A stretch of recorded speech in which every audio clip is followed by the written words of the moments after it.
release you from further testimony today. However, you are still subject to recall. You are ordered not to discuss your testimony with anybody except your own attorney and the attorneys from both sides or their investigators. Do you understand the order, sir? Yes, Your Honor. All right. Thank you very much. Your excuse, sir. Thank you. Ms. Clark? I'm sorry. Maybe have 72 hours on volume. Well, 48.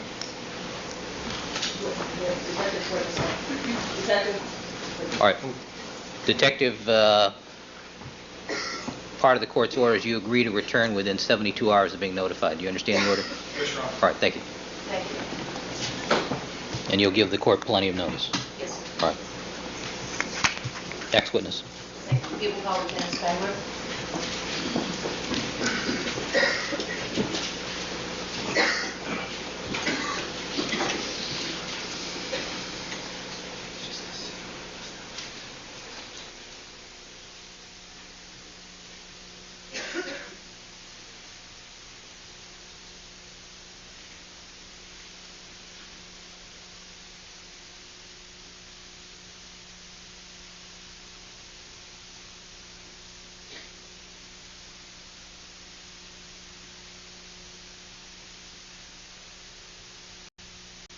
Please do.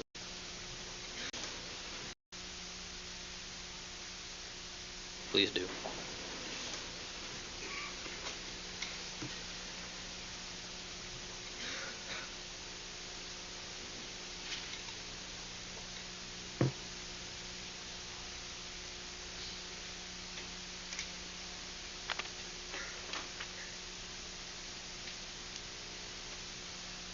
On the way, Mr. Darden. Yes, Your Honor. Thank you.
There are stairs.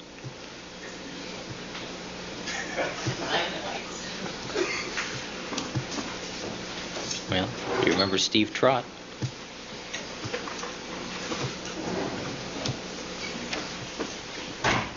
Look where it got him. Yeah. I bet he could.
Clark.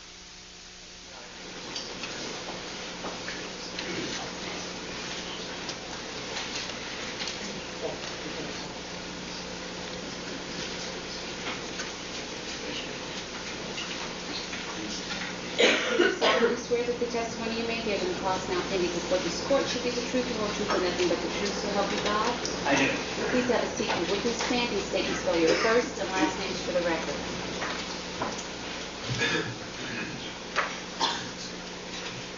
My first name is Frank. My last name is Spangler. That's S-P-A-N-G-L-E-R.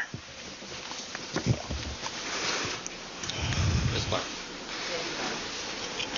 Sir, can you please tell us what you do for a living? I'm the commanding officer of West Los Angeles Detective Division. I'm a lieutenant of police for the Los Angeles Police Department. And were you so employed on the date of June the 13th, 1994? Yes, I was. And did you respond to the scene at 875 South Bundy on that date, sir? Yes, I did. At some point between 2:30 and 3 a.m., do you recall going to an area of the crime scene where you were able to look through a fence and at the body of Ron Goldman and Nicole Brown? Yes, I do.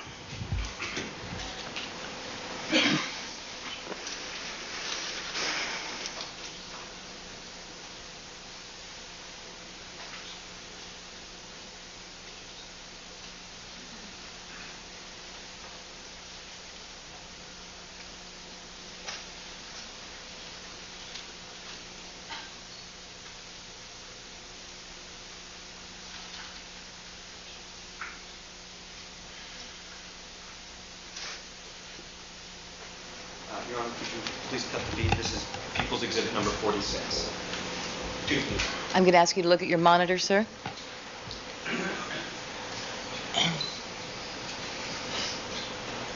Do you recognize the location shown in this photograph, sir? Yes, ma'am. And what is the location? The location is 875 South Bundy.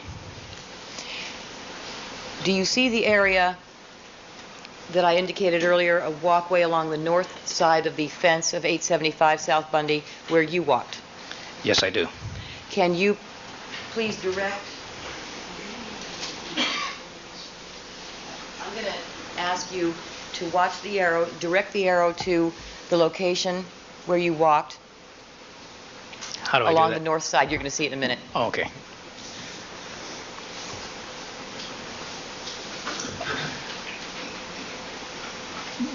Did you want me to just Tell the me? arrow where to Okay. Move it to the west. No, that's north. No, that's no. south. Vertically on the screen. There we go. There you go. That would be the general area up in there in the shadow of where that tree is. All right, thank you. There's a concrete walkway up in there.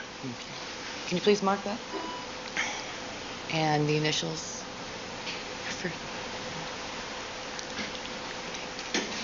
Ask that this be marked Peoples 46.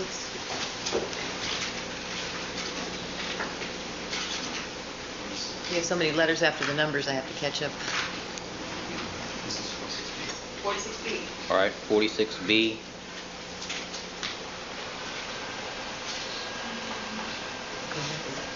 Mrs. Robertson, 46B.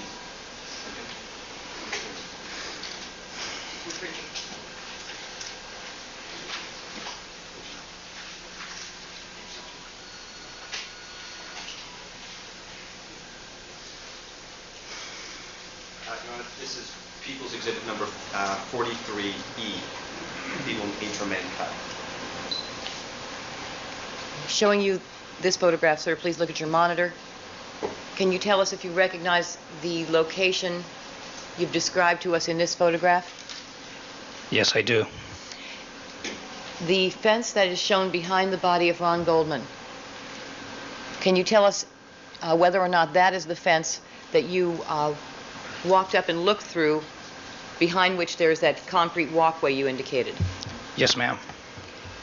And do you know where you stood in relationship to the body of Ron Goldman? I would have been on the north side of the fence, looking through the fence, and about parallel with where his pants line would be on his back. And when you made this observation, sir, who were you with? Initially, Detective Phillips. Ron Phillips? Yes, ma'am. And did something draw your attention in particular as you looked at the body of Ron Goldman from the other side of the fence, the north side of that fence? Yes, ma'am. And what was that? I could see an injury on his lower back, appeared to be on the left side, the way he was laying. I'm going to ask you again to try and direct the arrow to the fence that we're talking about, behind which you stood. Take it up to the fence itself. You see that dark band behind the fence? Right in there. Now, I stood further down to where it looks like there might be a tree trunk down in that area, right in there. All right, if we could mark that. Okay, and you would have been on the other side of that fence, sir? Yes, ma'am.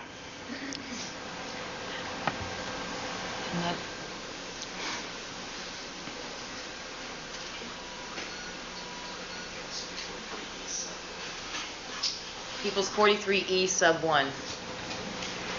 Maybe we just make it 43F. So marked. I'm sorry, never mind? We can't make it 43F because 43F is another photograph. So. Right. E sub 1. E sub 1. But they'll be provided to the jury in order. Yes. All right. After you made that observation, sir, from that location with Detective Phillips, what did you do next? I walked back out into the street on Bundy, walked over to what would be the east curb down near Dorothy, and had a conversation with Detective Phillips. Now, the wound that you saw on the body of Ron Goldman, sir, did you form some opinion as to the nature of that wound? Yes, ma'am. And what was that? It looked like it might have been a gunshot wound to me. Now, you were talking only about the wound on the back, is that it? Yes, ma'am.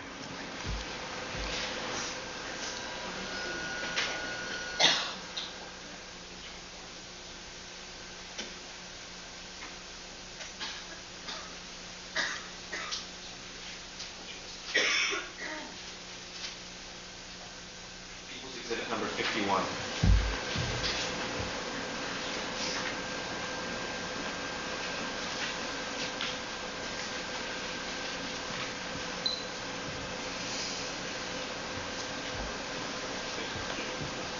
All right, so do you recognize the intersection shown on this photograph? Yes, ma'am. And what is it?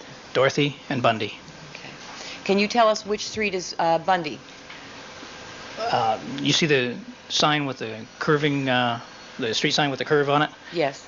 The street would be Bundy, and Dorothy would be the street that the blue car is sort of turned around on there.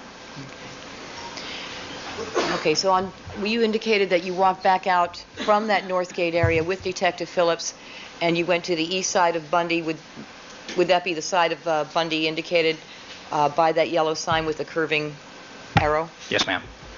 You spoke to Detective Phillips for a while? Yes, I did. At some point, did you see Detective Furman? Yes, I did. And did he come over to you? Yes. Did you have a conversation with him? Yes, I did. And after you had that conversation what did you share with him? What information?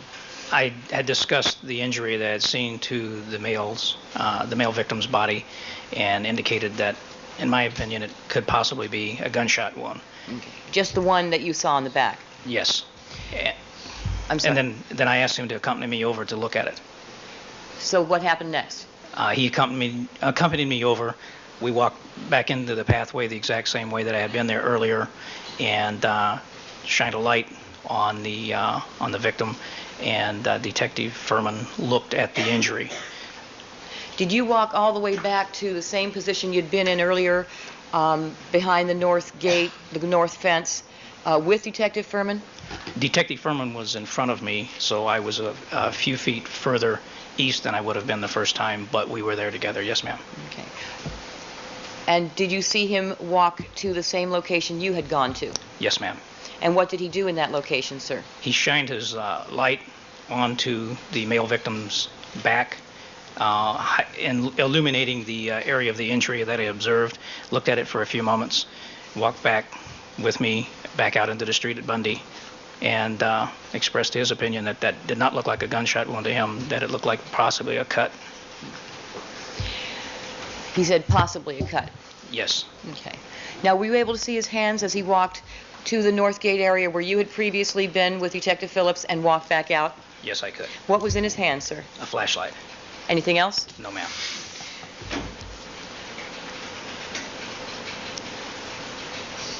Did he leave your sight at any point when he went to the North Gate area, North Fence area, examined Ron Goldman, and came back to you? No, ma'am. And at that point, when you both came back out, where did you stand? We walked back over to the east curb of Bundy, just north of Dorothy.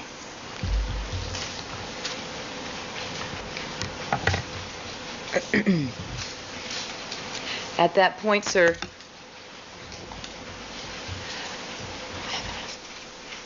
do you recall what kind of flashlight Detective Furman had with him that night?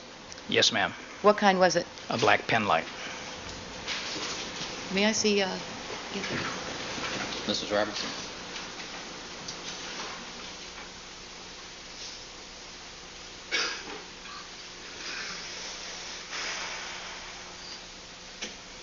Showing you what's been marked as Defense Exhibit 1055. Do you recognize what I'm showing you, sir?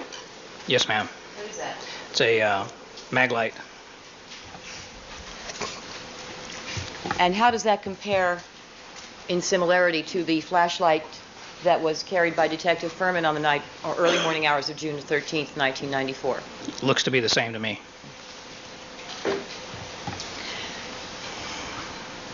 After that point, sir, did Detective Furman re-enter the crime scene? No, ma'am. How do you know that? I stood on the east side of Bundy, just north of Dorothy, until the arrival of robbery homicide, and no one went back into that crime scene.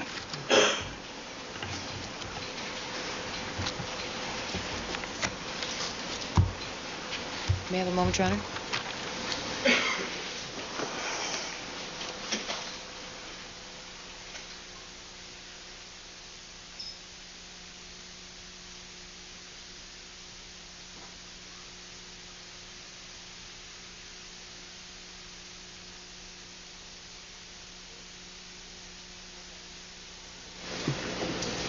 Mr. Bailey?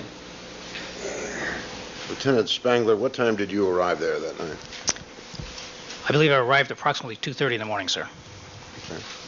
So you were there rather shortly after Detectives Furman and Phillips arrived at 2:10. That's my understanding, yes. And did you learn soon after your arrival about their having arrived at 2:10? I don't believe I made that inquiry at the time, but that is my understanding, yes, sir. What was the first thing you remember after arriving at the scene? Talking to Detective Phillips. Okay, where was Detective Furman? Detective Furman was standing to the rear of 875 South Bundy in the alleyway. Okay. And where were you? I had walked around to the alleyway and met Detective Phillips and talked to him, sir. Can you tell us where you went after your arrival, what you looked at? Yes, sir.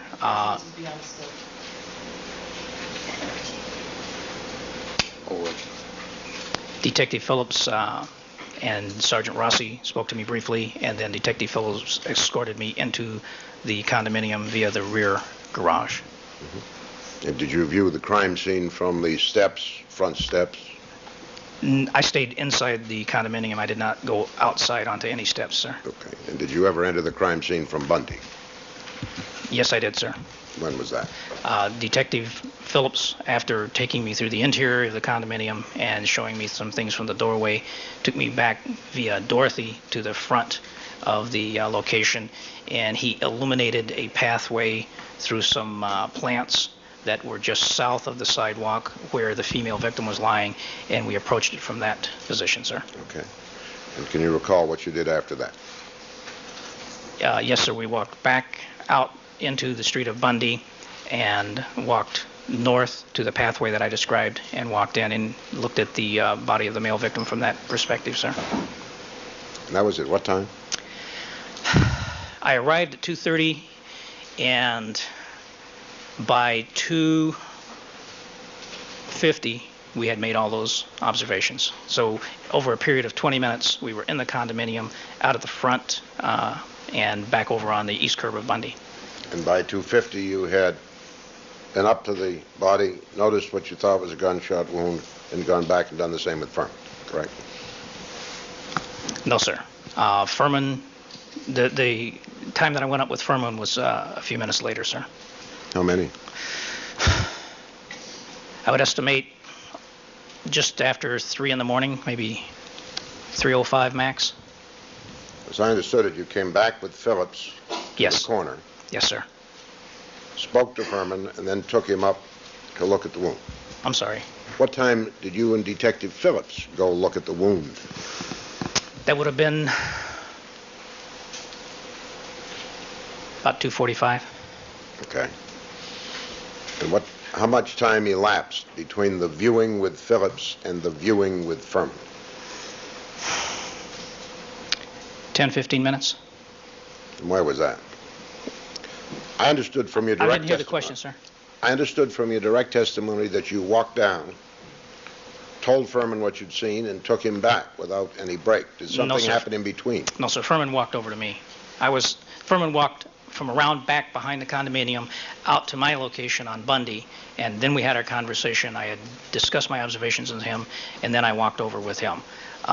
There was a period of time when I was standing out on Bundy by myself because Detective Phillips had gone to get Detective Roberts and Detective Furman. Okay. What did Detective Furman say to you when he first encountered you on that occasion? That's not the sequence that occurred. I was speaking, and I asked him. He didn't ask me. Did he say anything to you other than Sure. to respond?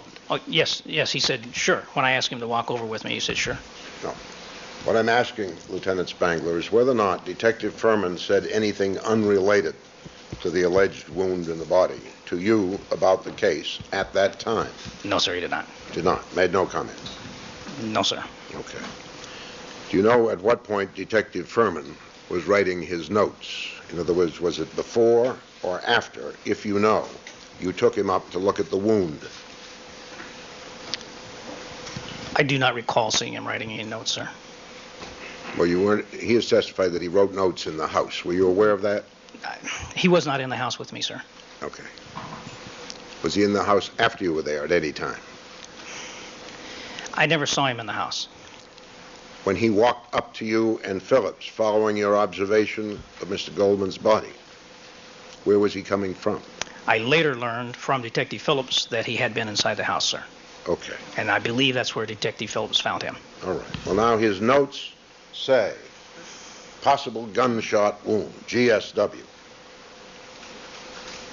Did anyone other than yourself ever suggest that the laceration on Goldman's body was a gunshot wound, if you know? I do not know of anyone else that made that observation, sir. Okay.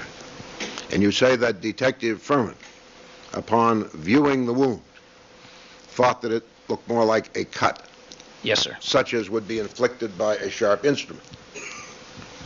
Yes, sir, that's fair. All right. Now, the notes that he wrote say gunshot wound, but do not mention cut. Do you know why that is? No, sir, I've never seen the notes. Okay. How long after that was it that Detectives Phillips and Furman were notified that the case would not be theirs, if you know? How long after what? After his encounter with Furman in the body.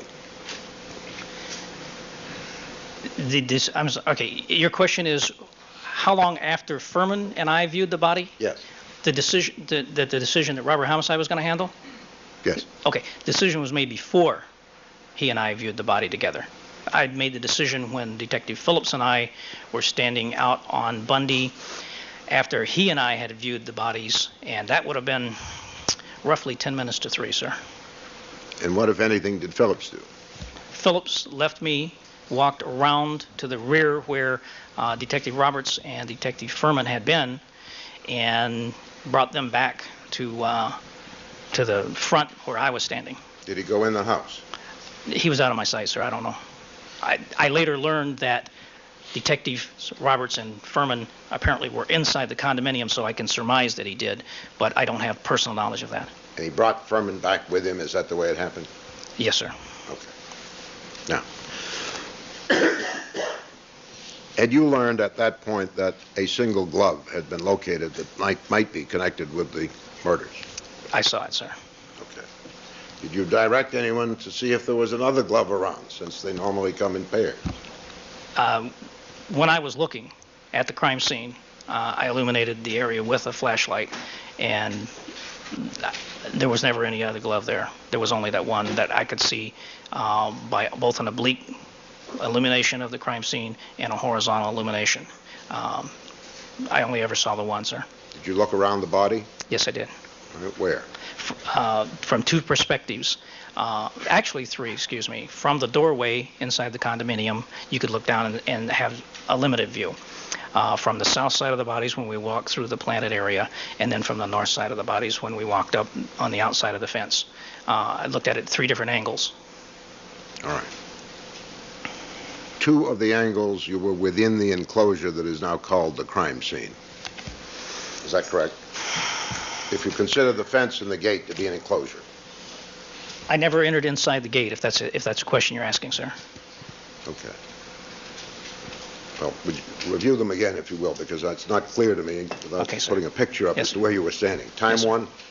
Time 1.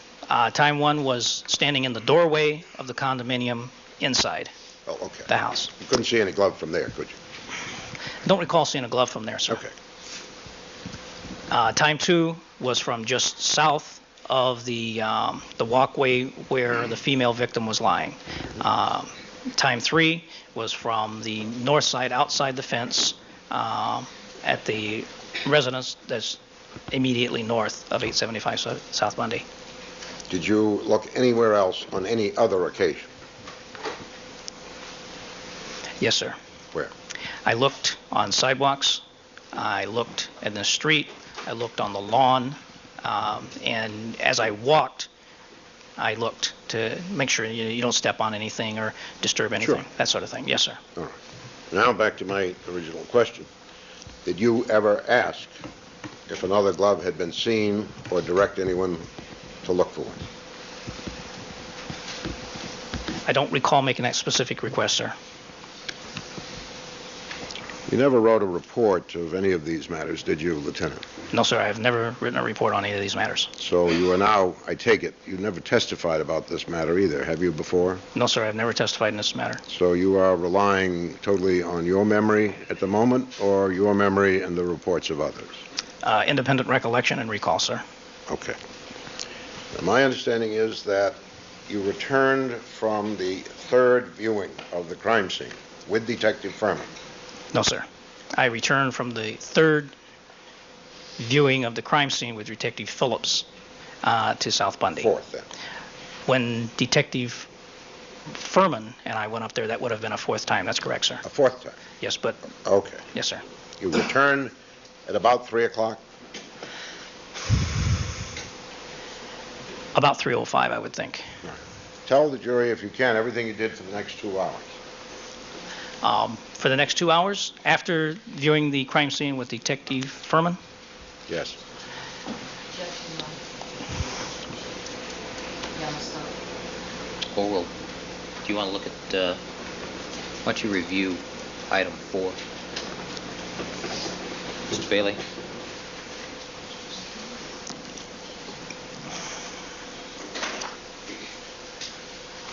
Lieutenant, you can answer the question.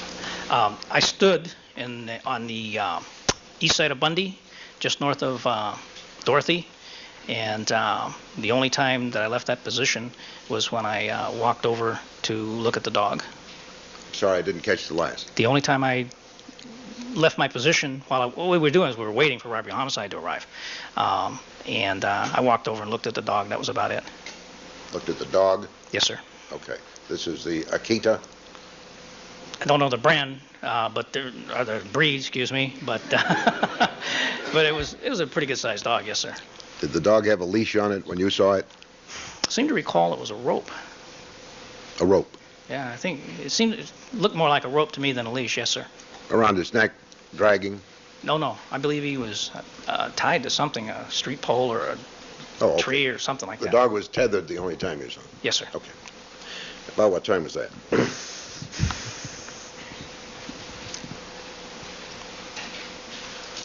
About 3:15. Okay. Now, other than that one excursion to see the dog, did you remain at the position you showed us in the prior photograph, the intersection of Bundy and Dorothy, from 3 until the detectives left at 5? Yes, sir. Okay. And were you still there after they left? Yes, sir. You recall them leaving? Yes, sir. All right. When you saw Detective Furman that night, was he wearing a coat at any time? Yes, sir. And when was that? When I first arrived, And did you see him later without a coat? yes, I did. When was that? Just shortly after 3 o'clock, he had it off by the time he and I walked up to the front, to the north side of the bodies. Okay. When you were with Detective Furman, you saw him shine the light, a replica of which is before you, Yes, sir. on the body of Ron Goldman. Yes, I did. Did you see him poke around or shine it anywhere else or make any other investigation in your presence? No, sir. Okay. So that as I understand it, he walked up, shined the light on the body where you directed him to look, and came out. Yes, sir. He has said 5 seconds. Would that sound right to you? Yes, sir. Okay. And that is when he said to you, I don't think it's a gunshot wound. I think it's a cut. Objection. Objection. What's the grounds? State testimony. Overruled. I'm sorry. Did I misquote you? I understood that Detective Furman had disagreed with your analysis and substituted his own. Well, How did he put it? Well, he's kind of sort of politely, but he pointed out to me that that was one of the reasons I was a lieutenant and they were the homicide investigators, because it didn't look like a gunshot wound to him. Was he suggesting you'd been benched? Well, he just suggesting that he had a different opinion, I think. All right. But Detective Furman was never bashful about expressing his opinions, was he? No, sir. No. Now, can you tell us from 3 to 5 a.m. where Detective Furman was?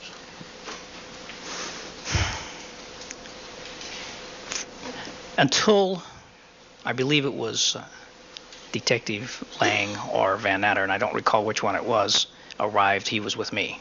How long was that? That was from the time that Detective Phillips brought them back around from the back of the building until, gosh, almost 4 in the morning, sir. Okay. And from that point, Detective Phillips and Detective Furman were talking to one or both of the homicide investigators, and I believe Lieutenant Rogers had arrived, and they were talking to Lieutenant Rogers, and we're walking around the vicinity with them, showing them various things that they had seen earlier. Was there any talk during that period about possible suspects, Lieutenant? Yes. Was Mr. Simpson's name mentioned? No. Okay. Was there a suggestion of some other suspect? Excuse me, sir, let me clarify if I may. Yes. When you say was his name mentioned, As a not suspect. as a suspect, that's what okay, that was my answer then. It was pretty well understood that the female decedent was Nicole Brown Simpson, his former wife, was it not? There was some doubt when I arrived, and part of the process of my walking through and seeing and discussing with Detective Phillips and Sergeant Rossi was to make that determination because it was going to be my decision whether or not we handle it or Detective Robbery Homicide Division handle it. And I wanted to satisfy myself, but there was a period of time, approximately 3:45, 3:50 in the morning, I became convinced that it was almost certainly her. Do you mean 2:45 or 2:50? I mean that I was becoming more convinced. The more I saw, the more convinced I became. You just said 3:45 to I'm 3:50. sorry, I misspoke. I meant 2, sir. I'm sorry. I thought. Okay. Yes, sir. So There wasn't any question bandied about after that point about the identity of the female victim, was there? I don't recall any discussion. You would hardly permit detectives to go notify Mr. O.J. Simpson that his wife had been murdered unless you were sure that that was true. Isn't that so? That's a fair assessment, yes, sir. Had you received any special instructions as to how Mr. Simpson should be notified in this case? Yes, sir. And from whom? From Detective Phillips. And he told you that someone else had made a request of him. Do you know who that was? Yes, sir. It was Commander Bushy. Was it your decision to bring in robbery homicide alone, or had you been instructed to do that if it turned out that the victim was Mrs. Simpson? I'll have to explain that to you, but it was my decision. The chief made a recommendation, but I'm the commanding officer on the scene, and it's my responsibility to make the decision, and it was my decision.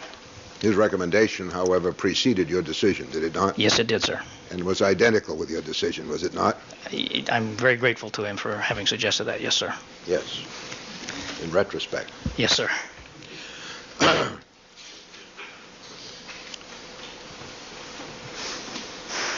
Did you, when you walked through the house, notice a list of phone numbers, including Mr. Simpson's? No, sir.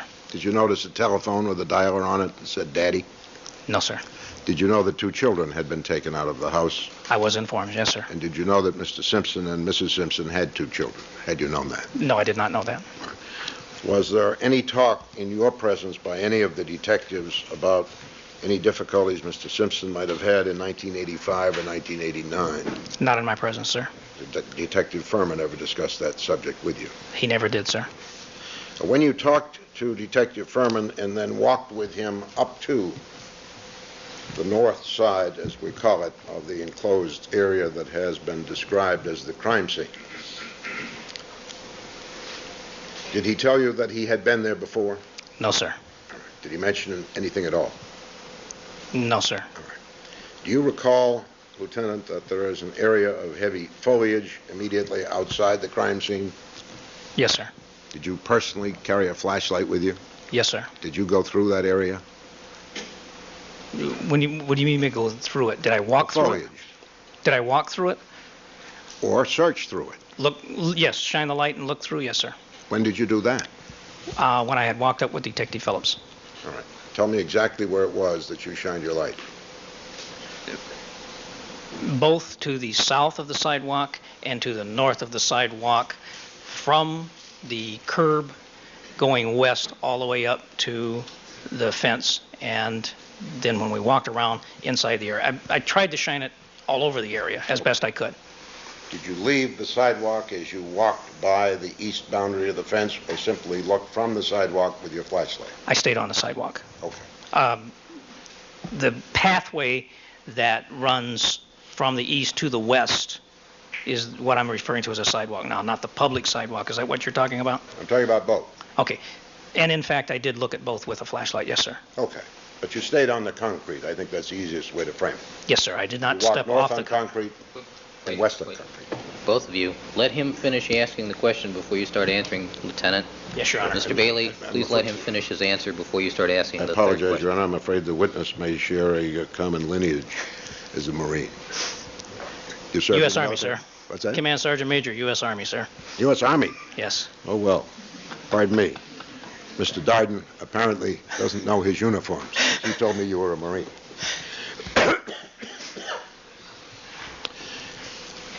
When was the first time, Lieutenant Spangler, that you recited for anyone's benefit your 2 trips up to look at Goldman's wound? Do you remember the first time you talked about that? Yesterday. Thank you. Ms. Clark?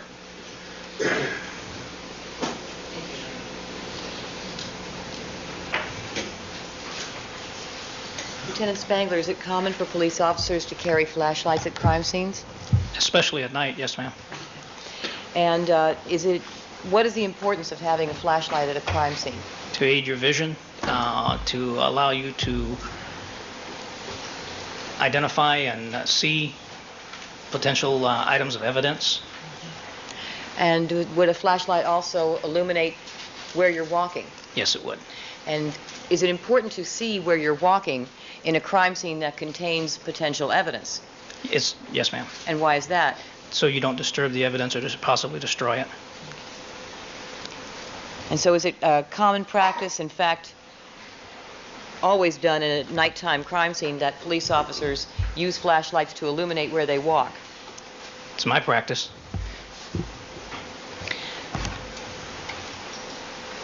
Now, as I understand it, sir, before, according to your testimony on cross-examination, by the time Detective Furman came out to you, before you went with him to that north fence, he had already written notes. That was already done? It's my understanding, but I did not personally see that. Sustained. This is... It's already, the question's there, the answer's there, the objection is that the preceding questions have been leading. Proceed.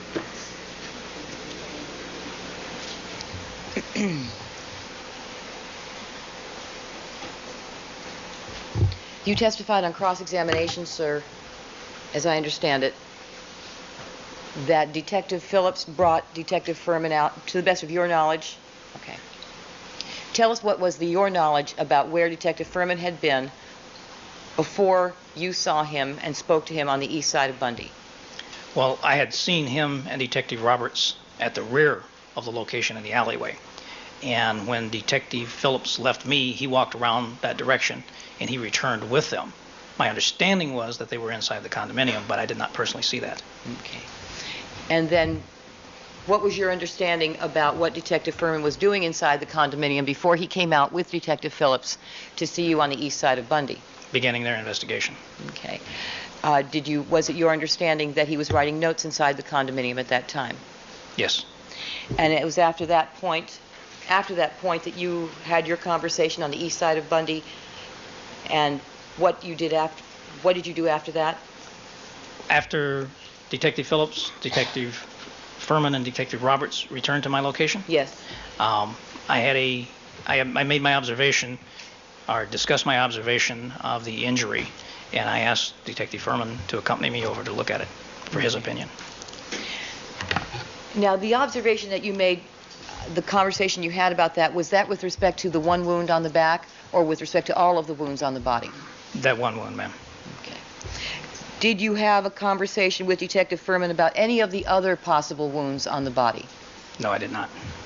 And when you discussed with him that one wound that you saw on the back, what did he tell you about his belief concerning the cause of that one wound? He told me that he did not think it was a gunshot wound, that he thought it was a cut. Okay. What was the language? Was he definite or was it a possible cut? He was kind of, I won't call it laughing at me, but he was of the opinion that I didn't know what I was talking about, I think. He seemed to be fairly certain in his mind that it was a cut. What, was this an insulting conversation, sir? Well, I certainly hope not, ma'am. Oh, okay. How did you take it? I did not. I was not insulted. Were you laughing? I deferred to his expertise, though. Were you laughing at the time? Yes, I did.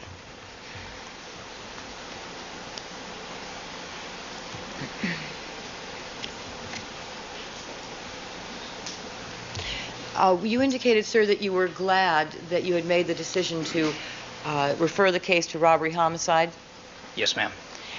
and you were grateful for the suggestion from Lieutenant Frankel? Chief. Chief Frankel. Yes. Forgive me. Yes, ma'am, I was. And why is that, sir?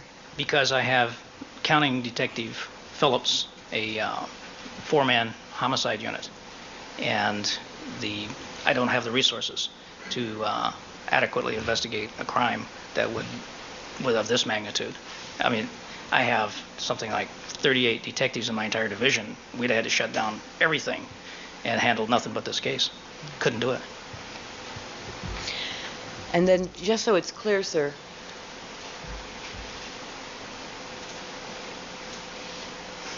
based on your knowledge of the observations made at the crime scene, 875 South Bundy, how many gloves were there? There was only ever one glove there that I saw. Has it ever been brought to your attention that anyone whether it was the first officer or any other officer after him at the scene, saw anything other than one glove? One glove. Thank you, sir. Mr. Bailey? All right. Lieutenant, you're excused from further testimony at this time. However, subject to recall, please don't discuss your testimony with anybody else except for the attorneys or their investigators. Do you understand the order, sir? Yes, Your Honor. All right. Thank you very much, Lieutenant. You're excused. Thank you. All right, ladies and gentlemen, we're going to take a brief recess at this time to change court reporters. Please remember my admonition to you. Don't discuss the case amongst yourselves. Don't form any opinions about the case. Don't allow yourself to be communicated with regarding the case. And do not conduct any deliberations till the matter has been submitted to you. Ask you to step back into the jury room, please. All right, we'll stand in recess for 15.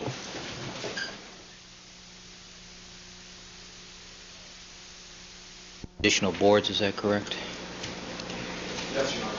All right. 3 additional boards. I've shown those boards to Mr. Shapiro.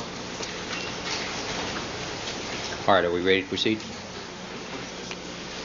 I would just suggest that we put it someplace other than right there up against the jury rail.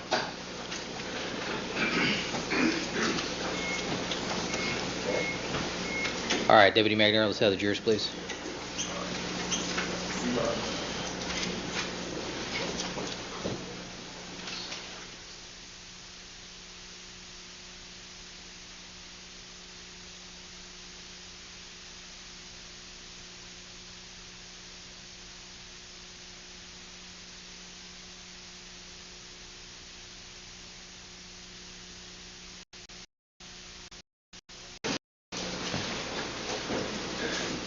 Thank you.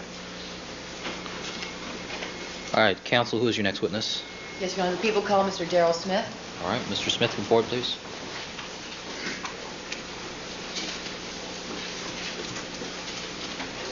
Right hand, please.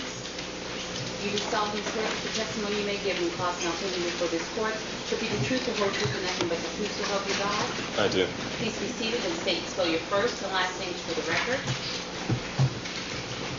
First name is Darryl, D-A-R-R-Y-L. Last name Smith, S-M-I-T-H. Thank you. All right, Mr. Smith, would you just pull the microphone a little closer to you? Sure. Please, thank you, sir. How's that? Oh, okay. Mr. Smith, can you please tell us what you do for a living? I work as a freelance cameraman or director of photography. And were you so employed on the date of June the 13th, 1994? Yes, I was. And on that date, sir, did you have an assignment for a particular company? Yes, I did. And what was that? I was hired through Gold Coast Communications to work for Inside Edition. Okay. So on that day, were you out to shoot footage for Inside Edition? Yes, I was. And where did you go? After leaving Inside's main headquarters, we went over to what's now known as Nicole Brown's condo, and then also over to OJ's home. On Rockingham? On Rockingham, yes. Now, when you went to Nicole Brown's condominium, was that the location of 875 South Bundy? Yes, it was. And there's some footage I'm going to show you. Before I do, let me ask you, sir. The footage that will be shown, have you viewed that in my office with me? Yes, I have. And explain to me how that was done? Yes, I have.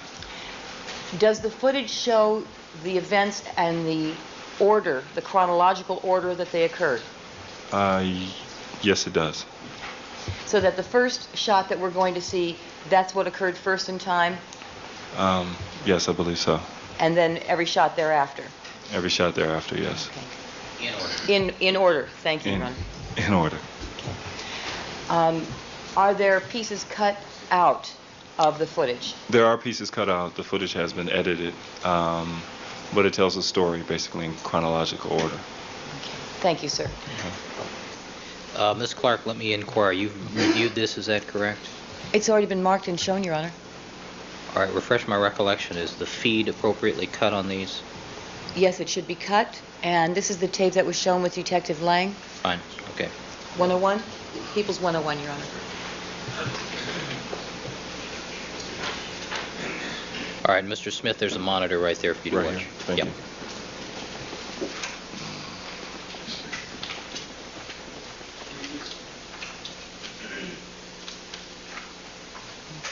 Can we back that up? I'm sorry.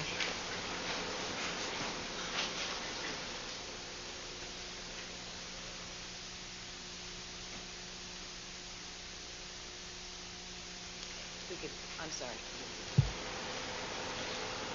All right, do you recognize what's this footage, sir?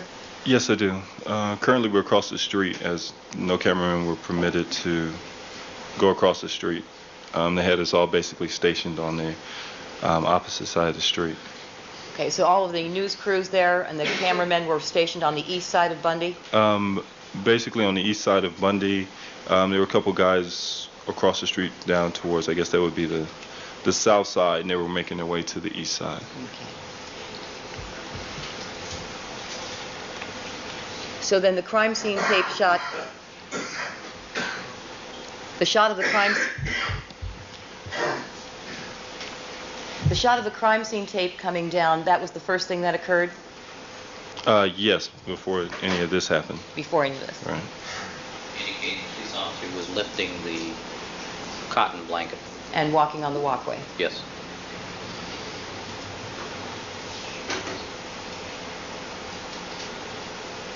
Now, where are you standing at this point, sir?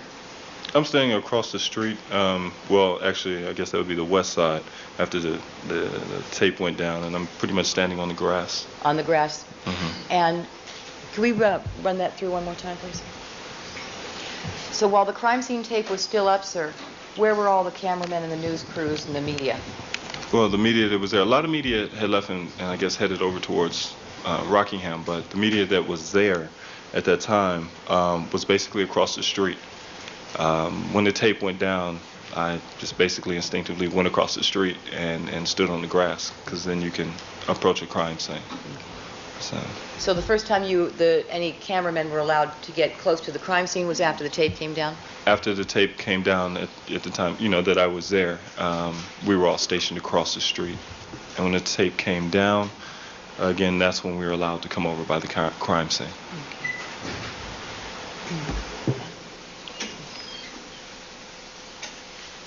Do you recall how long you had been there when the crime scene tape came down?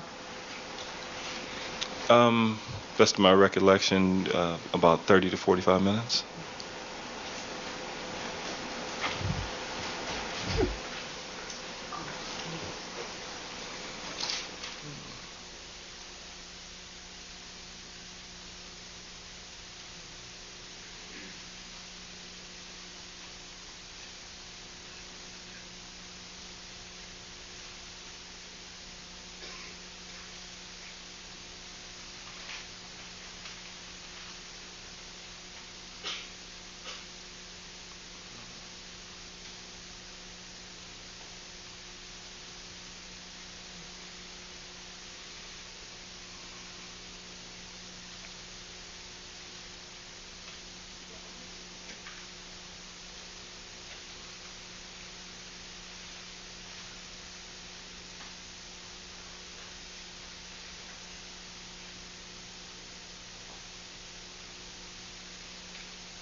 Ready? Okay.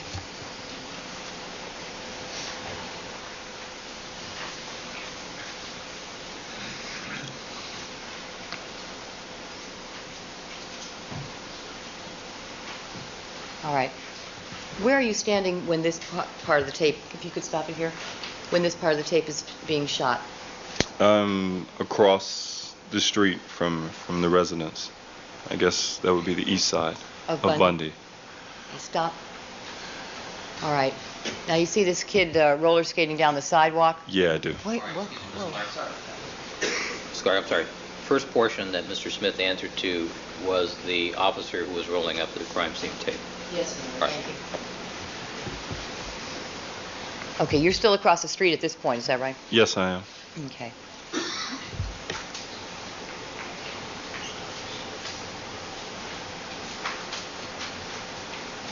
Stop, please. At this point, the crime scene tape, is this shot after the crime scene tape has come down? Yes, this is.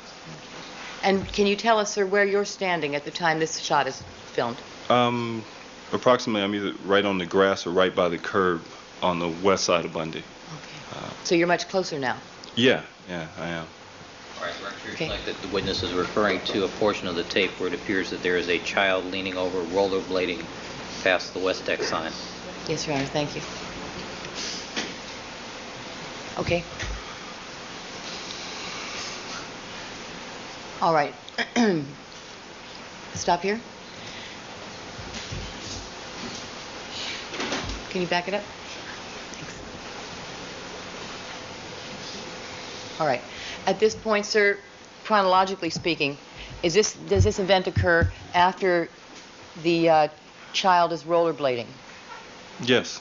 And for the record, by this I'm referring to the portion of the tape where one officer is walking down the walkway, there's a bloody sheet on the ground, and there's another officer in the background walking in the same direction, both of them walking east on the walkway. Yes. Now, was there anything, we recall, as you testified earlier, we examined this tape in my office together on an earlier occasion. Yes, we did. Was there footage that you filmed between the little boy on the roller skates and these officers coming down the walkway that is not shown here? Yes, there is. How can you tell that, sir? Basically because I shot a lot of it, and it's edited to where the important part was that he took the tape down, and the next important part was it was strange to see a child skating by, that kind of a scene. What transpired in between those would be close shots of officers and close shots, different shots, so that you can cut up and make a program with. So there are. I had the camera rolling at different times. But the shots, are they still in chronological sequence? Yes. Okay. Go ahead. If you could tell us, sir, as we roll the tape now, we're going to roll it slowly, if there is another cut. Okay.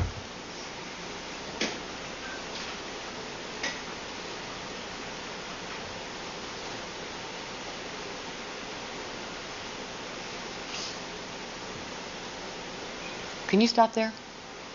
How close are you here, sir, when you're filming this shot? I'm still pretty. I work as a freelance cameraman or director. Oh, okay. Mr. Smith, can you please tell us what you do for a living? I work as a freelance cameraman or director of photography. And were you so employed on the date of June the 13th, 1994? Yes, I was. And on that, On the grass, right at the edge of on the grass, or right at the edge of the sidewalk. were you able to see that bloody sheet or blanket? Sure. Yeah.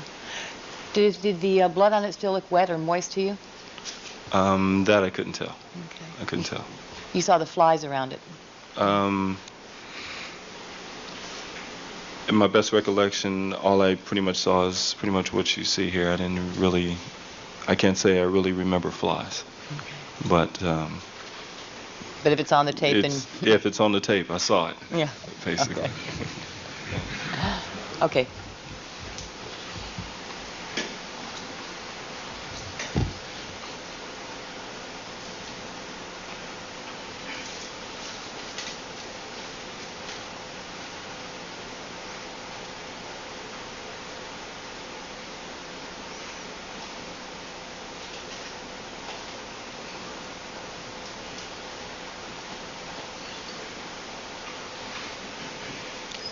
Could you stop here? What were you trying to focus on here? Was there a particular, other than obviously the crime scene and there is blood, was there something that particularly you were trying to show that drew your attention? The only thing here is to make sure I get a close-up shot of the white blanket with the blood, so that you can, if they chose to, they could cut to it and basically show it in more detail.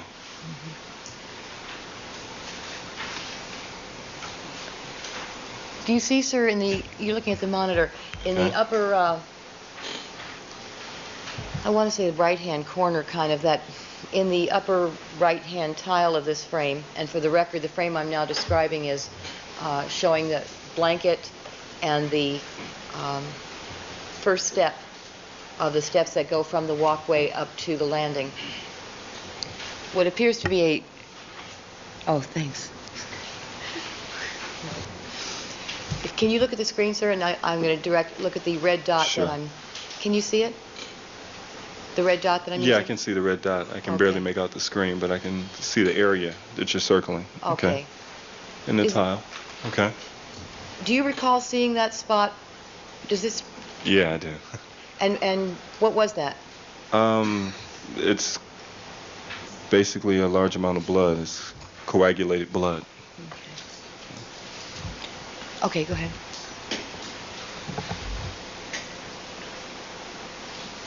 Oof.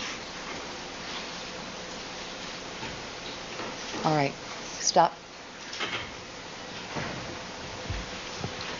All right, so I'm going to show you two photographs, one of which has been marked as People's 57, and one of which has been marked as Defendant's 1011, and asked you to look at these. Have I shown you these before, sir? No, I haven't seen these before. Okay. Can you tell me, first of all, sir, if those appear to be basically the same photograph, one larger than the other, one showing the logo and one in which the logo is blocked out? Yeah, they are basically the same photograph. Okay. And can you tell us, sir, whether or not these are still shots taken from the video that you filmed that we've just been looking at?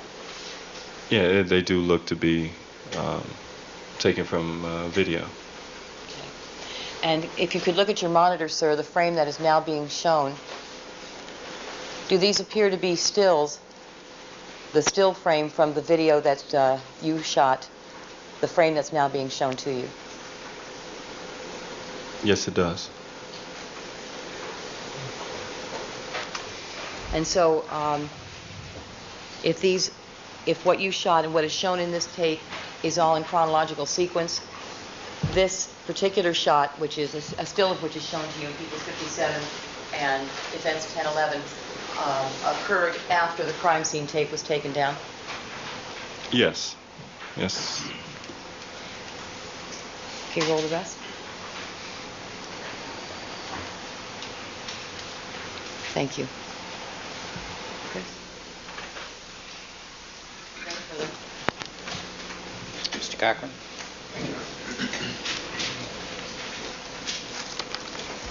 Good morning, Mr. Smith. Good morning, Mr. Cochran. Just a few questions, sir, if I might. You were the photographer on a program that was ultimately shown on Inside Edition, is that correct? That's true. And was the narrator of that program someone by the name of Joel Loy, L-O-Y-E? I don't know who the narrator was, sir. Did you see the show when it was ultimately produced? No, I did not. All right. As I understand it, then what you do is you do your work at the scene there, then you turn it over to them. Right. Then they then can edit, cut, and splice to put together a program. Is that Any right? way they choose. All right. And so when we see it on television, it's not always in the same order in which you shot it. Is that correct? That's correct. They have that option. Is that correct, sir? They do have that option. Right. Now, from what you've indicated to us, sir, you shot more film than we're seeing here today. Is that a fair statement? That's a fair statement. Let's start at the beginning. What time did you arrive out at 875 Bundy on June 13th, 1994? That would have been in the neighborhood of about 2 to 2:30. 2 to 2:30 in the afternoon? Yes. And when you arrived there, as I understand your testimony, the yellow perimeter was still up. Is that correct? Yes, it was. And were there still officers in and around inside the yellow band when you first got there? Yes. And would I be correct in assuming that you took some photographs or some video of the officers walking around in there? Yes, you'd be correct. In other words, your idea and your goal as are you called a videographer? You can call me that, yes. Well, I want to call you what you are. Basically, when you shoot for Inside Edition, you are a news photographer. Okay. So, as a news photographer, and you have an eye for the news, you're shooting and trying to get whatever might be relevant for the program thereafter. Is that a fair statement? Yes, it is. So, when you arrived there shortly after 2 o'clock, I'd be correct in assuming that you started to shoot at that point. Is that correct? Yes, soon after that. And where is that film now that you shot that we're not seeing today? That would have to be, that's the property of Inside Edition, so. It was you turned it or sold it over to them? I don't sell it over to them. I turn it over to them. They hire me for the day. They pay me my required fee. For the day. And it's their property. All right, so the film is at Inside Edition, is that correct? That's as far true. as you know. Yeah. All right. And with regard to what you shot prior to the taking down of the scene, do you recall whether you saw police officers in and around that crime scene inside the yellow tape? When I was shooting from across the street? Yes, yes. Yes, they were. All right. And they seemed to be working in that area, were they? Yes, they did. Do you remember how many police officers were in there? No, I don't. All right, you have no recollection of that? No, I didn't take count. All right. When is the last time you saw the film that you shot prior to the crime scene being taken down? I guess the last time, the total film or just this piece I'm looking at now? I'm thinking now about the film that when you first got there before they took the crime scene down. When did you last see that? I'm sorry, could you? Sure, let me ask you. Yeah. You came there shortly after 2 o'clock and you Yes. started to shoot at that point. Right. And I'm asking you now, when is the last time you saw that film that you shot before the crime scene was taken down? That day. All right, so back on June 13th? Back on June 13th. You've not seen it since? Not seen it since. And how long would you say you shot before the crime scene was taken down? Total tape time, I'd be unaware, but we were there approximately about an hour, 45 minutes, an hour, 30, 45 minutes to an hour. You got there at what time? I got there approximately right around 2 o'clock, 2:30. Okay. And do you know what time the crime scene was taken down? Not exactly, no. I would have, like I said, about 45 minutes after I got there. If the crime scene was taken down between 3:30 and 3:45, would that seem to be accurate to you? Yeah, that would be close. Close. So if you got there by 2, between 2 and 2:30, you might have at least an hour and maybe an hour a little more. Is that a fair statement? Yeah, that's a fair statement. And would I be correct in assuming that during this period of time, you shot as much as possible that you thought might be relevant during that time before the crime scene was taken down? Yeah, I shot what I felt would be relevant to tell the story, sure. And you shot that from across the street, is that correct? Yes, I did. And what kind of a camera were you using or lens were you using at that point? At that point, the camera would be a Sony 70IS with a 14-in-1 lens with a 2x extender. That really clears it up for me. I'll tell you that. What else did you ask? I did ask that, didn't I? So this was a camera or lens that would allow you, I presume, to yes, it was. zoom in. Is that correct? Yes, it was. So you get those close-up shots we saw. Yes. All right. And the last time you saw that film was on June 13th in the possession of Inside Edition, right? Yes. If we wanted that film of what took place before the crime scene was broken down, we'd have to go to Inside Edition? If you want anything else besides what you're seeing today, yes, you have to talk to Inside Edition. And how'd you get this that you're showing us today? I didn't get this. This came from Inside Edition? It was given, next time I saw it, it was in Marshall Clark's office. All right. So you had nothing to do with getting it. No. You were just the man who shot it. Is that Yes. correct? All right. I understand. And so there may be at least an hour of film that preceded the taking down of that yellow tape somewhere at Inside Edition, right? I wouldn't say an hour because that means I would run continuous. All right. Okay. But how much? There is more film, yes. Okay. All right. And then at some point after perhaps 3:30, as you saw the crime scene being taken down, you then came across the street at that point and got a closer vantage point. Is that correct? That's correct. All right. Do you recall whether or not when you were shooting during the period after 2 to the time the crime scene was taken down, how many different officers you shot or took pictures of during that period of time? No. Do you remember whether or not any of the officers that you took pictures of during that time frame were in plain clothes? No, I do not. You used the word "we" at some point. Were you being assisted by some other person when you were out there that morning? Sure. I always take an audio man with me. Okay, and who was your audio person that day? That would be Jeff Watts. Is he also freelance, or does he He's work? also freelance. All right, so you're both, you and Mr. Watts are then both hired by Inside Edition for the day. We were both hired by Gold Coast, which places us with Inside Edition. Okay. Now, what are outtakes? What are outtakes? Yes, what are outtakes? Outtakes are basically what you use. They wouldn't be in order, but you would use to tell a story. They don't necessarily have to come from the original footage in which you're shooting. They can come from anywhere. It can come from a movie. You know, you're telling a story. There's an interview. You can bring a piece of a movie in, a piece of anything, and use it. Another word for outtakes is basically B-roll. All right, you can just work it into the story, Work it into as the it story. were. Is that correct? Right. All right. And with regard to this Inside Edition show, altogether, how much would you say that you shot before the tape came down and after the tape came down, if you recall?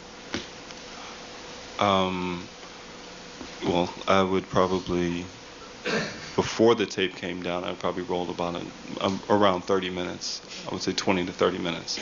Tapes usually run about either a 20-minute load or a 30-minute load. Did you remember what you were using that day, a 20 or 30-minute load?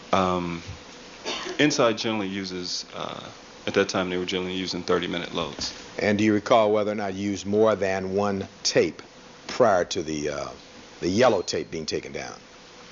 No, definitely not. So it would all be on one tape before? It would, before, yes. Okay. It should be on one tape. And then afterwards, did you use another tape after the Yes. tape came down? Oh, yeah. And altogether that day, while you were at the scene, how many tapes did you use altogether, if you recall? While I was just at the Bundy scene? At the Bundy scene, yes. I would say that it should have all fit on 2 tapes. Perhaps 2 tapes? Yeah. That's 2 your best tapes. recollection now? That's my best recollection at this point. And we're talking about Bundy, the 2 tapes at Bundy. We're talking about Bundy, yes. Okay. The part that we saw here with the tape taken down and the little boy skating by on the rollerblades, would that be on tape 2? That I wouldn't have a recollection of. You It don't would know? either be on 1 or 2. Okay. One of the 2 of them. Yeah, it wasn't like a definitive stop and start at that point. You, this white, was it a blanket or a sheet, if you were able to tell when you got over closer to it? What was that? That had been over one of the bodies? Far as I could tell, it was basically what was covering some areas of the crime scene. Right, and was it, I guess what I'm asking you was, did it appear to you to be a blanket or a sheet? It appeared to be like a blanket. And it was white in color, is that right? It was white, yes, with a texture to it. With some texture. Did you see what happened to that after, while you were there, the white blanket? No, I don't remember seeing what happened to that. Do you recall whether or not you shot some individual or officer moving that white blanket to some other place during the course of your 2 rolls that you shot? Yes, there was some movement. The blanket was moved. All right. And as you think back in your mind now, do you remember where it was moved to? Basically, the only thing I can remember was it being moved in that general area in which it's placed on the tape. All right. Now, do you ever recall a time while you were still there that it was moved out of your sight, that white blanket? no, I can't say that I do. All right. The last time you remember seeing it, it was still there. Is that correct? The last At time the I scene. remember seeing it, yes, it was there.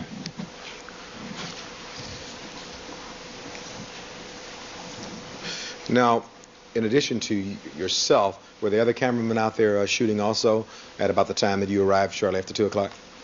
There were some other cameramen out there. However, when the tape came down, I was the first one, or pretty much the only one, to just run across the street and start shooting. Well, it's like a scoop thing, right? Well, it's basically what I'm being paid for, is to cover the story, but not get in the way. All right. So you were the first one to get across the street. Yeah. Before that, however, there were other camera persons there. Is that right? Yes, I did see some other camera persons there. Did you know some of these people? Actually, no. I can't recall. Do you recall any other programs or Such as you talked about Inside Edition and Gold Coast, I guess it was. The other programs who were out there competing for stories at that point. The only thing I remember is, with regards to the media, is the satellite trucks that would roll by Channel 7 to KCAL. They would roll by and continue to look at the scene. Local news media? Local news media. Right. And do you see them on occasion stop and shoot footage also, the local news media? I did see one person from, and I'm trying to remember now, I believe it was 7, that was there. Yes. For a little while, and then I believe they left. And as a matter of fact, I know they left and proceeded to Rockingham. All right. When you saw 7, Channel 7, that's ABC, I presume. Yes, that's ABC. And do you recall the individual who was doing the shooting? No, I do not. All right. And was this at a time prior to the tape coming down? Yes, this was. They were. Okay. There. And when you arrived there after 2 o'clock, there were other news organizations who were already there when you got there. Is that a fair statement? Yes, there were other media there. All right. And you just can't recall who they were at this point? Or can you? Not at this point. I mean, that ended up being from a day that just seemed like it was going to just be some normal, everyday quick shoot, quick pickup to a media fest, basically.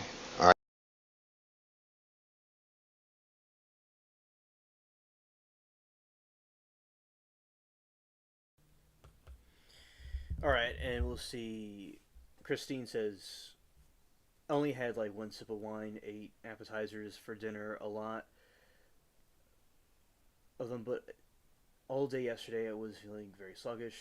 Okay, today didn't, so it happened, but making up for it tonight. Oh, okay, well, Chrissy, I'm glad that hopefully tonight you feel better. Aaron had a headache.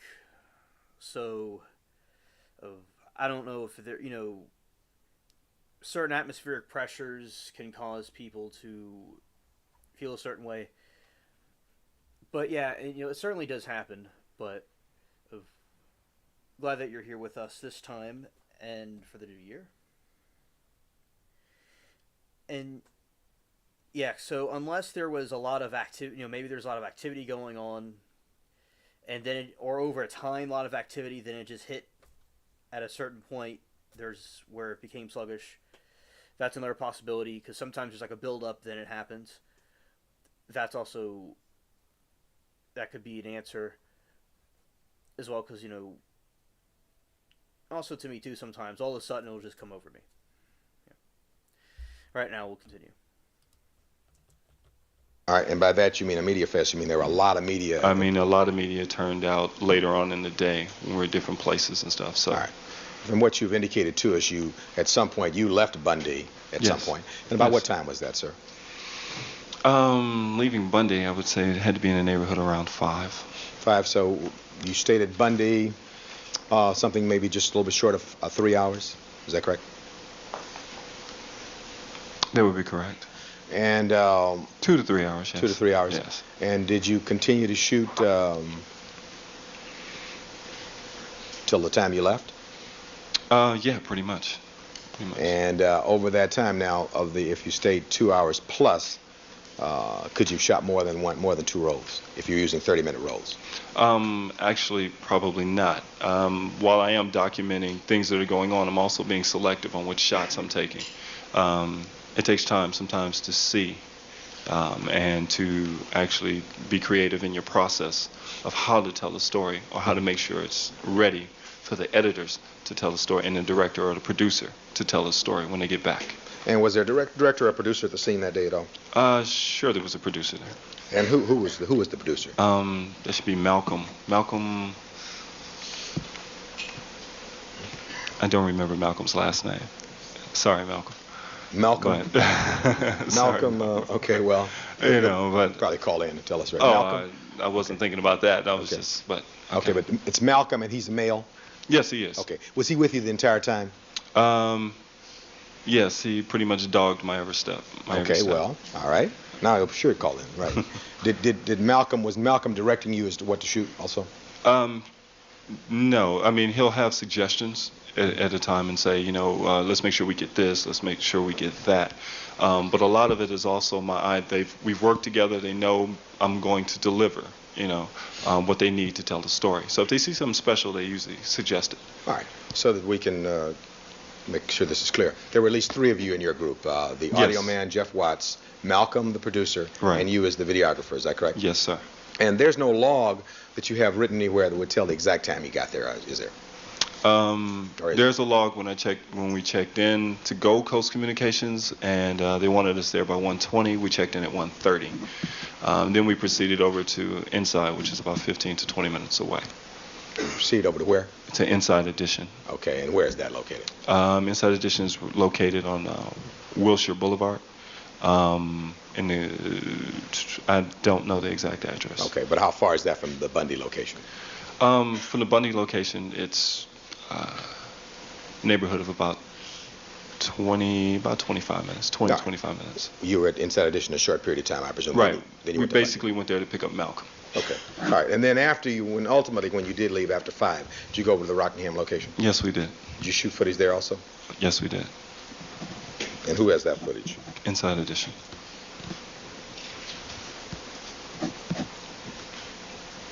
You used some different tapes for that, I presume. Yes. Okay.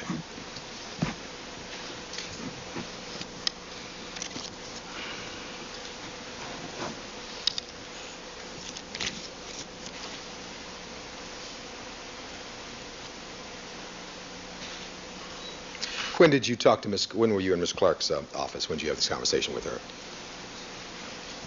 This conversation would have taken place about 3 weeks ago from this Friday, I believe. In this building? Yes, in this building. Your office is in this building, right? Okay. Yeah, it's this building. Can't ask her. Oh, okay. All right. Well, yeah, in this building. Sorry. No problem, sir. All right, well, thank you very kindly. You don't have nothing further. Ms. Clark, anything more for Mr. Smith? Very quickly. Okay. Mr. Smith, from the time that you got there and you began to shoot footage at Bundy, were you only filming the crime scene? Basically the crime scene, and there may be a shot or two of anything about the neighborhood, because you want to show where everything's located. Did you shoot any footage of neighbors that you spoke to? We went up to a couple of homes to ask people, knock on doors, that kind of thing, to see if anybody knew anything, but generally nobody was home. Okay. Do you have any footage of that, talking to any neighbors that may have been there? Okay. Again, I don't have any footage of that. That would be Inside Edition. They have all rights and everything to the footage, and we didn't get a chance to really talk to any neighbors before the crime scene, before the tape went down. Okay. So was the crime scene tape coming down basically your beginning footage at Bundy? No, there's a little footage before that, because I wouldn't know that the crime scene tape will be coming down. So I shot basically the area and what was going on. Okay. Can you remember for how much time you were shooting before the crime scene tape came down? Approximately, I know it. That's kind of...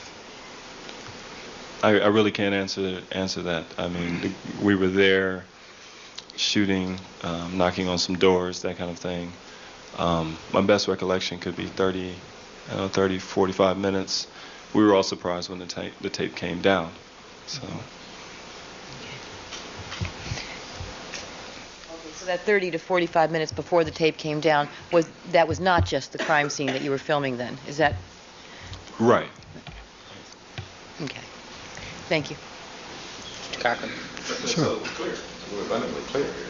Yeah. You did, in fact, shoot the crime scene, a portion of the crime scene, before that tape came down, right? Yes. Because you didn't know when the tape was coming down, did you? No, I did not. Thank you. You're welcome. Is Malcolm British? I'm sorry? Is Malcolm British? I think he is. Yeah, I think he is British. Yeah. We're talking about the same person.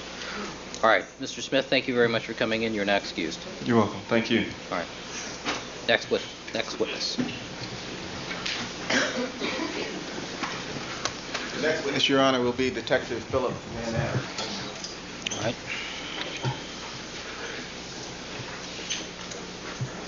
Do you solemnly swear that the testimony you may give in the class now fully before this court should be the truth, the whole truth, and nothing but the truth, so help you God? I do. Please proceed with the statement, spell your first and last name for the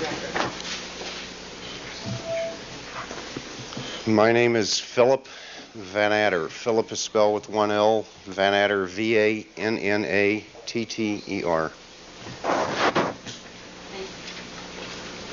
Mr. Darden. Detective, you are a member of the LAPD? Yes.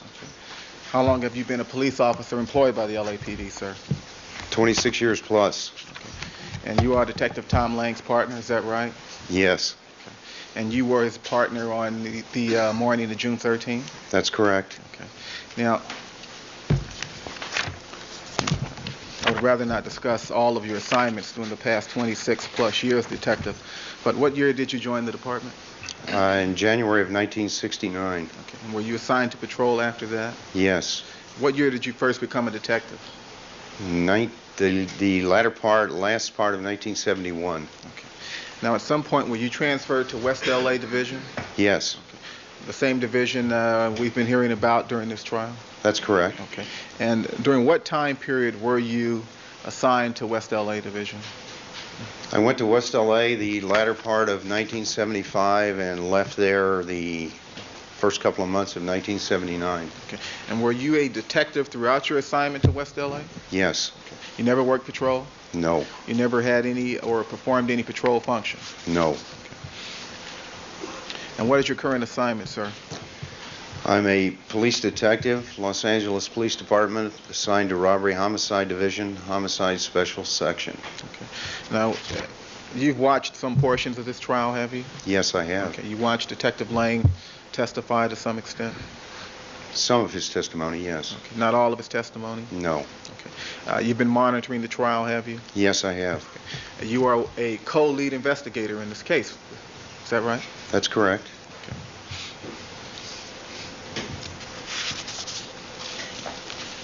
What time did you first receive the call requesting you to respond to 875 South Bundy? 3 o'clock the morning of June the 13th, 1994. Okay, and who called you? Lieutenant John Rogers. Okay. Now, when Lieutenant Rogers telephoned you, did he advise you of the circumstances at Bundy as he understood them to be? Yes. What did he say?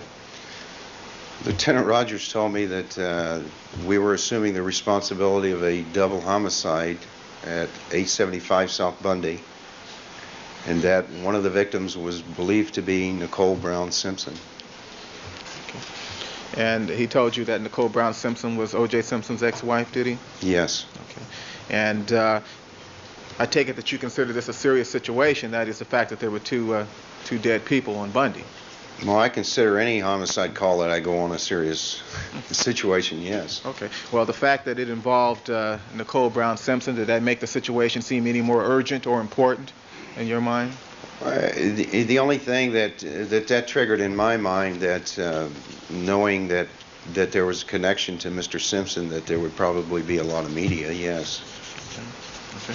Well, at that point, that is when you heard that Miss Simpson might be a victim, did you think in your mind that perhaps you should investigate the case differently than you would any other murder case?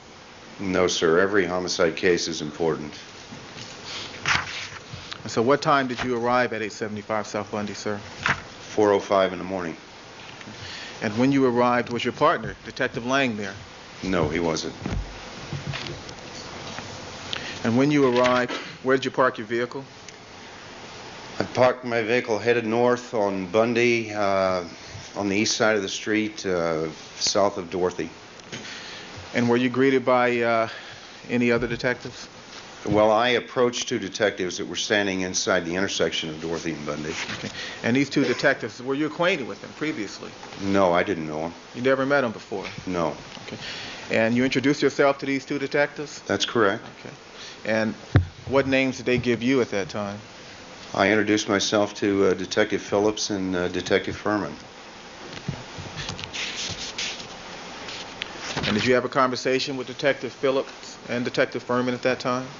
Mainly with Detective Phillips. He introduced himself as the homicide coordinator of West LA. Okay, so he was a supervising detective at that point, is that correct? That was my understanding, yes. He was Furman Sr.? Yes. Okay. And did Detective Phillips brief you on the situation at that time? Yes, he did. What did he tell you? He told me that there was a double homicide at the location, that one of the victims had been identified as Nicole Brown Simpson, that 2 minor children had been removed from the residence and had been taken to West LA Division for safekeeping, and that he had previously spoken with Commander Bushy about a personal notification. At that time, I wasn't really too concerned about that. Okay. And after you had this conversation with Detective Phillips, did he take you somewhere? Yes, he did. And where did he take you? Well, I asked him to give me a brief walkthrough so I could acclimate myself to the crime scene after I informed him that we were assuming the investigation. Okay. Now, this request of yours, that is for a brief walkthrough Yes. of the crime scene. Yes. Is that routine? Absolutely. Nothing extraordinary or unusual about your making that kind of request? Nothing at all, no, not since I'm taking over the investigation of the crime. Okay. Now, were you aware that Detective Phillips had been told earlier that morning that the RHD division was going to assume responsibility for the crime scene investigation? I'm not sure I understand that. Was I aware that he had been told? Yeah. I would assume that because I had been told that we were taking the investigation by my supervisor, so I would assume that that had been relayed to him, yes. Okay. And the fact that RHD would assume responsibility for an investigation, there's nothing unusual about that, is there? Nothing at all, no. Okay. Now, if you know Detective Van Adder, what is the responsibility, the investigative responsibility of the local detective unit in a situation like this, that is wherein the RHD division comes in and assumes responsibility for the investigation? Well, they have the responsibility at the time that they're informed that we're taking over to maintain the security of the scene. However, upon our arrival, it's not unusual for us to ask them to assist us in the investigation to a point that we can handle it ourselves. Well, once local detectives learn that RHD has taken over, should they continue to investigate the crime scene? No, they shouldn't. They should only maintain the security and integrity of the crime scene. Now, it took you approximately, 1 hour and 5 minutes to arrive at the scene, that is, after you received the initial phone call? That's correct. Okay. And so during that 1 hour and 5 minute period, these local detectives should just stand by? They should maintain the integrity of the crime scene. That's correct. How many homicide investigations have you been involved with during your stay at RHD?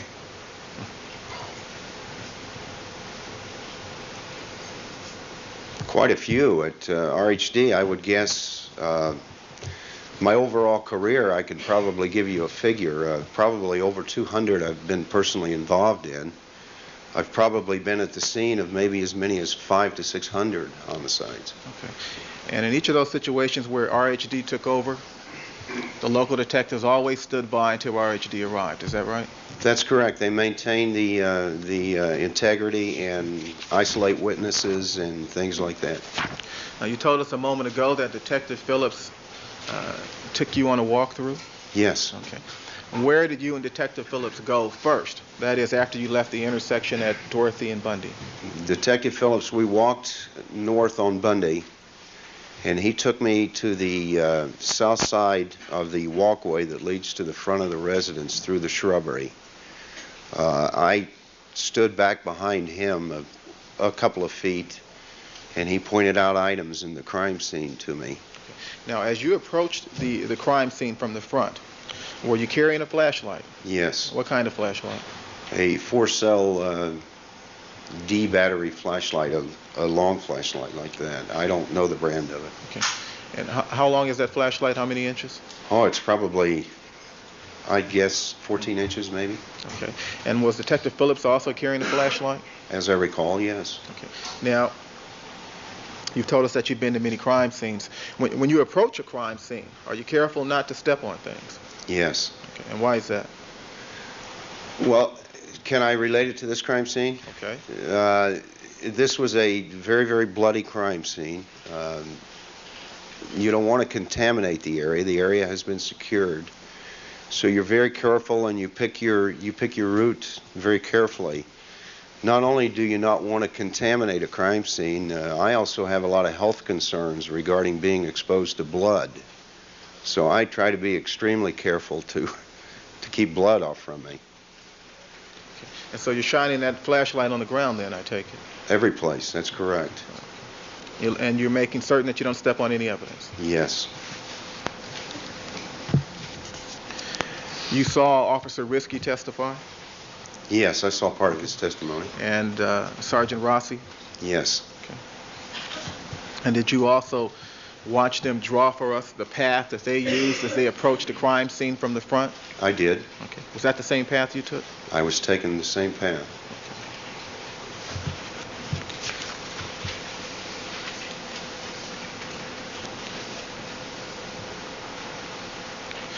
And when you left the crime scene at Bundy, after the initial walkthrough, did you go out the same way you came in?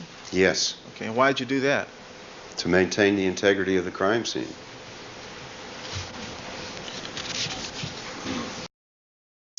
That's trained and taught to officers by older officers that once a route has been determined into a crime scene, and normally that's done by the responding officers, once that area or that route has been determined and been walked on, then we attempt to use the same route to keep everything else as close to the way it was found as possible.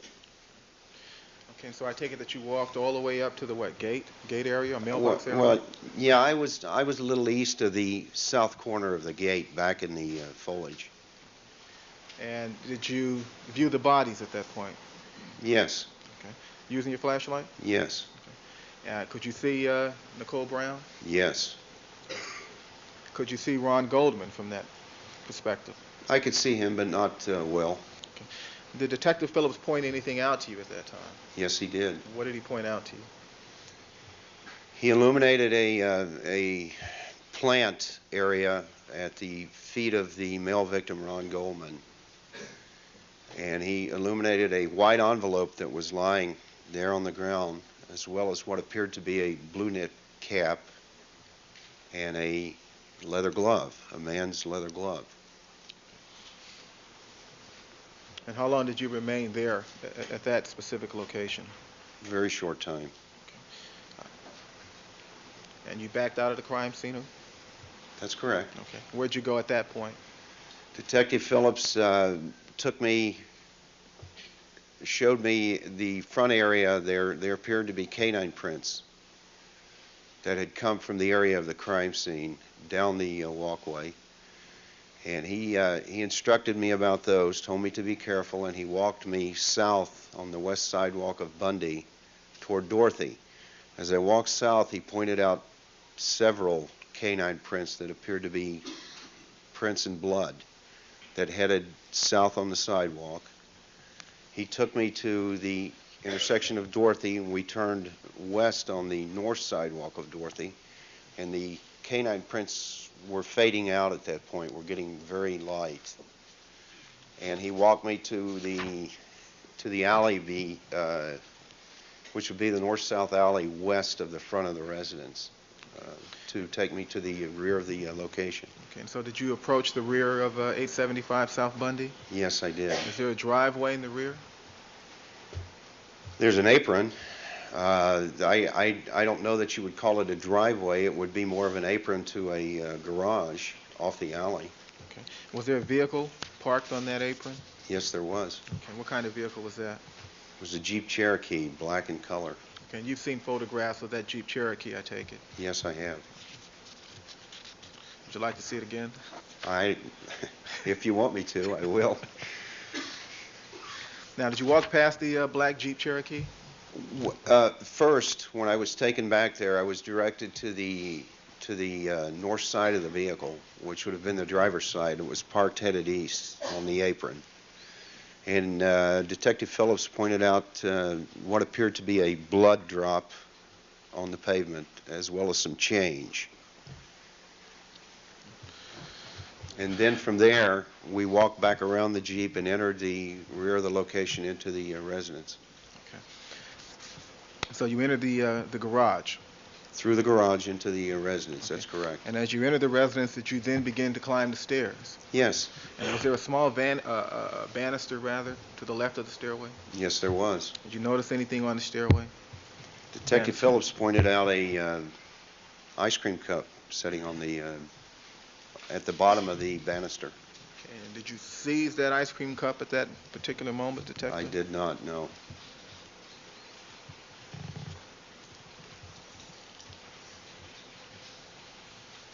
Did you examine the ice cream cup? I looked at it. I visually looked at it for a short period of time. Or did you stop and look at it, or did you just look at it as you walked past it? I looked at it as I walked past it. Okay. What did you notice about the ice cream, Detective? Really not too much, other than it appeared to be melted ice cream.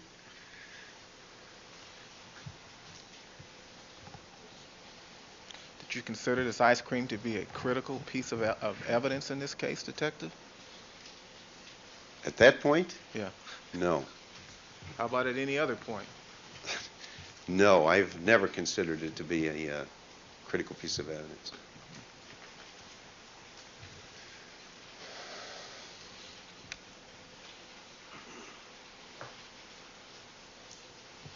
So I take it you walked up the stairs, is that correct? Yes, I was led up the stairs into the kitchen area, through the kitchen to the front door of the location. Okay. Now, as you approached the front door, did you notice whether it was open or not? The door was open. Okay. Now, was it just you and Detective Phillips at this point? Yes. Okay. Did you see anyone else in the house at that time? There was no one in the house. Okay. And did you exit the front door? Yes. Okay. You walked out onto the pathway or landing? Yes. Now, prior to walking out the front door, did Detective Phillips caution you? Yes, he did. Okay. And what did he say to you at that time? He told me that he had observed what appeared to be blood shoe prints, as well as blood drops, leading west from the crime scene toward the alley, and told me to be careful not to step on any of those. Okay. You still had your flashlight in your hand? Yes. Okay. Did you walk out the door? Yes. And which way did you go at that point? I stayed to the south portion of near the wall of the residence on the outside. The porch light was on, giving a little illumination. And I walked up east to just before you start down the stairway to where the victims were, used my flashlight and observed the scene. Okay. And were you better able to see the scene at that point? Much better, yes. And how many gloves did you see then? One. Did you ever see two gloves at this location? Not at Bundy, no. Okay. Did any officer ever tell you that he or she saw two gloves at that location? No.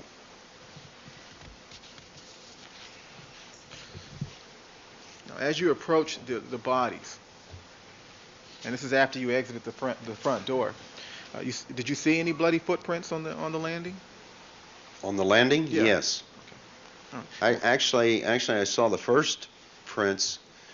They were pointed out to me on the landing, and then I observed what appeared to be molded prints on the steps coming up, as well as between the two victims. What do you mean when you say molded prints? That would be where there was blood there, and a person stepped in the blood, and it leaves a molded impression of the bottom of the shoe in the blood itself. Okay. And you saw this molded footprint on the steps? I saw it on the steps as well as between the two victims that appeared to be molded also.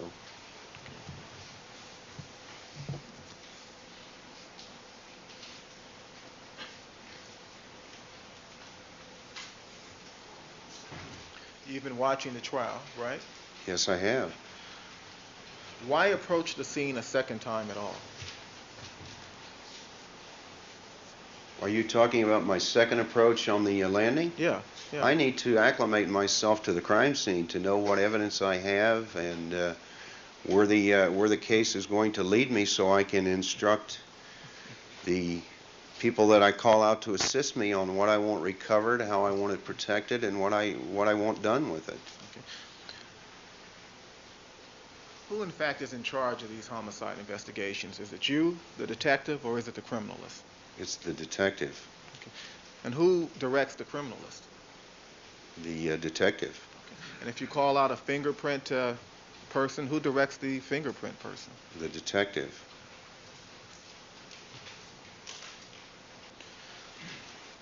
And if you call out the coroner, who tells the coroner when they may remove the bodies? The detective.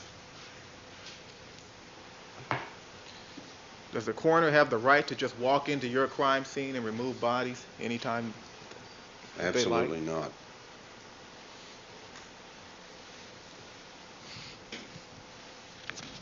It's a good time to break, Your Honor. Here so. Ladies and gentlemen, we are going to take our recess for the morning session. Please remember my admonitions to you. Don't discuss the case amongst yourselves. Don't form any opinions about the case. Do not conduct any deliberations till the matter has been submitted to you.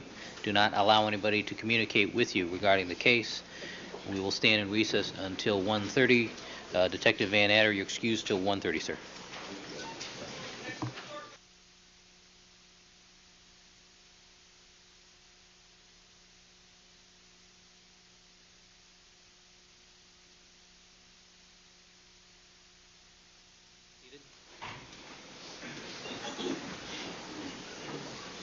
All right, let the record reflect we've now been rejoined by all the members of our jury panel. Good afternoon, ladies and gentlemen. Another great tie and suspender combination there. All right, Detective Van Adder, would you resume the witness stand, please?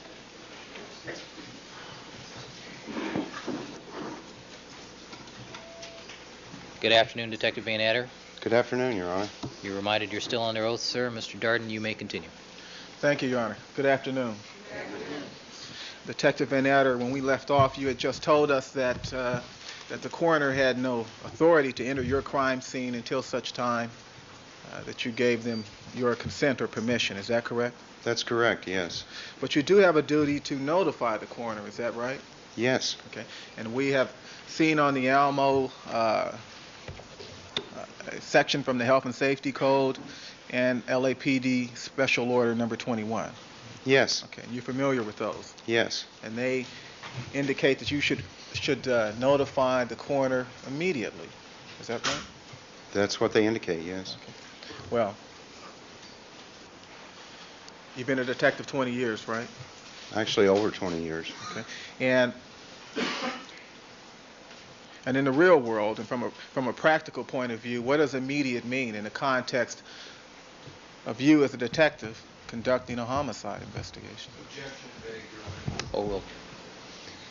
Immediate to me means when it's practical for them to respond to the scene to remove the bodies. There's no need for them to be there before then, and that would be after I or my partner had finished the scene. Okay. But you do make a first call or first call notification.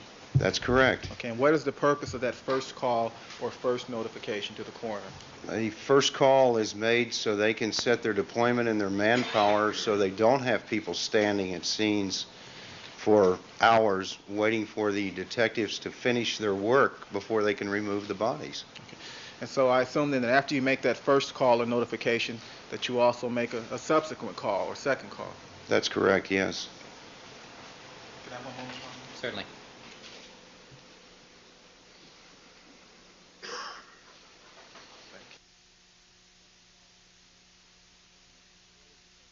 Second call or second notification to the coroner, what is the purpose of that? The second call or second notification is made when we deem it time for them to respond to remove the bodies from the crime scene. That's the purpose of the second call, to tell them to actually respond to the scene. Are all crime scenes alike? Absolutely not. Each crime scene is an experiment in one. They're all unique and they're all different. Okay. And I take it that the evidence you might find at any particular crime scene varies. Completely, yes. It would be a very easy job if they were all the same.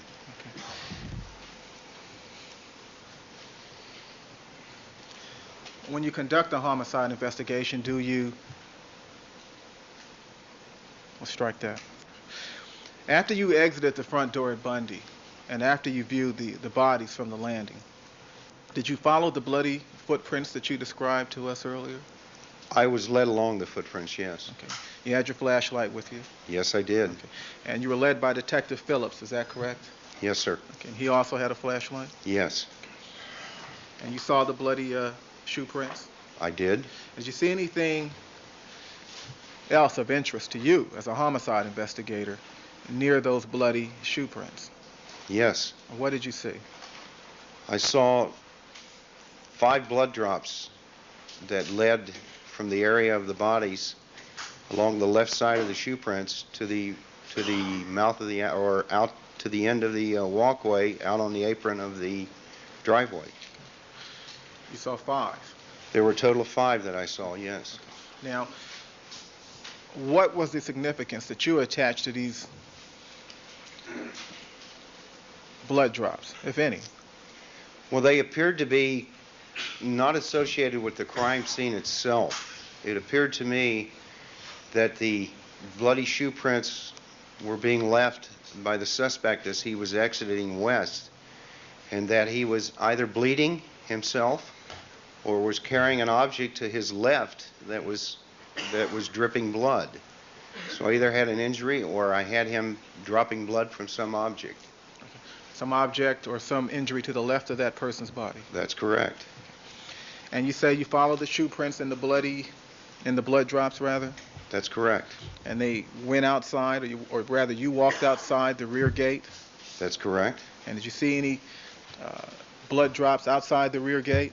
Yes, there was one on the apron of the driveway just northwest of the rear end of the vehicle there. Okay.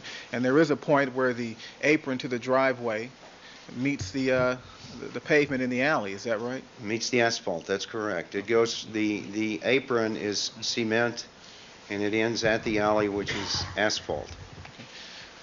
Did you see any drops of blood on the asphalt in the alley?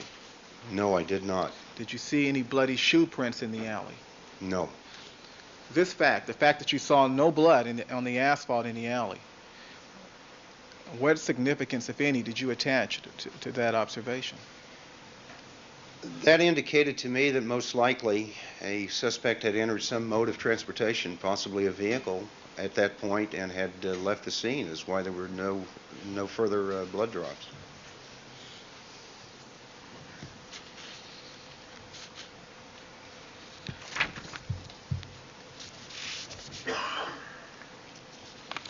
And after your arrival at the Bundy crime scene, were you ever given any documents at all?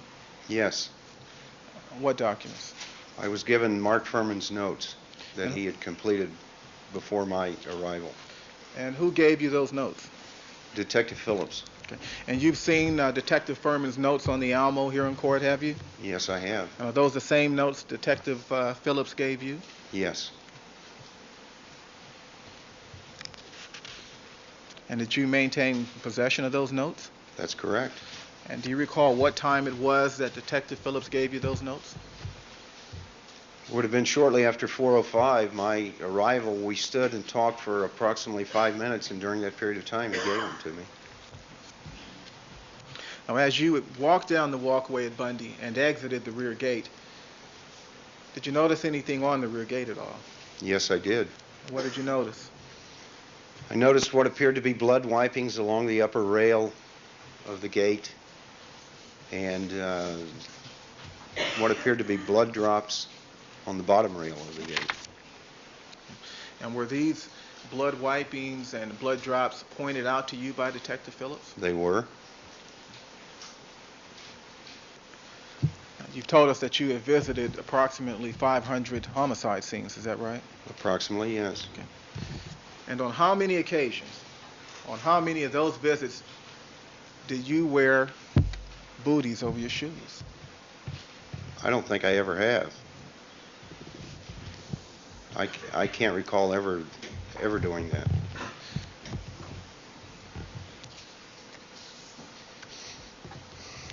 Well, did you think at the time that given the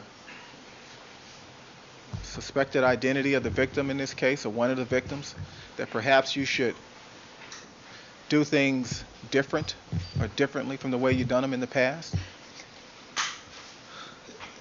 The only thing that's different with this case than any other case I've ever handled, and the only more importance that I see in this case than any other murder that I've handled, is the press coverage. Any murder I've handled has been very, very important to me. So you did in this case what you've done in all the other cases? Absolutely.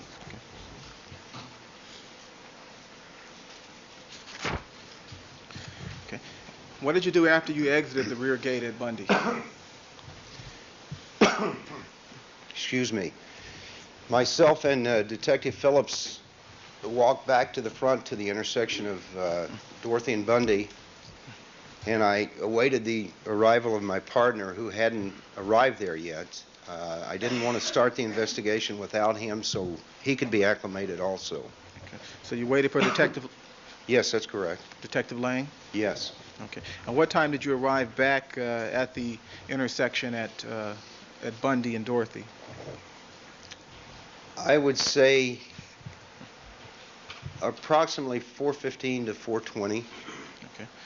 And so how long did it take then? That is, how long did it take to do that walkthrough? 10 minutes at most, probably. Okay. And when you arrived back at the intersection at Bundy and Dorothy, was Lieutenant Rogers there? Yes. And who was he? He was my immediate supervisor. And was Lieutenant Spangler there? Yes. And was Captain Dial there? Yes. And who is Captain Dial? Captain Dial is the patrol commander for West Los Angeles Division. Okay. And were there other police officers there at the intersection at that time? Yes. Okay. Now, at some point, did Detective Lang arrive at the location? Yes. Okay. And what time did he arrive, if you recall? 4:25. And did you introduce Detective Lang to Detectives Furman and Phillips? I did. And was there any indication at all at that time that Detective Lang had ever met Detectives Phillips and Furman? None whatsoever. Okay. And did you ask Detective Phillips to do something at that time? I did. And what did you ask him to do? I asked him to give my partner, Detective Lang, a walkthrough of the scene also, and then we would meet back out front. And did he do that? That's correct. And did you wait for Detective Lang? I did. And did he at some point come back to the front of the Yes. property? Yes. What happened next, Detective? We conferred in the intersection. I discussed it with my partner. Detective Phillips was there. Again, Detective Phillips had notified me earlier, and he again brought up the subject that he'd been ordered by Commander Bushy to make a notification, a in-person notification. My concern at that time was I realized that this would most likely be a very heavy media event because of the implications of the people involved. I had been earlier told that there were 2 minor children in custody. And my concern was to make a notification, make a disposition for the children to get them out of the police station, to meet Mr. Simpson, realizing that at some point myself or my partner was going to have to interview him. So we made a decision to make a notification at that time. Okay. Now, we have seen the LAPD policy regarding notification of next of kin in homicide cases. Yes, that's correct. Okay. You're familiar with that policy? Yes, sir, I am. And the policy does apply to next of kin. Is that right? That's correct. Now, Mr. Simpson was Miss Brown's ex-husband, right? That's correct. So does he qualify as next of kin? Not to the victim, but not to the female victim. However, again, we had two small children in custody that he was the father of that we needed to make a disposition on. So I thought it appropriate that he be notified. You told us earlier that you had worked in West LA Division some years ago. That's correct. I guess you left West LA Division in 1979, was it? Yeah, I believe it was either February or March of 1979. Okay. Well, during your stint as a detective at West LA Division, had you ever visited 360 North Rockingham? I don't think I think that was the first time I was ever on the street, was on June the 13th. Okay, so you weren't familiar with that area then? Not at all.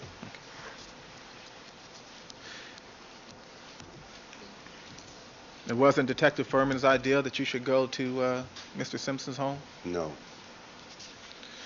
What was your rank at the time, by the way? Detective 3. Okay. And Detective Lang's rank was what? Detective 3. And Detective Phillips? Detective 3. And what was Detective Furman's rank? At that time, he was a Detective 2. Okay. So you outranked Detective Furman? Yes, that's correct. In fact, 3 of you outranked Detective Furman, is that right? That's correct.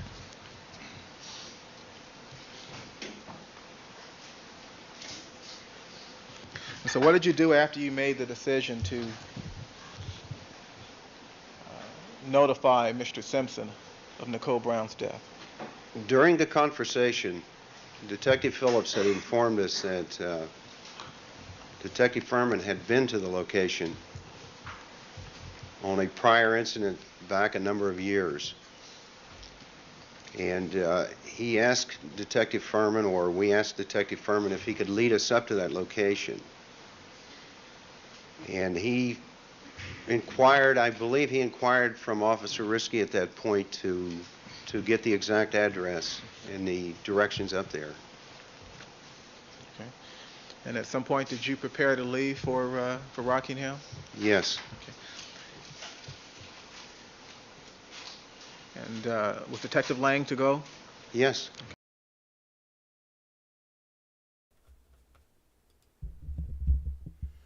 Patrick said, "Why are you ranking yourself by a number like that? Even want big number attached to my name now." And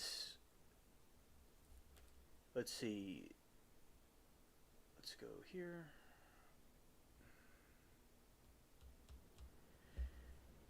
Judy, if you're listening, chat says hello. Now we'll continue this.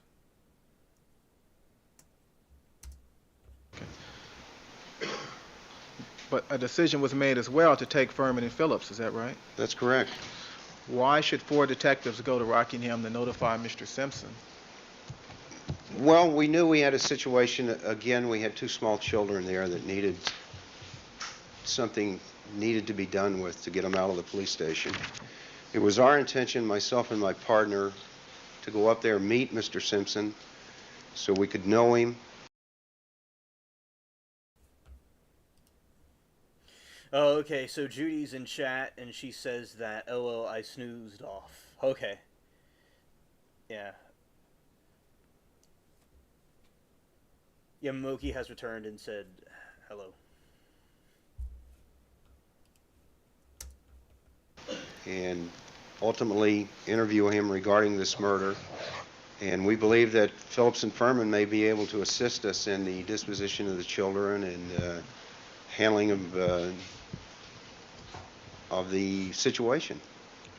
Well, you told us a moment ago that you wanted to interview Mr. Simpson at some point. At some point, yes. Okay. Well, did you consider him a suspect at that time? No. Did you have any notion at all at that time that... I didn't know who the suspect was. Anybody could have been the suspect at that point. Okay. Now, we have heard testimony that Commander Bushy ordered Detective Phillips to notify Mr. Simpson personally. That's correct. Okay. Did you speak to Commander Bushy? I did not. Okay. There is a chain of command in the LAPD, is that correct? Yes. A commander outranks a Detective 3, doesn't he? Well, there's enough steps between him and I to make a ladder, yes. Okay.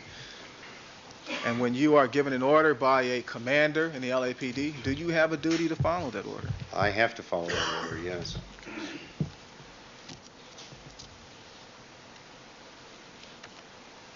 You and Detective Lang got into one car and drove toward Rockingham? Yes, we entered my car. I drove. And Detective Phillips and Detective Furman, they entered another car? That's correct.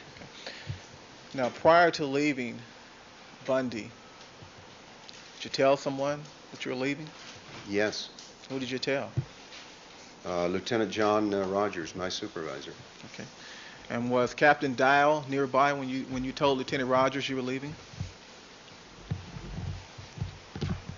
Captain Dial was in the immediate vicinity. However, I don't think she was standing in the tight group where I was talking to him. Okay. And was Lieutenant Spangler standing nearby when you told Lieutenant Rogers you were leaving? Yes. Okay. I believe you mentioned a moment ago that Lieutenant Rogers is your supervisor. That's correct. He is a supervisor within the Robbery Homicide Division? He was the lieutenant in charge of the Homicide Special Section. That's correct. Okay. And so he's perfectly capable then of conducting a homicide investigation?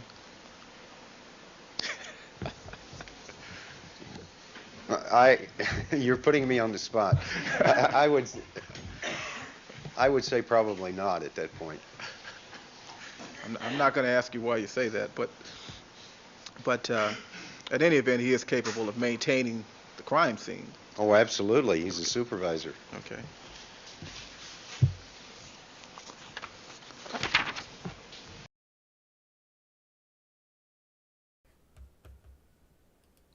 All right, so oh, that's very nice. A shell pattern. Got habit. Oh, that's very cool that you're working on that with a white scarf with sparkles threaded. Nice, very creative, very good idea. Yeah, nice, absolutely. And now we'll continue.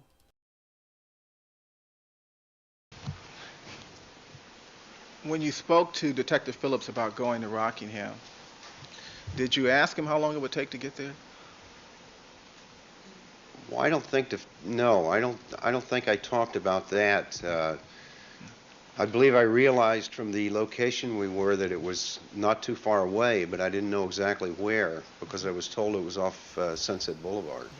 And did you have any inclination or notion as to how long it would take to get to 360 North Rockingham? No. Okay. Did you expect to be gone for several hours? No. How long did you expect to be gone? That is so young girl liked my hat at Aldous, and she was very happy to tell me she learning. Well, that's good. I'm glad that there's others that are learning about doing that. It's a good thing for her to learn. Indeed. And Milky said, I wouldn't be surprised if Erin started knitting.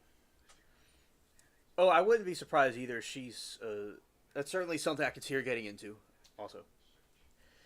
I've been giving her tools and yarn, and she was so happy, and I'm glad to give her supplies. Oh, Judy, that is so good that you're helping her and giving her supplies. Awesome.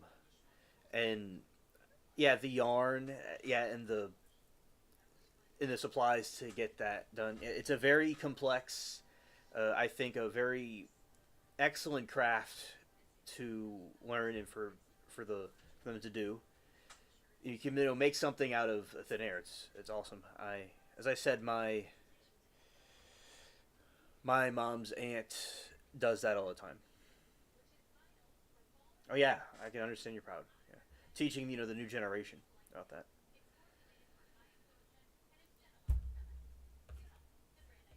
Famously, cats like to play with yarn. Mine don't play. We never gave the cats yarn, but that's something they'll have in the books. Is the cats like to play with yarn. It's crochet. Nice. Yeah, you're very good at that, making different hats and scarves and stuff. Yeah. It's always good to think different and come up with different ideas, and teaching others how to do it too. Very well done. As there's all these different colors you can use in a different patterns. There's all kinds of a creative palette, like painting, you could use in different products. Yeah, it's very nice. A very short time. We had a crime scene to do. You expect expected to go to Rockingham and introduce yourself to Mr. Simpson and return? Make a notification and return to the crime scene. That's correct.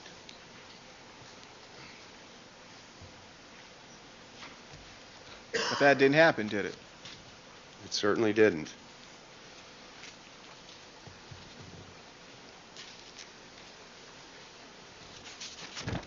How long did it take you to drive from Bundy to Mr. Simpson's home on Rockingham? Approximately 5 minutes. Were you speeding? No. Did you run any stoplights or stop signs? No. Have one moment, Troy.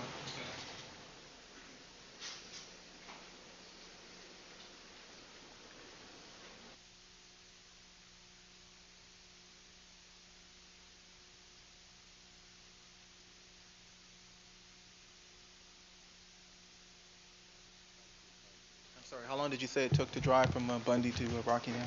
Approximately 5 minutes.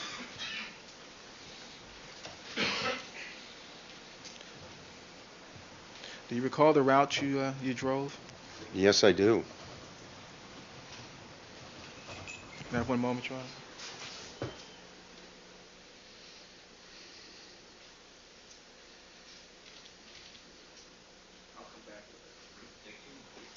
Hmm? Okay. Do you recall? We drove north on Bundy. Do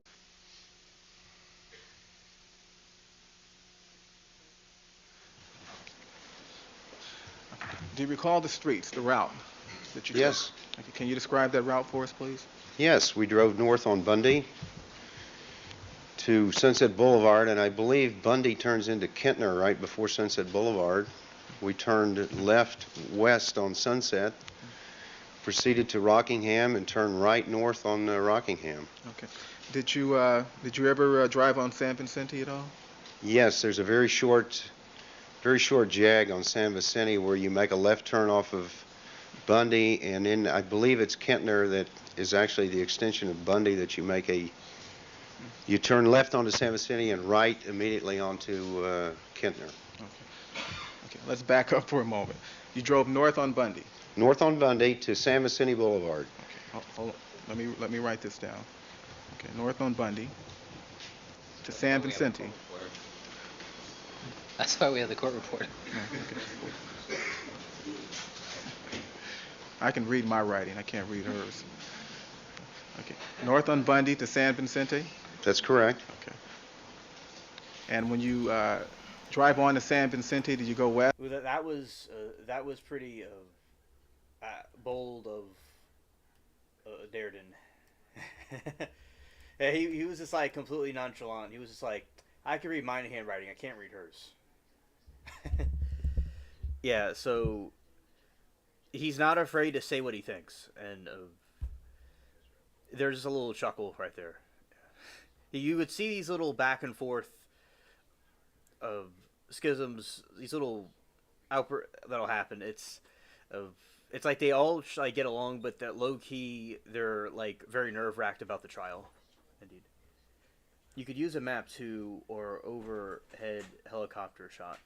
Yeah, that would work too. Passion, I absolutely agree. West or east? We turn left west. Okay. To San Vicente? That's correct. Okay. And when you drive on to San Vicente, did you go west or east? We turn left west on Okay. San Vicente. All right. And did you say the next street was Kentner? I believe that's where Kentner starts, and it's a very quick right turn north into Kentner. Okay, and then you go up to Sunset? That's correct. And what do you do when you reach Sunset? You turn left west onto Sunset. And what is the next street that you turn on? Rockingham. And what do you do at Rockingham? You turn right north.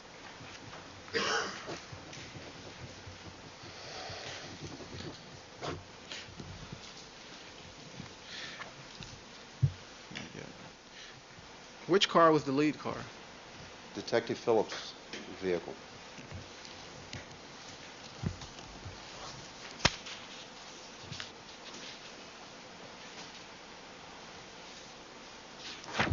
And as some point you arrived at 360 North Rockingham?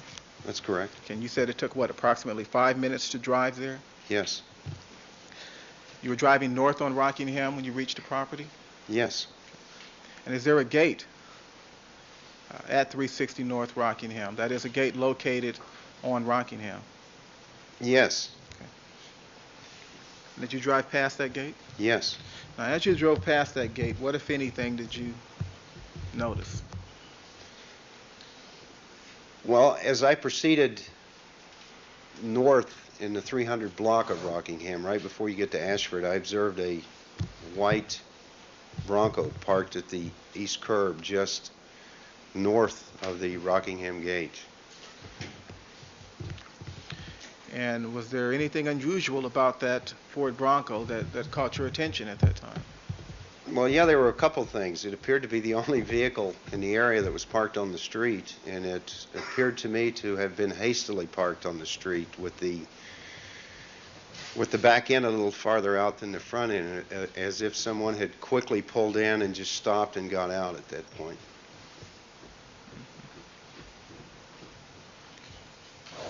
And when you noticed the vehicle and the manner in which it was parked, did you consider this significant?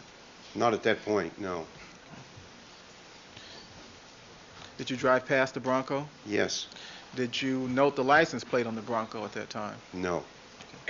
Did you or your partner, Detective Lang, attempt to run the license plate at that time? No.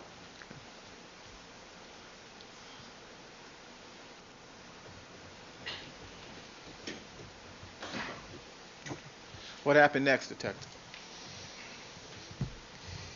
I pulled into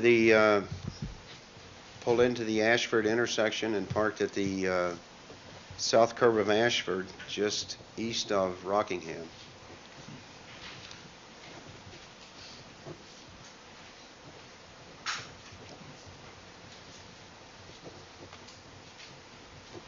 And what time in the morning was this? Approximately 5:10 in the morning. And was it still dark at that time? Yes. Can I have one moment, Charlie? Certainly.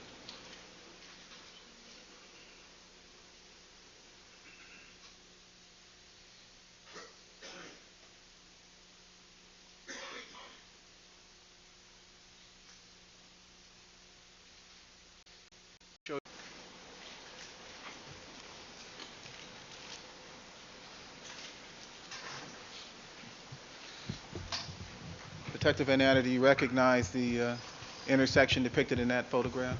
Yes, I do. Okay. If you will, please, can you direct the arrow to that point or location at which you parked your vehicle? The vehicle, if you could move it straight to the right there on the picture. Farther. Right in that area, right there.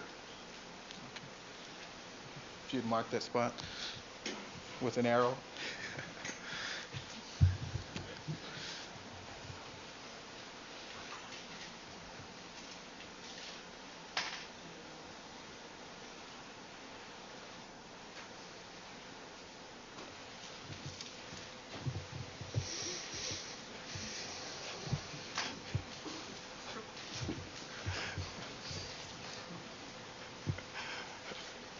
I hope he's on TV doing that, Charlie. Okay. All right. Thank you. Now, where did Detective Phillips and Detective Furman park their vehicle? Directly in front of my vehicle. Okay. What is it, 63?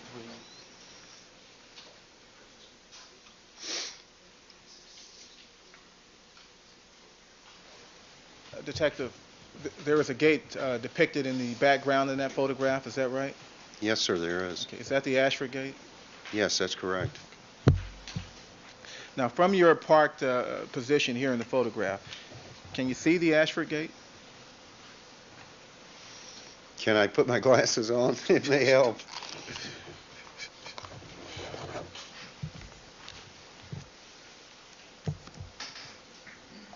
I can see where the gate is supposed to be, but it's very hard to make the gate out itself.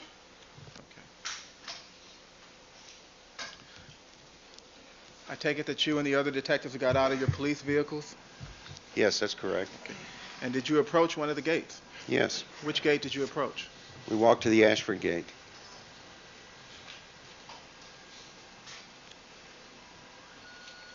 And that would be all four of you? That's correct. And once you reached the gate, did you ring the bell at all or buzz it? Yes. In fact, two or three of us rang the bell Now, at different times. okay. Could you tell if anyone was home as you stood outside the Ashford gate ringing the buzzer? It appeared to me that the house could have been occupied. There was a light on in the bottom toward the south side of the house, and there also appeared to be a light on up in the second story of the home. It appeared that there should be someone there, yes. Did you notice if there were any vehicles parked in the driveway area in front of the house? Not at that point. I think it was a little after that I noticed vehicles parked in the driveway. Did you ring the buzzer? Yes, I did. Did Detective Phillips ever ring the buzzer? Yes. How about Detective Lang? I believe he did also. And did Detective Furman ever ring the buzzer? I don't recall him doing that. When you rang the buzzer, could you hear any noise emanating from inside the house? Yes. What noise did you hear? I could hear a ringing coming from the interior of the home. So you would push the button and then you would hear ringing inside the house? That's correct. And how long did you and the other detectives remain at that gate pushing the buzzer? Probably 10 to 15 minutes. Did you ever receive a response from anyone inside the house? No. Did the lights remain on? Yes.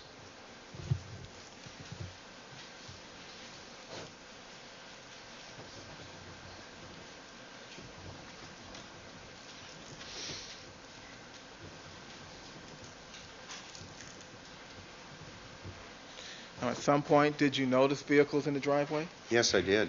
At what point was that? Probably within 10 to 15 minutes, I walked around and looked at the Bronco parked there. Detective Furman was already at the Bronco, and I looked down the Rockingham Gate driveway to see if there was a way I could get to the front door to knock on the door, and that gate was secured. I observed two vehicles parked in that driveway. Okay. Let's go back for a moment. At some point, you left the Ashford Gate, is that right? Yes, that's correct. Okay. And where did you go at that time? I came out to Rockingham and walked down to Rockingham toward the Bronco.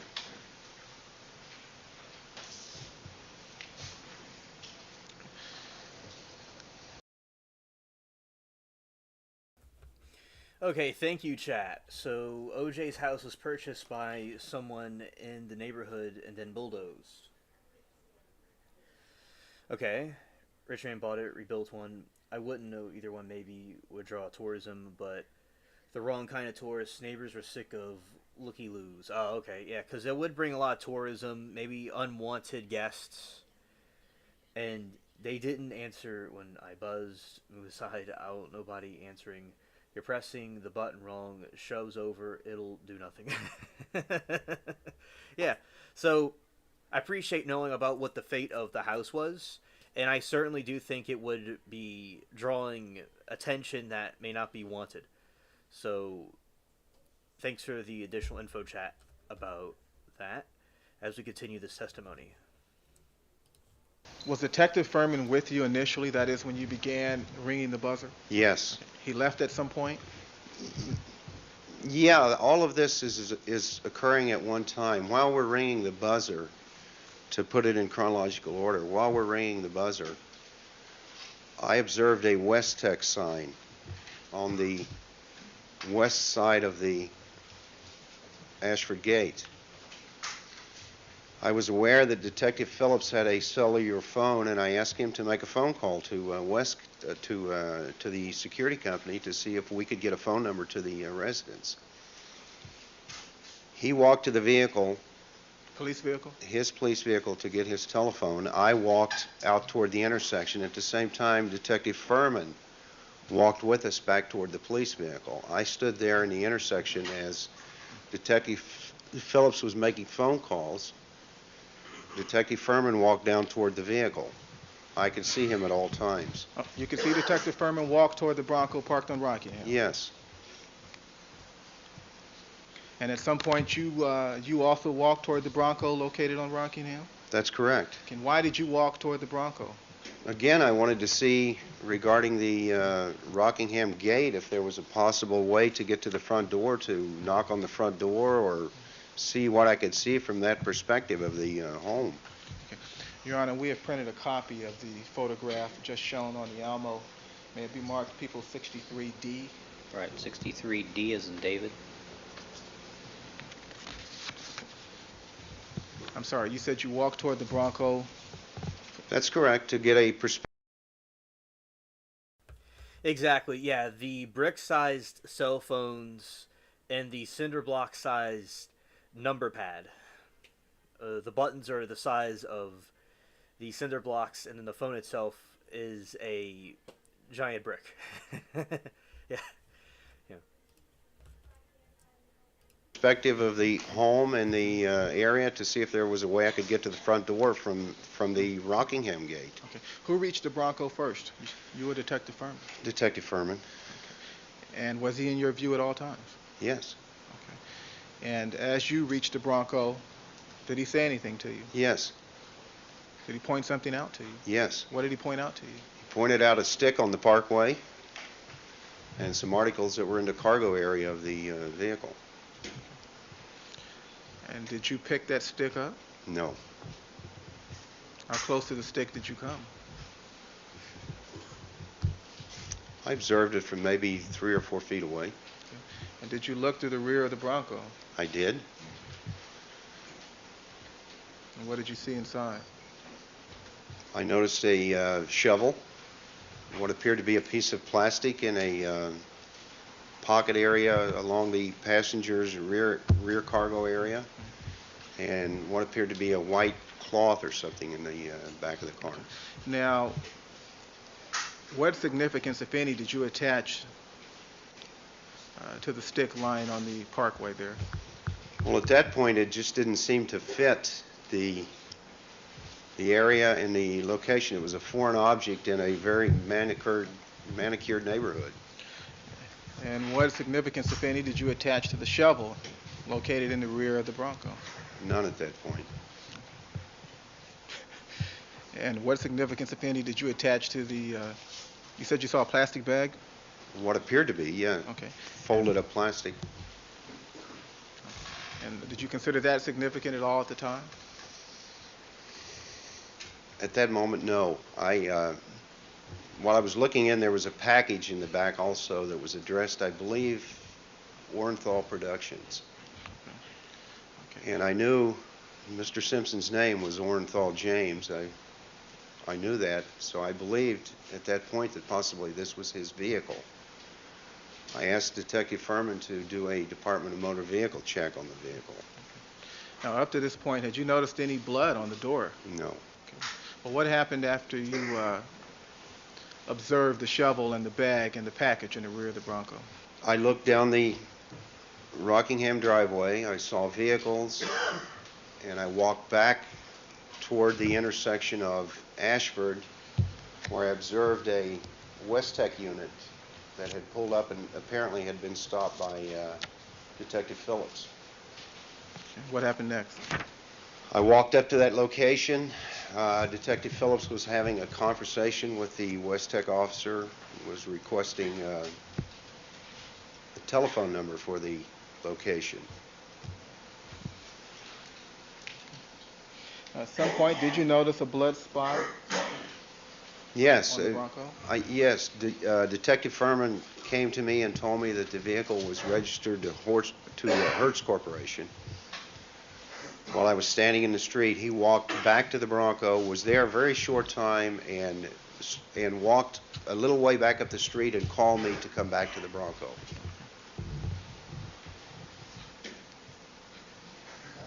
And did you go over to the Bronco? I did. About what time was it that you went to the Bronco the second time?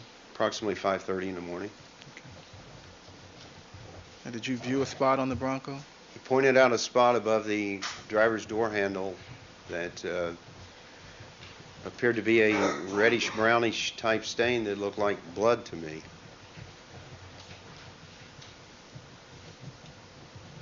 Have one moment.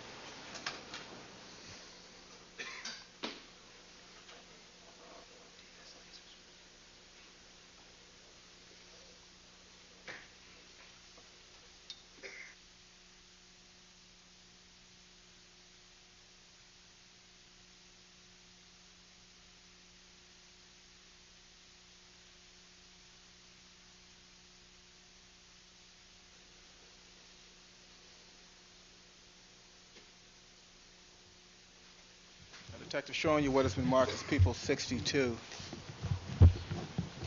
The board labeled Bronco exterior. If you can grab the pointer and step off the witness stand for a few moments, please. Mm-hmm.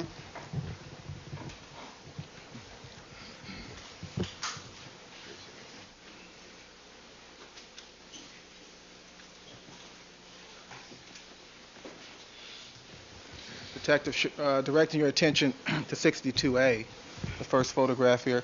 Does that depict the location of the Bronco when you first saw it?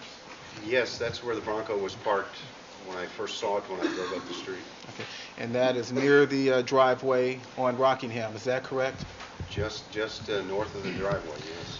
You told us a moment ago that you did at some point see two vehicles located, or parked rather, in the driveway behind the gate. That's correct. Okay. Was there room on the driveway or in the driveway to park this Bronco? There was a lot of room to park on the grounds, yes. Directing your attention to 62A, which would be the middle photograph. What's depicted in that photograph? That's criminalist Dennis Fung apparently pointing out the spot above the door handle while it's being photographed. Okay. Now, Dennis Fung is the criminalist, is that correct? That's correct. It's his responsibility to collect biological evidence? Yes. Blood, for instance? Yes. And at some point that morning, did you ask someone to call for a criminalist? Yes. When? Approximately 5:30, when it was pointed out to me by Detective Furman, there was a black and white that had just responded to the location. I asked them to make a call to get a criminalist rolling to the location. And why did you want a criminalist at the location? Well, at that point, realizing that I had just left a very brutal murder scene, that this was in a very close proximity to that murder scene, that it appeared there should be people at the home there, and we were getting no response. We had also learned that there was supposed to be a live-in maid at that point within the residence. I become concerned that this could be another crime scene. This could be an extension of the Bundy crime scene where someone could have been killed or injured or hurt there. And I knew that if, in fact, that was the situation, that I was going to have a criminalist there. So you called for one? That's correct. Now, had you already called for a criminalist for the Bundy murder scene? No, I hadn't. Or why not? Because it was my intention to make a notification at the Rockingham location, return immediately to the Bundy scene, and at that point I would have called for my scientific people. Okay. Did you ever discuss with Detective Lang the possibility that you could have Mr. Fung handle both crime scenes? Did I discuss that with him? Yeah. I don't think so. I think that was a given. Once we had a criminalist there, we had what appeared to be an extension of the Bundy crime scene once I seen what was there, so the criminalist would logically handle both crime scenes for the preservation and booking of the evidence. Okay. Did you expect the criminalist to handle, or rather gather, any evidence other than blood located on the exterior of the Bronco?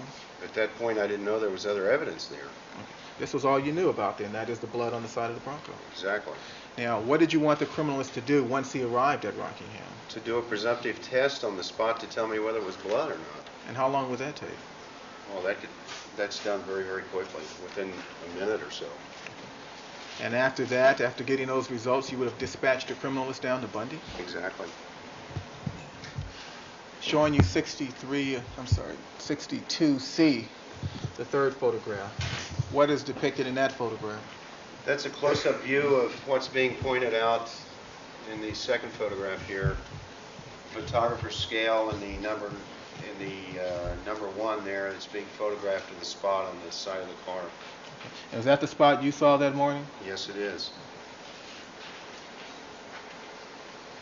And 62D, the bottom left hand photograph here? Yes. What is depicted in that photograph? That shows the Rockingham gate, the rear of the Bronco, and the numbers painted on the curb to the residence, 360. Okay. You mentioned earlier, or rather you testified earlier, that the Bronco was parked in some manner that you found somewhat unusual. Is that right? Yeah, it appeared to have been hastily parked, yes. Okay. 62E, that's a photograph of the rear of the Bronco, is that right? Yes. It shows the curb as well? Yes. And is that the manner in which the Bronco was parked when you first saw it? Yes. And the final photograph on People 62, what's shown in that photograph?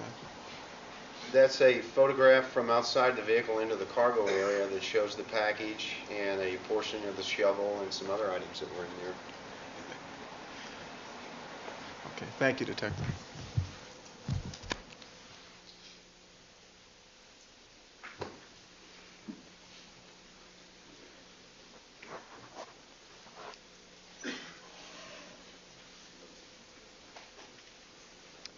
Mr. Darden, I was just wondering if you wanted to show that to the folks down at the other end, since you're standing between.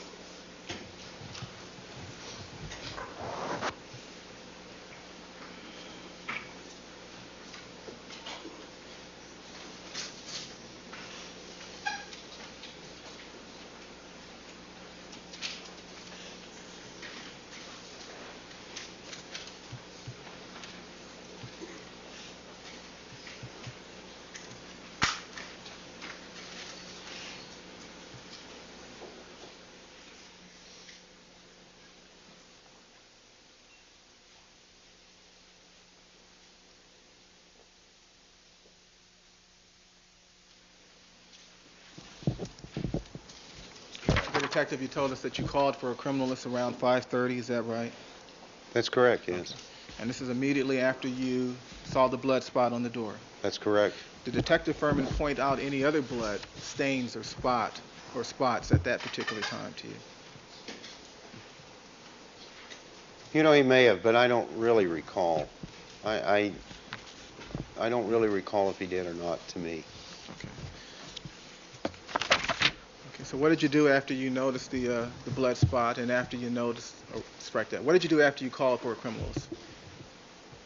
I told Detective Furman that with the information I had, I was very concerned regarding the occupants of the home, that something could be wrong. That I felt that we needed to go and check, and that I wanted to confer with my partner. We walked up toward the Ashford Gate, met my partner and Detective Phillips. We went to the Ashford Gate. My partner and I discussed it, and we made a decision that we needed to go in and find out if everything was okay. Okay. Was the black and white still there? Yes. Okay. Now, you told us a little while ago that Detective Phillips had attempted to contact West Tech Security on his cellular telephone. That's correct.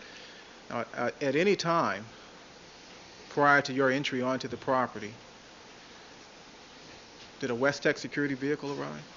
Two West Tech Security vehicles arrived. Okay. And did you speak to either of the occupants of those vehicles? I didn't personally speak, but I was standing back when Detective Phillips talked to him, yes. Okay. Well, the first vehicle that arrived, do you recall what time that vehicle arrived? That would have been shortly before 5:30 in the morning, I believe. Okay. And did you or any other detective ask for the telephone number inside the Simpson residence? Yes. Okay. And were you given that number? Ultimately, yes. How long did it take to get that number? Probably 10 minutes. Okay. And you said that a second West Tech Security vehicle arrived? Yes, a supervisor. Okay. Who gave you the number? Was it the supervisor? The original unit that responded ultimately gave us the number. Okay. And you mentioned a moment ago that you and Detective Furman had a discussion as to whether or not you should enter the property. Well, it was more my discussion. I was telling him my concerns, that I felt that we needed to enter the property. He Well- voiced the same concerns. Well, who brought up the issue first, if you I did. recall? Are you sure? I'm positive. Detective Furman didn't attempt to convince you of the need to enter the property? Detective Furman could not convince me of anything. No, I was concerned. No, I was the one that was concerned.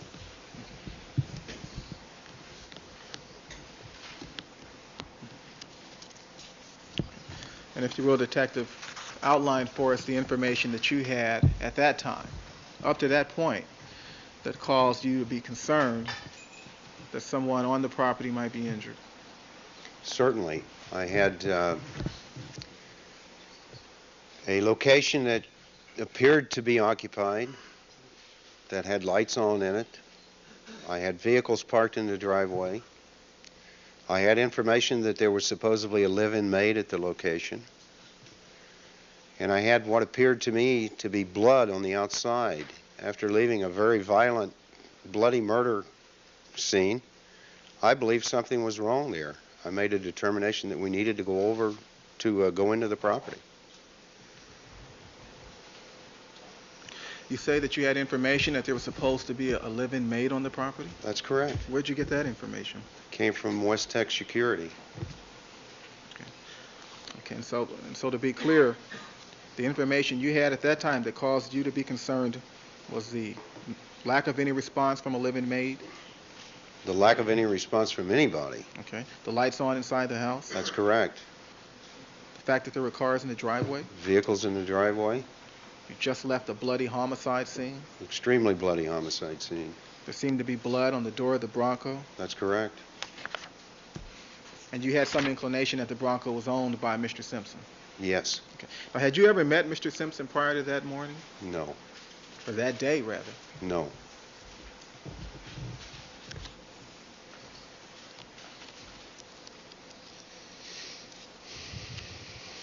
Had you watched him play football over the years?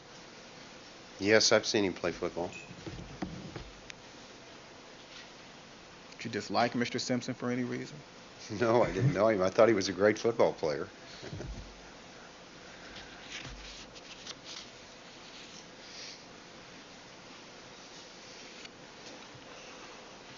Did you confer with Detective Lang on the issue of whether or not you should enter onto the property? Yes.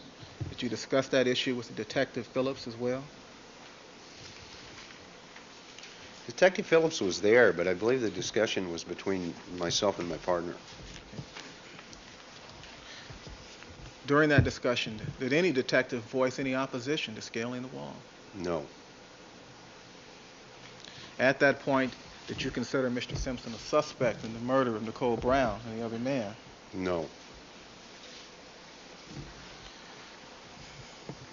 You told us that Detective Furman cannot convince you of anything.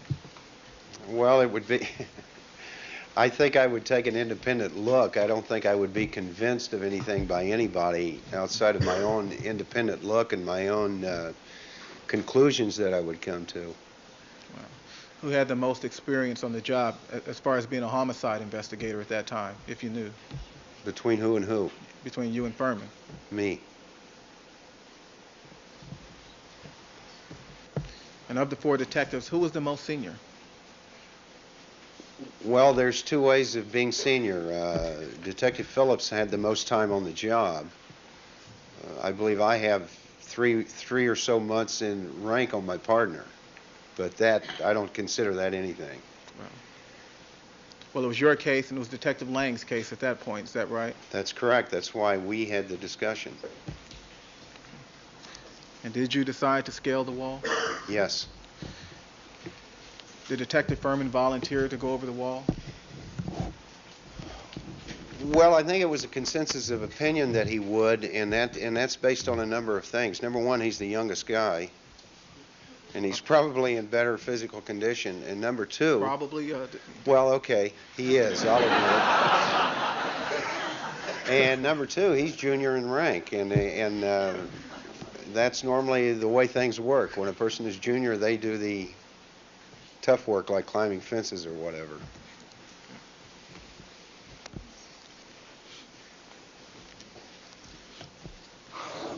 so had he had Detective Furman rather had more rank or more seniority, or been a little older. I would have probably gone over the fence. And how old are you, Detective? Do I need to answer that? I'll be 54 next month, sir. When was the last time you climbed a wall? Well, you know, you would be surprised. I climb walls a lot of times, so probably within the last week.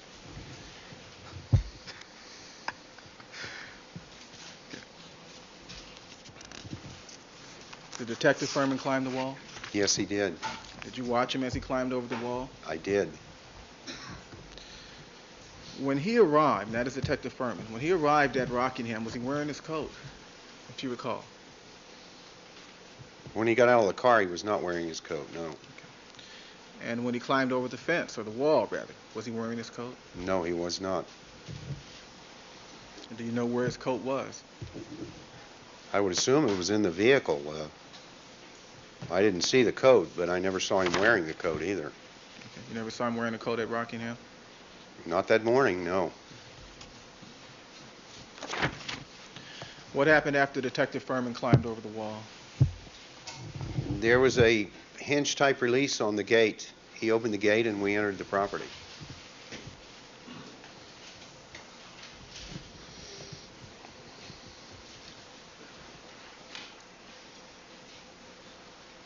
And did someone bring him his coat at that time? No. Okay. What happened next? Proceeded to the front door of the residence. Yes.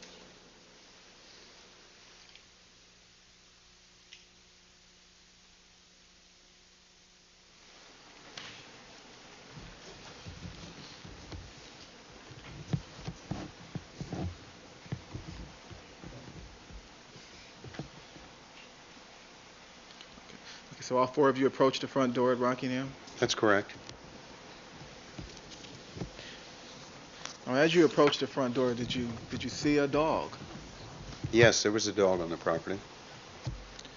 And when you saw that dog, did the dog begin barking? No. Did it growl? No. What did the dog do? The dog was very docile. Normally I have a... You scared of dogs, are you? Well, I'm not afraid, but I have a respect because I've been bitten by dogs in my career. And I was a little wary of this dog until I noticed the dog appeared very friendly. I walked up and petted the dog. The dog never made any sounds at all. Okay. The dog did not seem aggressive at all? Not at all. And you'd never been at Rockingham? Never. What did you and the other detectives do when you reached the front door? Knocked on the door, attempting to arouse someone within the residence. Did you yourself knock? Yes. Did any of the other detectives knock at the door? Detective Phillips may have, yes. How long did you and the other detectives knock at the door?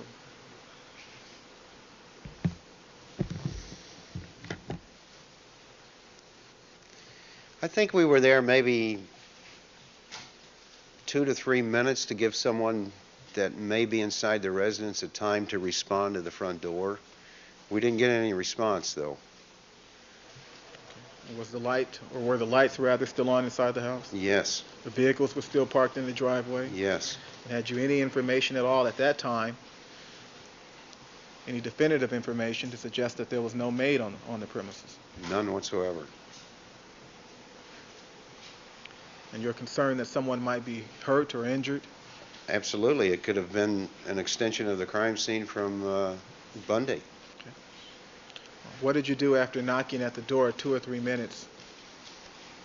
Not knowing the layout of the property, I wanted to observe the property to see if I could see any persons or anything. So I walked back to a walkway that ran east and west along the north side of the residence and walked down that walkway. So you walked around the house, to the back of the house? I walked to the north side and walked to the back of the house, that's correct. And did Detective Furman go with you? All four of us did. Okay. You were all together? Yes. Was it still dark at that point? Yes. Did you have your flashlight? Yes. Did Detective Phillips have his flashlight? Yes. Can I have one moment, Your Honor? Certainly.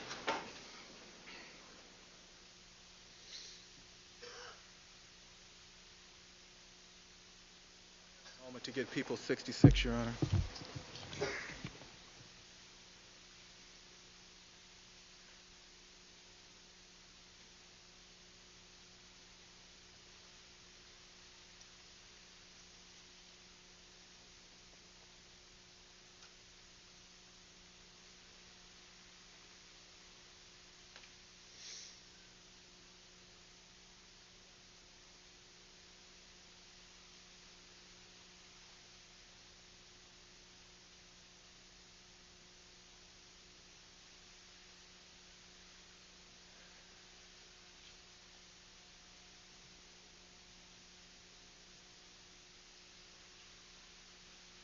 Detective, if you would step down from the witness stand, please.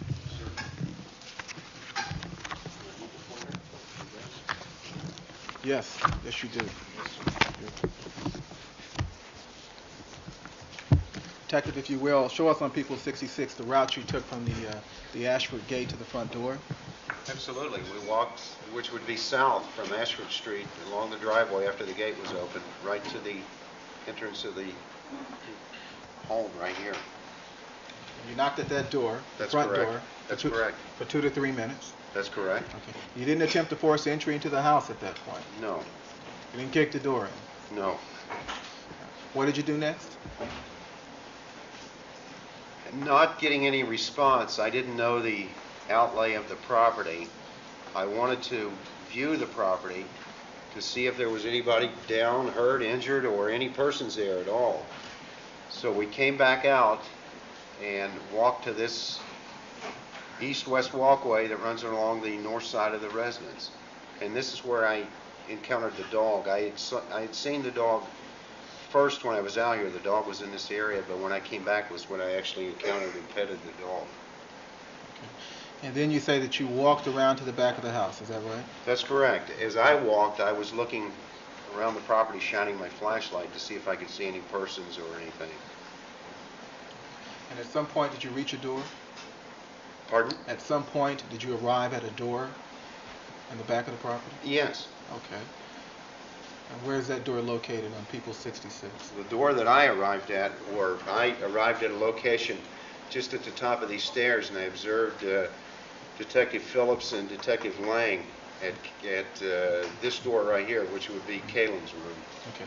Now, prior to reaching Mr. Kalen's room, did you knock at the back door to the residence? No, I observed my partner go to the back door and knock on the back door. That would be Detective Lang. That's correct. You didn't knock yourself. I did not. What were you doing during the time that Detective Lang was knocking at that back door? I was up in this area, shining my light, my flashlight around the area to see if I could see any persons or anybody down or anything, trying to observe the lay of the property and look to see if I could see anything. You did not conduct a physical search of the property at that time? I did not. It was a visual search? It was a visual search. And were you basically stationary? Yes. How long did Detective Lang knock at the back door, if you recall? Short time.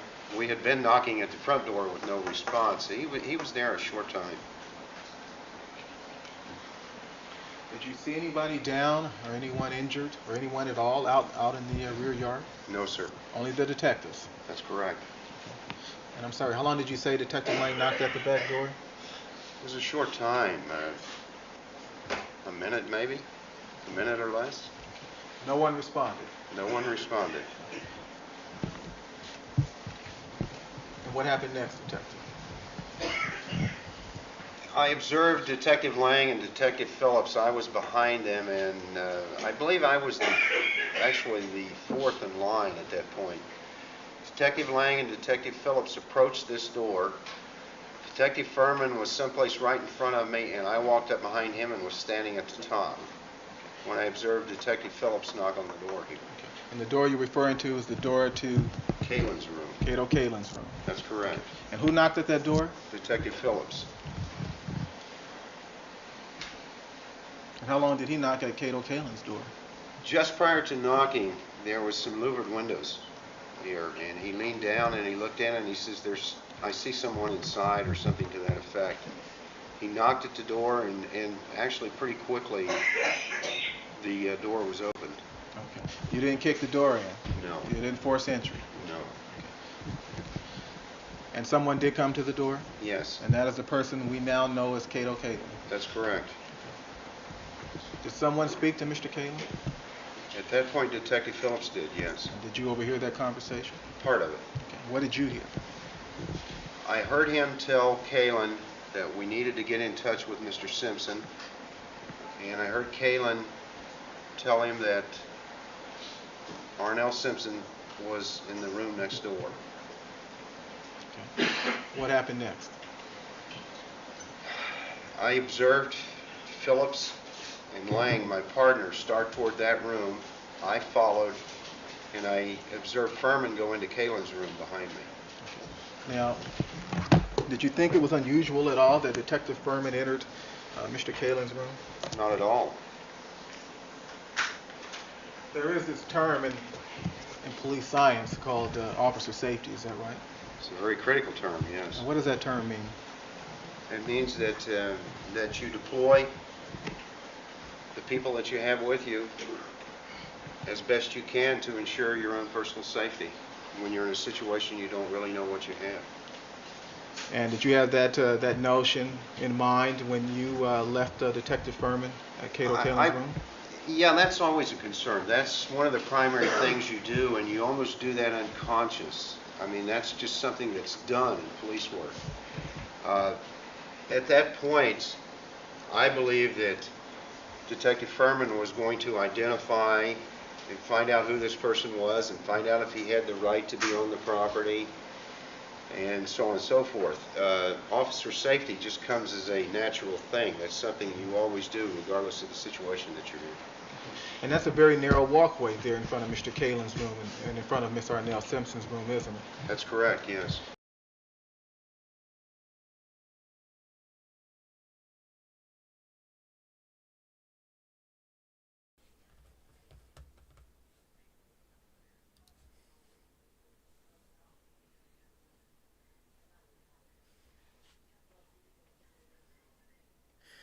Yeah, small dogs you like to bark.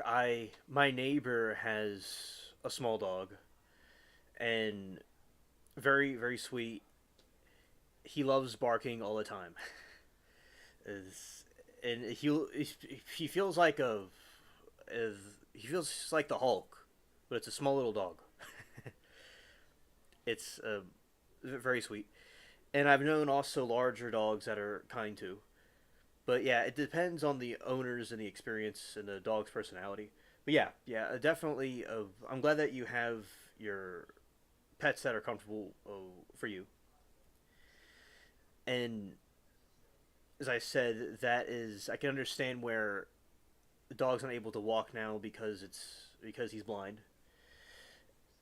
Glad that you're taking care of him. It's not easy to escape from that location, is it? Not at all. Let's strike that. There's a cement wall adjacent to the walkway. Yes. Okay. And it's a rather high wall. Is that right? Fairly high. But you're talking about the north side? Yes. Yeah, it's. I think there was 3 or 4 steps that go up to a landing, and this is a drop down walkway. And I can't tell you exactly. It could have been 3.5 to 4 feet high. Yes. Okay. So Detective Furman went into Cato Kalin's room. That's correct. And you and the other 3 detectives walked down to Miss Simpson's room. Yes. And what happened there? I believe, as I recall, either one of the 2, Lang or Phillips, knocked on the door. It was pretty quickly opened, and I had moved up behind. I heard Phillips ask her, or tell her, ask her if she knew where her father was. We needed to get in touch with him. We had an emergency. And she answered that question with actually what I considered a question of her own. She gestured toward the house and said, "Isn't he here?" Pointing like toward the house. And I said to her at that point, "I don't know, is he? Can we go inside and check? We need to check. Do you have a key?" And she says, "Yes." And at that point, did she obtain a key? Yes, she obtained a key from inside the room and led us down the walkway to the rear door. Now, did she enter through the rear door? That's correct. And did she use a key to enter into the rear door? Yes. And did she allow you access inside the house? Yes. She never objected? No. Now, where was Detective Furman, if you know, when you entered the house through the rear door? I believe he was still in Kalen's room. That's my belief. I'm going to ask you to retake the stand. Yes, sir.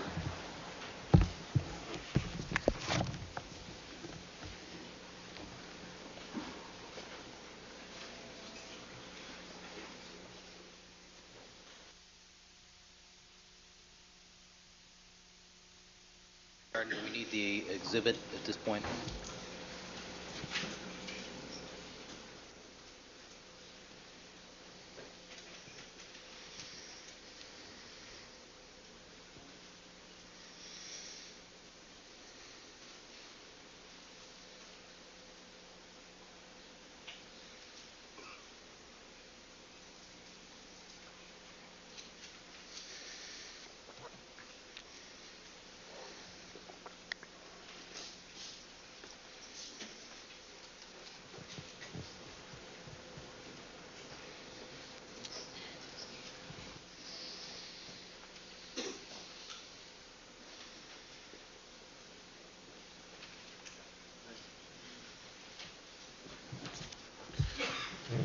Detective Furman did not enter the house along with yourself and Detectives Lang and Phillips and Miss Simpson?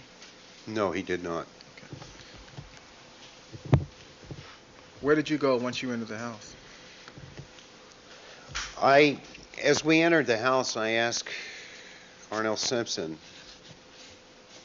where the maid's quarters were.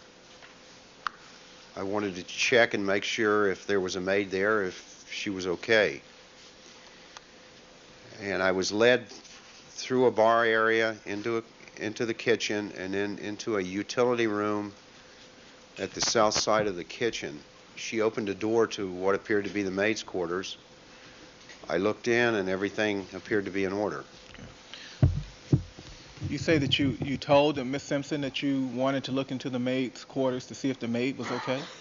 I asked her if I could to show me where the maid's quarters were. Did she ever tell you that the maid was off? No.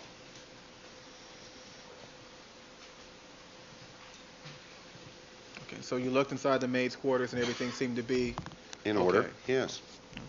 What happened next? At that point, I came back to the kitchen.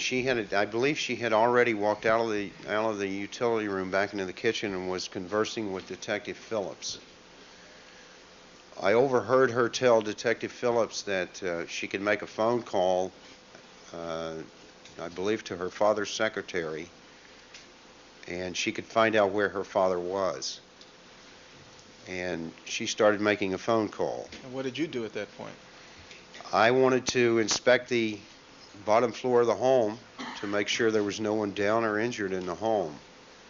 I started walking back to the bar area to look at the north side of the ground floor of the residence. And as I was exiting the kitchen, I was stopped by Detective Furman. And did you have a conversation with Detective Furman at that time? I did. What was that conversation? Detective Furman told me that he had seated Brian Kalen, or he referred to him as Cato, at the bar. I could see him sitting on a bar stool. And he told me that I should talk to Cato to hear what he had to say. And he gave me the inference that he was going out to check the grounds at that point. Well, how did he give you that inference? Well, I mean, that's part of police work. When something unusual happens, if you have officers there, we're all four working at the same time. He apparently thought he had found some very good information, and I just draw the inference from him telling me that he's going to check that area. Okay. Well, did Detective Furman tell you what, if anything, Kalen had already told him? Yeah, he said briefly that Kalen had told him that he'd heard a very loud thump outside his room that he thought was possibly an earthquake, and that I should talk to him.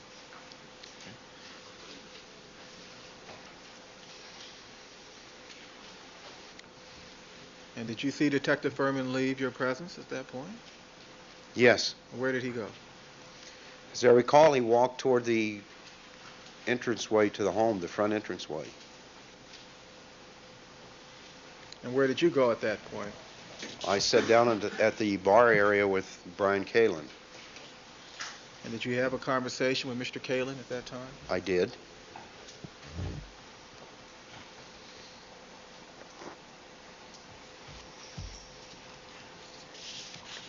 Can I have one moment, Your Honor? Certainly.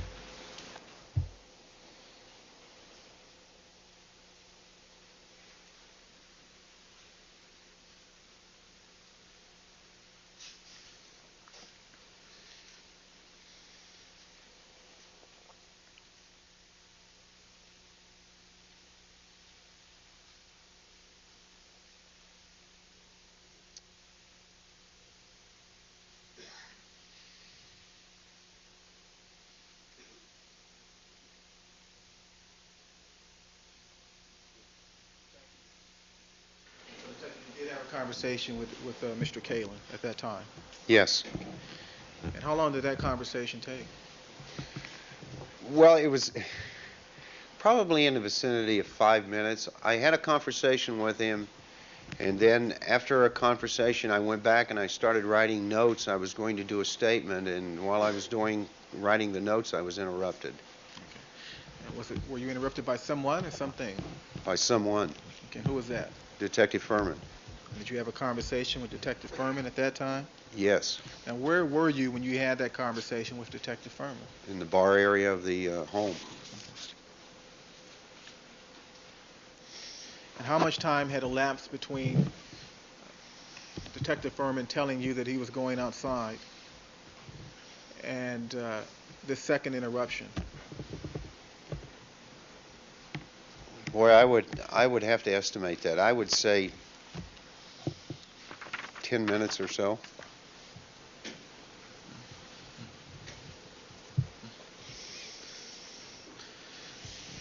During the time that you spoke to Mr. Kalen, did you ever ask him if he had keys to the Bronco? During this conversation? Yeah. Not during that initial conversation. I asked him later. Okay. And we'll come back to that.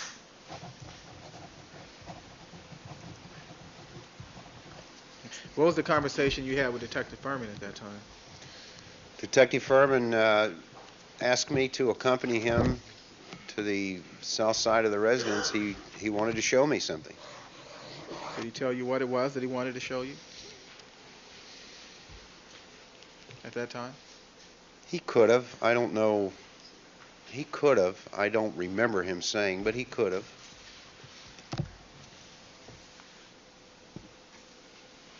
Did Detective Furman tell you whether or not he'd already shown that same item to Detectives Phillips and Lane?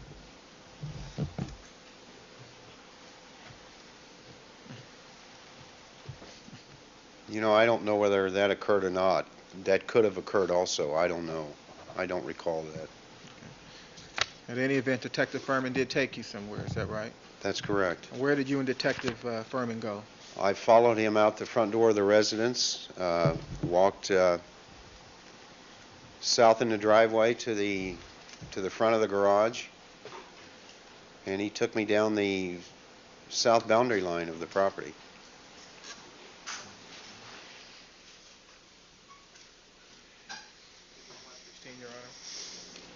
People's 116.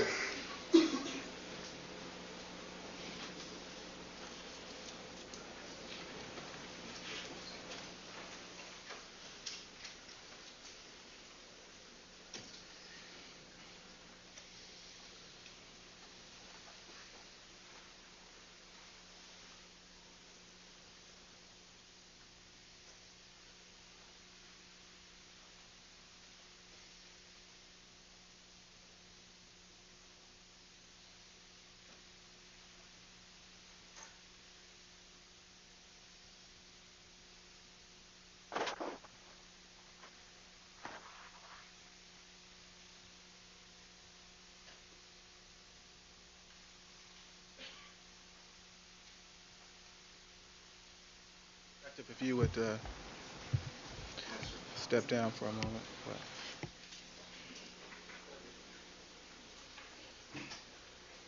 Detective, showing you 116A.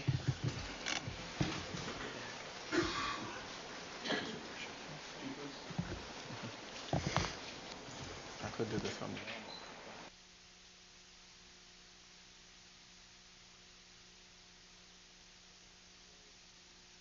shown in 116A. 116A is the Rockingham driveway that would lead in an east-west direction from the Rockingham gate into the front of the garage. This is and this would be the south property line of the residence at 360. Okay, so that dark area to the right of the photograph is the entranceway to the south side of the property, is it? Well, actually, you can see the whole dark area here. If you went directly west from here, this would be the Rockingham gate. This dark area you see here is a cyclone fence, chain link fence that's overgrown with shrubbery and vines. Okay. Was the chain link fence locked or enclosed at that time? I'm not sure I understand. Okay, well, the question is this. Was there a gate across the pathway there? There were two gates once you entered the pathway, yes. Okay, were either of those gates locked? No. Okay. All right, so this is the path in which you walked in as you proceeded on the south side of the property. That's correct. You followed Detective Furman? Yes. And did you speak with him as you walked along the pathway? Oh, I'm sure we were talking. I don't know exactly what we were saying, but I'm sure we were talking. And what is shown in 116B? 116B is the walkway that I've been telling you about that's at the south property line of 360 Rockingham. You can see in this portion here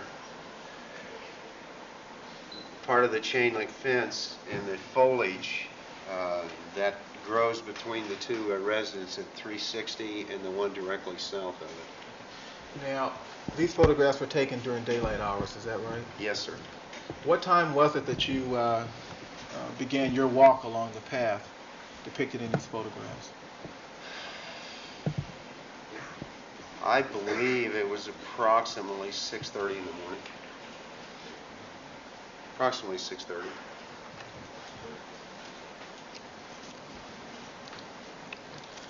And does 116B depict the path that you walked? Yes, sir, it does. Okay. Now, in the background, do you see something extending from the wall? Yes, I do. And what do you see? I would assume you're speaking of this here, the air conditioning unit that I had first observed the front of in Brian Kalin's room. You did notice the air conditioning unit in Brian Kalin's room? Yes, I did. And did this air conditioner, the portion that you saw, appear to be an extension of Mr. Kalin's air conditioner? Yes. 116C.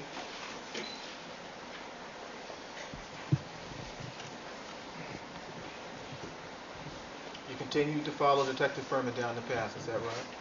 Yes, sir, that's correct. Excuse me just a moment, please. Did you have those glasses on that morning, Detective? I need them for real close-up stuff. I can see great at a distance, but up close I need glasses.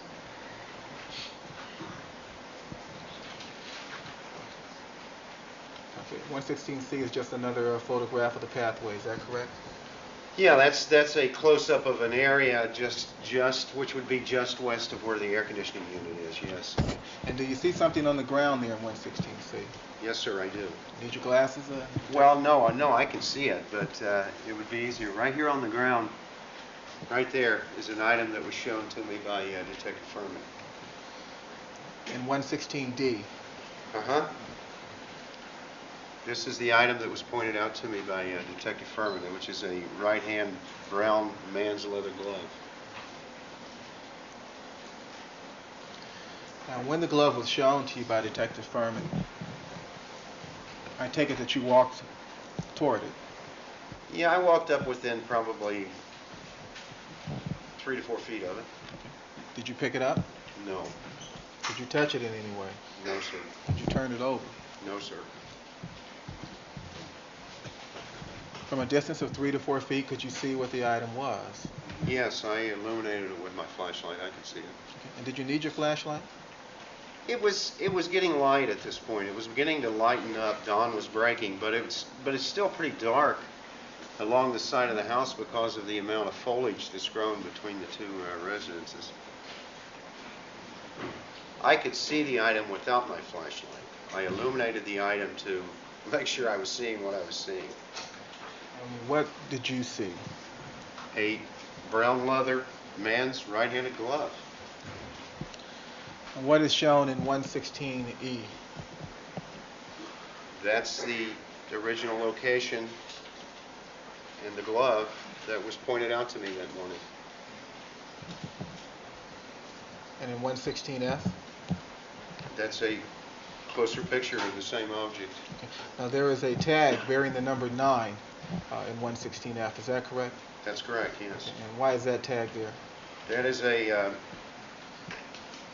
evidence number that was given that item by the criminalist before it was recovered to document the order in which the evidence was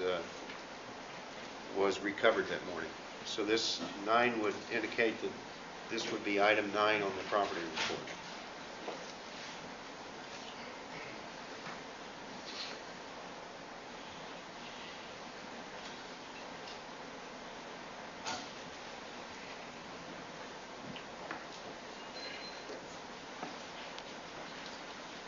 So at some point the criminalist did arrive at the location, is that right? Yes, sir, he did. And did the criminalist examine that glove at the location at all, if you know? What do you mean by examine? Well, did he pick it up in your presence? No, he did not. Did he test it in any way in your presence? No, he did not. When you saw the glove, did you notice whether or not it appeared moist or sticky? When I illuminated the glove, it appeared to have blood on the glove, or what looked to me like blood, and it didn't appear to be dried blood where it would be flaking and falling off. It appeared that it was moist. And the blood that you saw back at Bundy, just prior to your departure, a few minutes before 5 in the morning, Yes, sir. did that blood appear to be dry?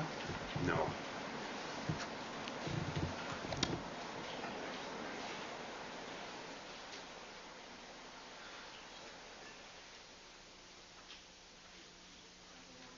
Certainly.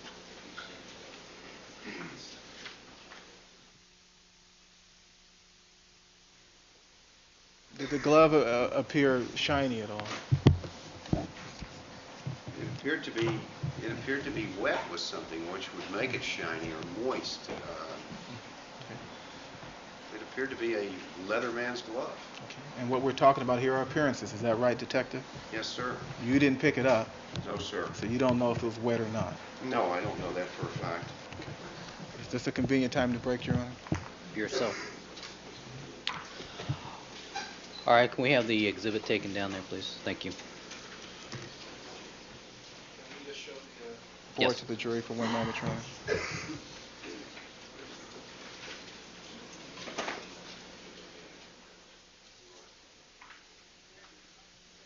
Don't go away.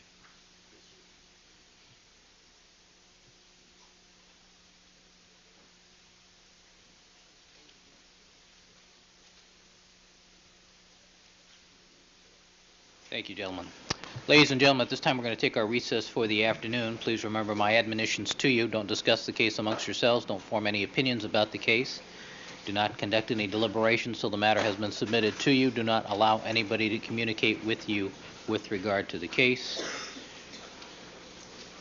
And we will stand in recess until 9 o'clock tomorrow morning. And Detective Van Adder, you're ordered to return tomorrow morning at 9 o'clock. Yes, Your Honor. All right? Thank you, counsel. We'll stand in recess.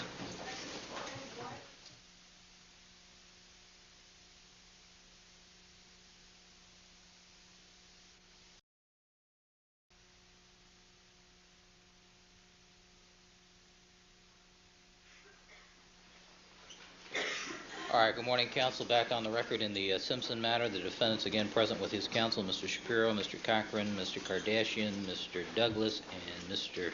Bailey, people represented by Ms. Clark and Mr. Darden. The jury is not present.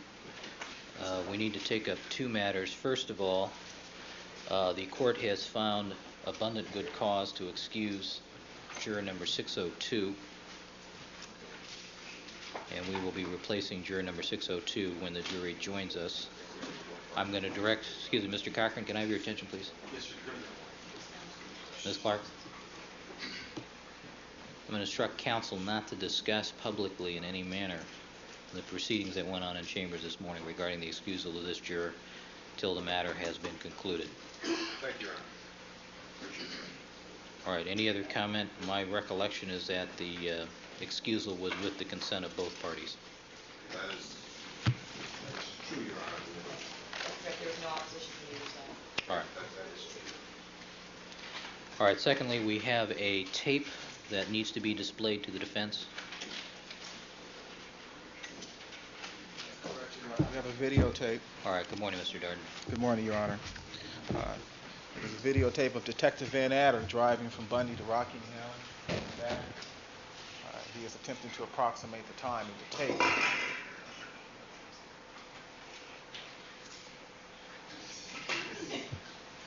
All right.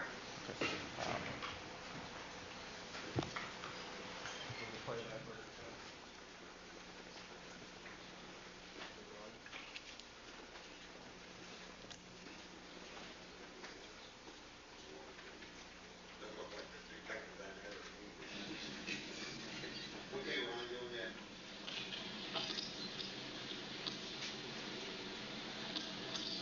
We're proceeding east on Ashford, approaching Cliffwood.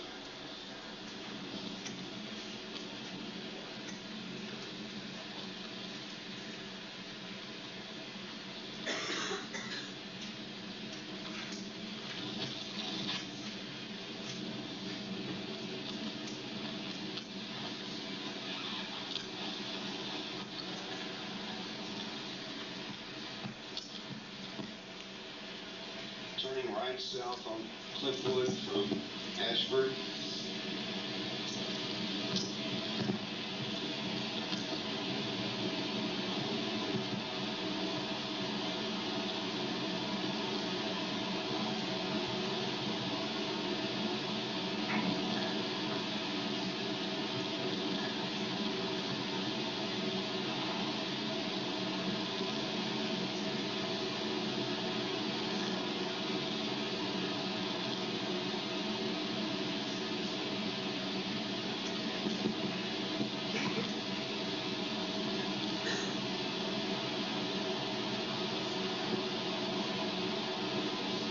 On Cliffwood, approaching the signal at Sunset Boulevard to go left, east.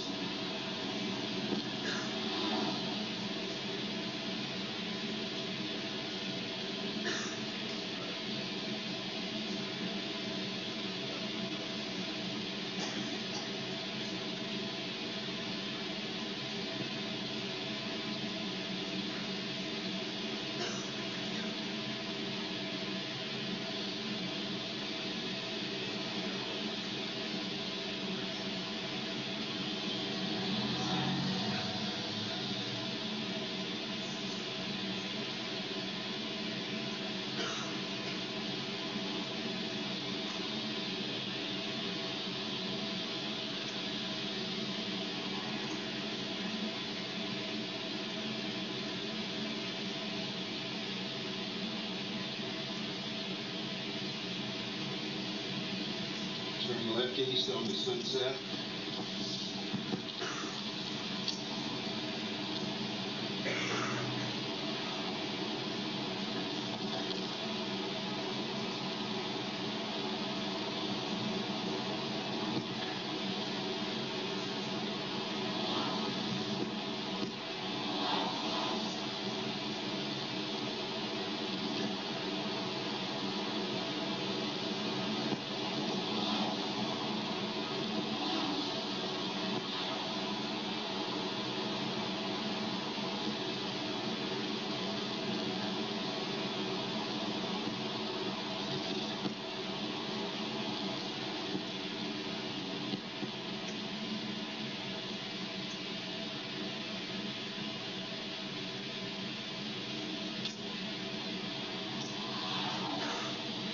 Drive south. Kettner.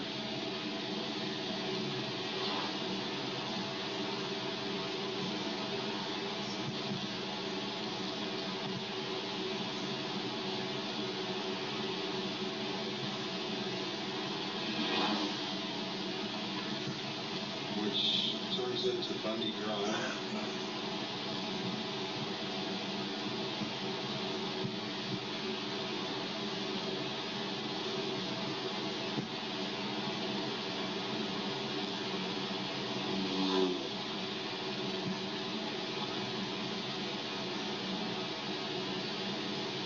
We're approaching the intersection of Bundy and San Vicente.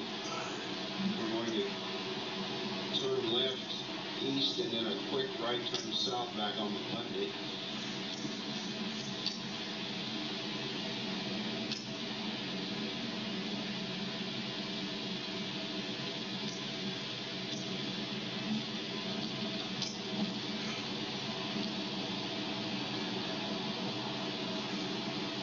We're approaching the intersection of Bundy and Montana.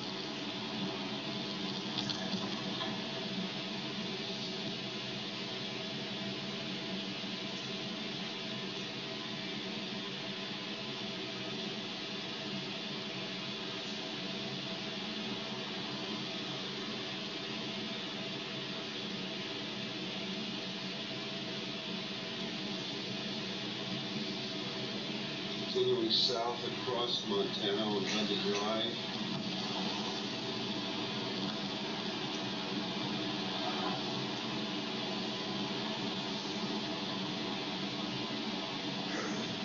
Passing the intersection of Gorham.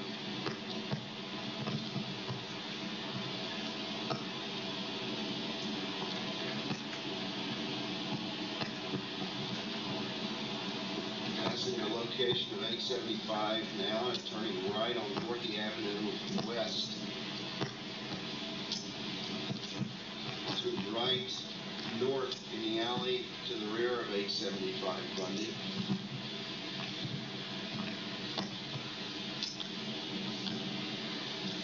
And stopping now right at the rear of 875.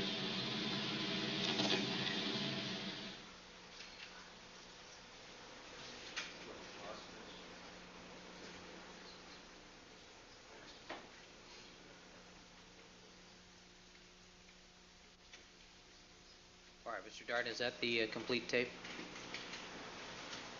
That is, Your Honor. Can I have one moment? There is a second part which is on laser, and that is the trip from Bundy back to Rockingham. One's on video and one's on laser. All right.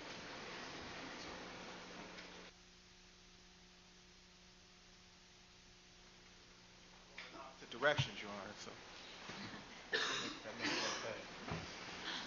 Does that mean it's faster?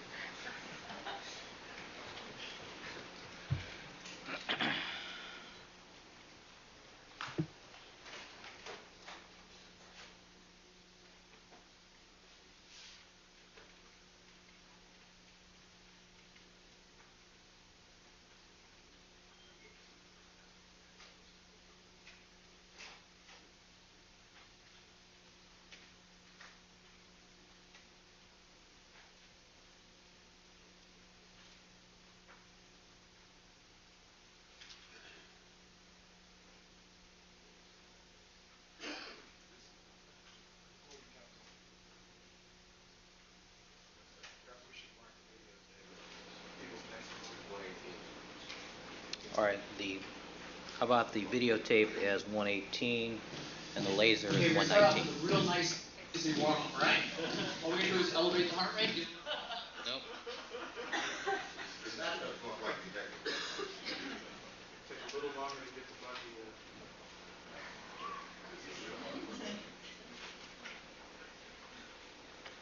So you're not going to do that real period, that move.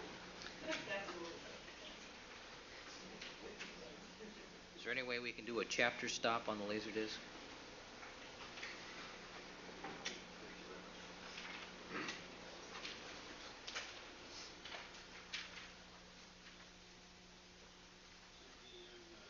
September the 28th.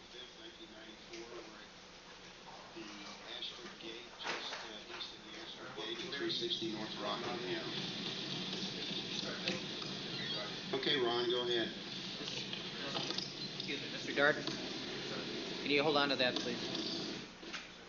This appears to be the same sequence, starting at the Ashford Gate.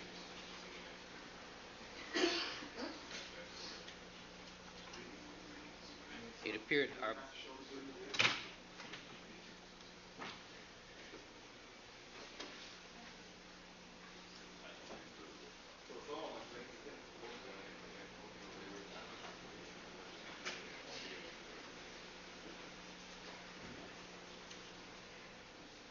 And it's 10:15 p.m., September 25th, 1994, at the rear of 875 South Bundy, starting north in the alley to the rear. Okay, go ahead, Ron.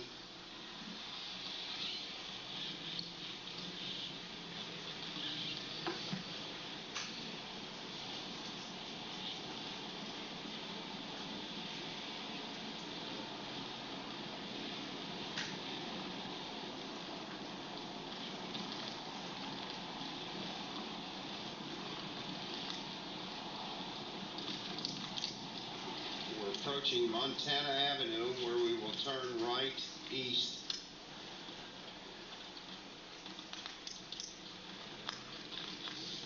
And approaching the intersection of Bundy, where we will turn left north.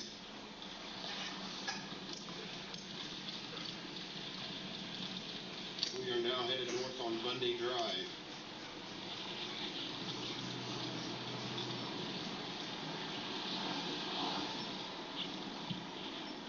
Approaching the intersection of San Vicente, we will turn left west.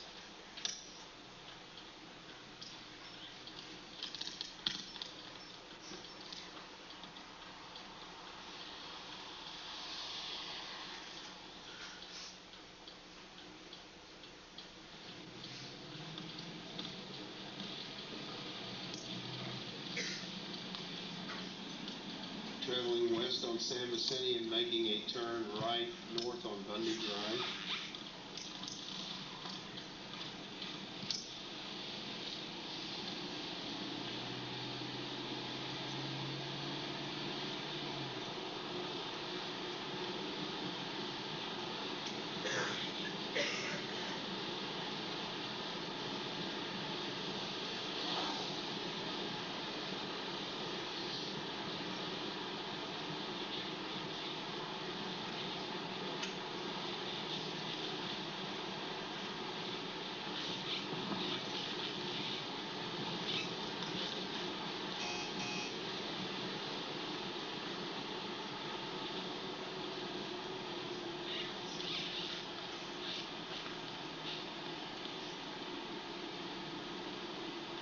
Approaching the intersection of Sunset Boulevard, where we will turn left west.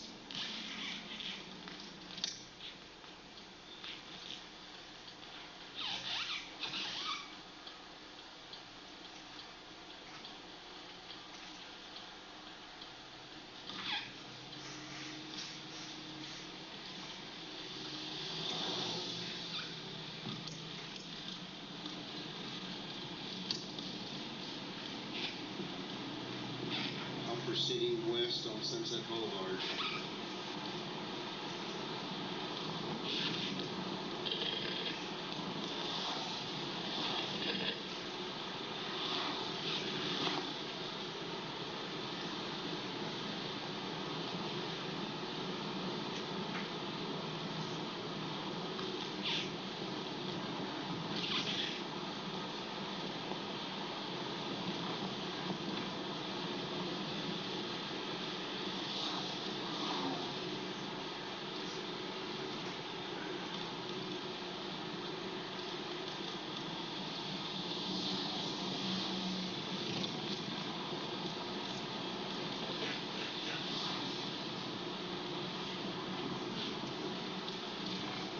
Approaching the intersection of Bristol Court, we will turn right north.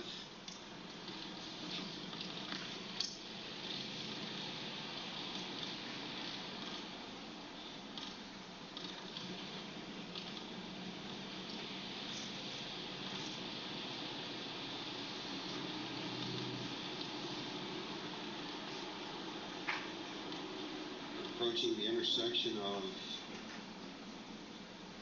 Highwood Street, where we're turning right, or excuse me, left to west.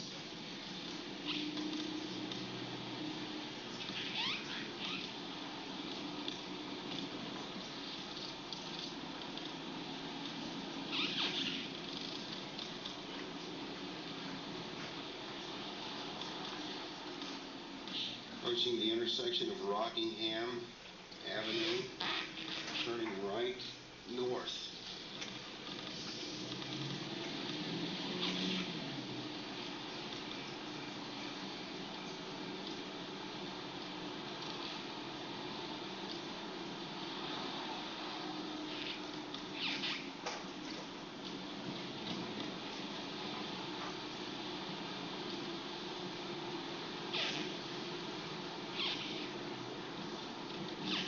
Arriving at the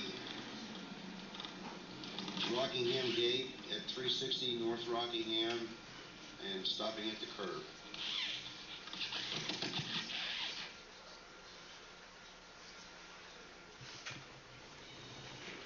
All right, Mr. Darden, are those the two clips you wish to exhibit to the jury?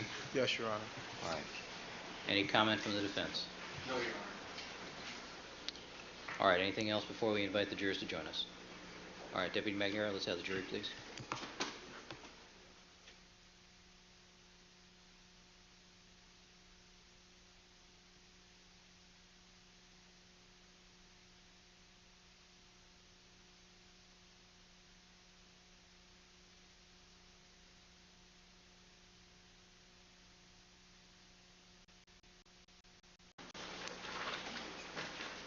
Draw a number from our list of alternate jurors. Juror number 1290, can you please have a seat in seat number 3?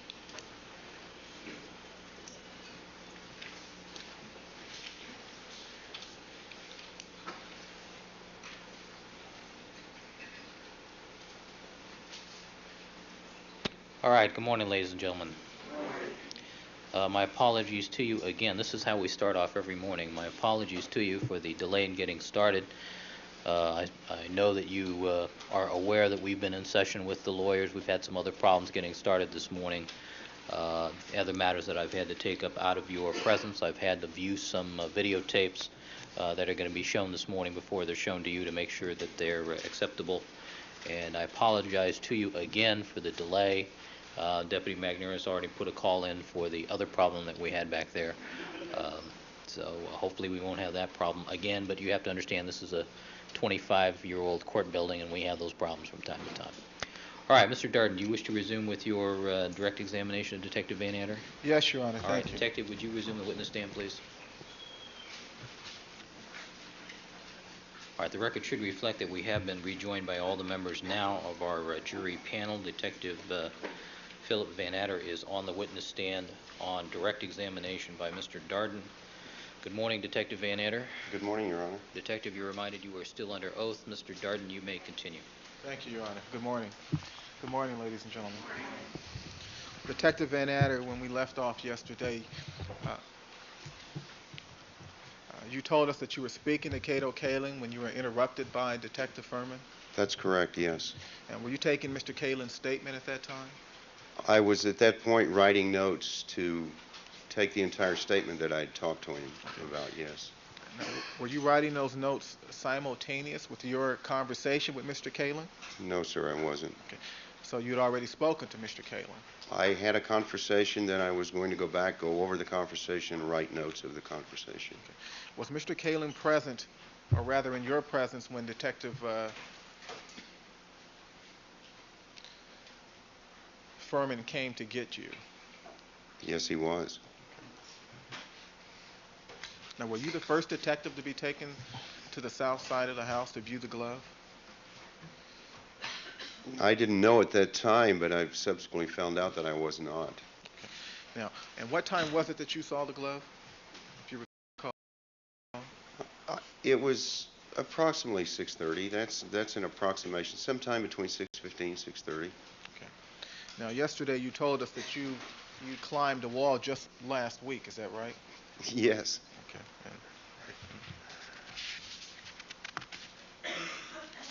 And was that in connection with the criminal investigation? No, sir, it was in connection with doing my lawns and taking care of my home.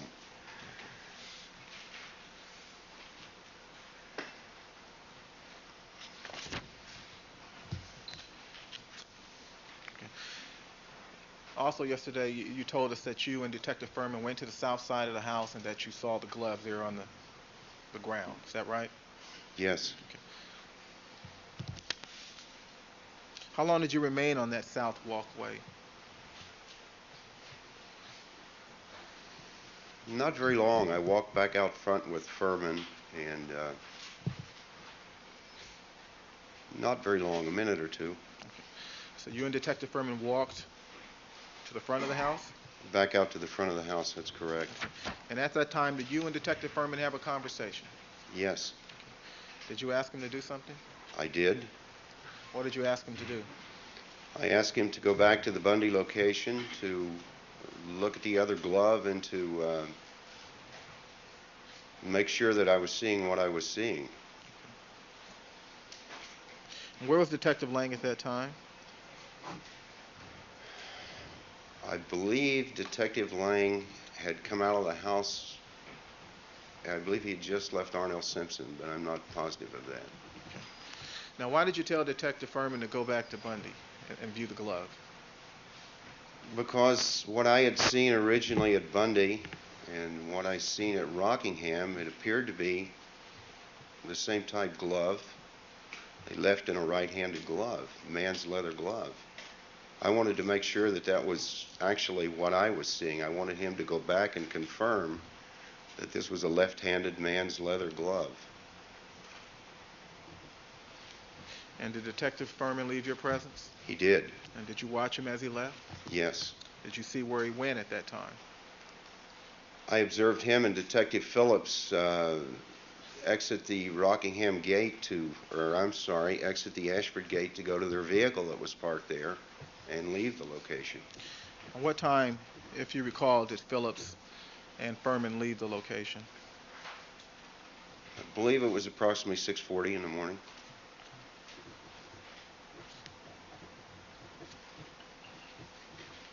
And did you remain standing in front of the property at Rockingham? No, I met with my partner, Detective Lang, in the front there. We had a brief conversation. When you say that you met with Detective Lang in the front, do you mean that you met with him inside the house or outside the house? Outside the house. Okay. Were you still on Mr. Simpson's property at that time? Yes, in his driveway. And what did you and Detective Lang do at that time, if anything?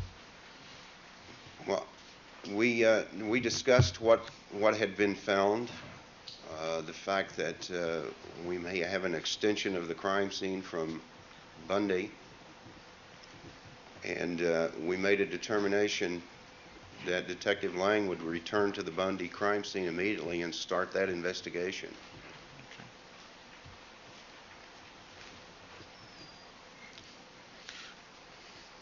And did Detective Lang leave your presence at that time? Yes. Okay. Did you watch him leave? Yes. What time was it when Detective Lang left Rockingham that morning? Approximately 6:45.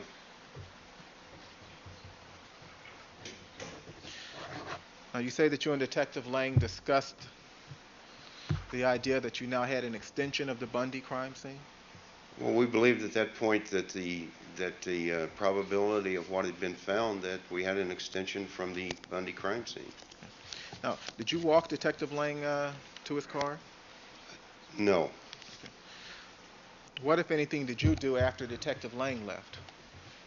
I was in the driveway of the residence, and I started looking around, and in the vicinity of one of the vehicles parked in the Rockingham driveway, I observed what appeared to me to be a blood spot on the ground.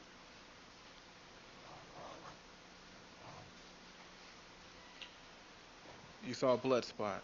What appeared to be a blood spot, yes. And did you say that you saw that blood spot in the vicinity of a parked vehicle? That's correct. Can you describe this vehicle for us?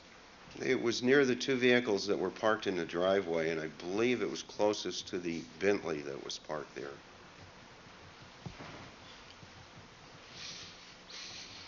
Now, was that the first time that you noticed this blood drop or apparent blood drop? That's correct, yes. And what significance, if any, did you attach to your observation of that apparent blood drop? Well, seeing that blood drop obviously triggered the fact that I'd seen what appeared to be a blood trail leaving the crime scene at Bundy with someone that was either injured or carrying something bloody that was dripping. It immediately made me think that I'd picked up the blood trail again from Bundy. What did you do at that point? What, if anything, Detective? I walked west in the driveway, concentrating on looking at the driveway to see if I could find any other blood drops, or what appeared to be blood drops. And I did. I found approximately 3 or 4 more drops between the rear end of the Bronco and the first one that I discovered.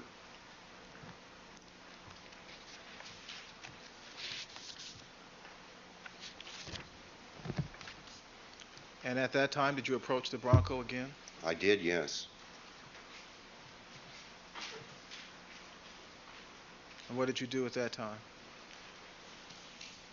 Well, seeing what appeared to be another blood trail, I walked to the Bronco to have a closer look at the Bronco to see if there was any other blood I could see there. I looked in from the passenger side of the vehicle and observed what appeared to be a blood smear along the passenger side of the console and what appeared to be blood on the inside of the driver's door of the vehicle. And what happened next, Detective? I then walked back east in the driveway, again looking at what appeared to be blood drops, and followed them found an additional 3 or 4 drops that led to the front door of the location.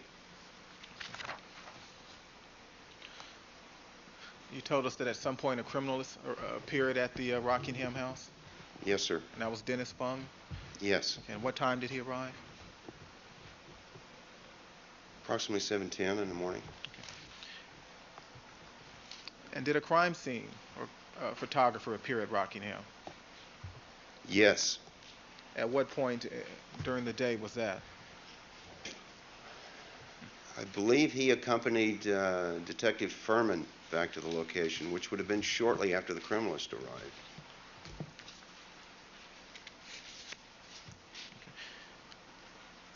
Were those apparent blood drops photographed? Yes.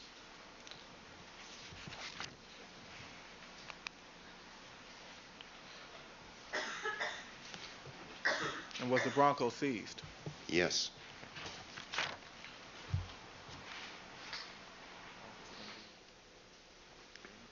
Let me see the board.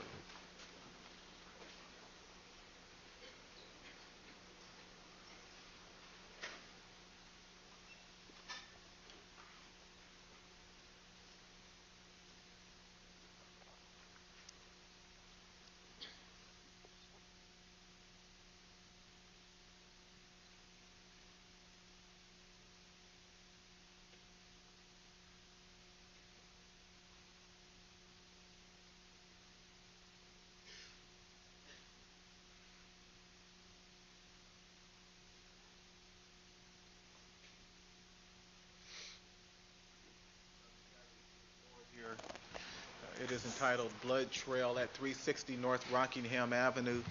Okay.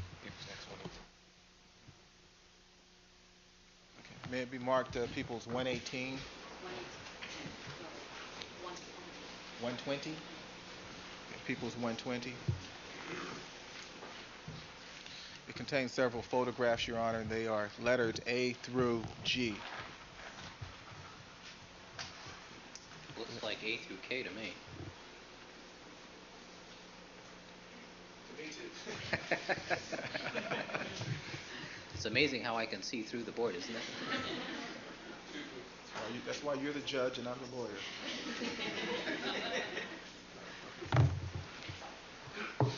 Detective, if you'll step down from the witness stand for a moment, please. Yes, sir.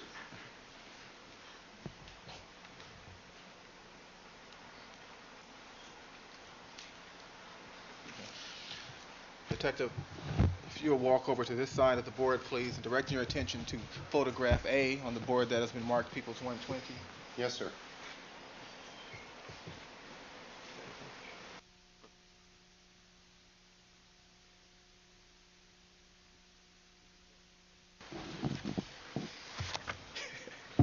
Keep your voice up, Detective. Yes, sir. I'm sorry.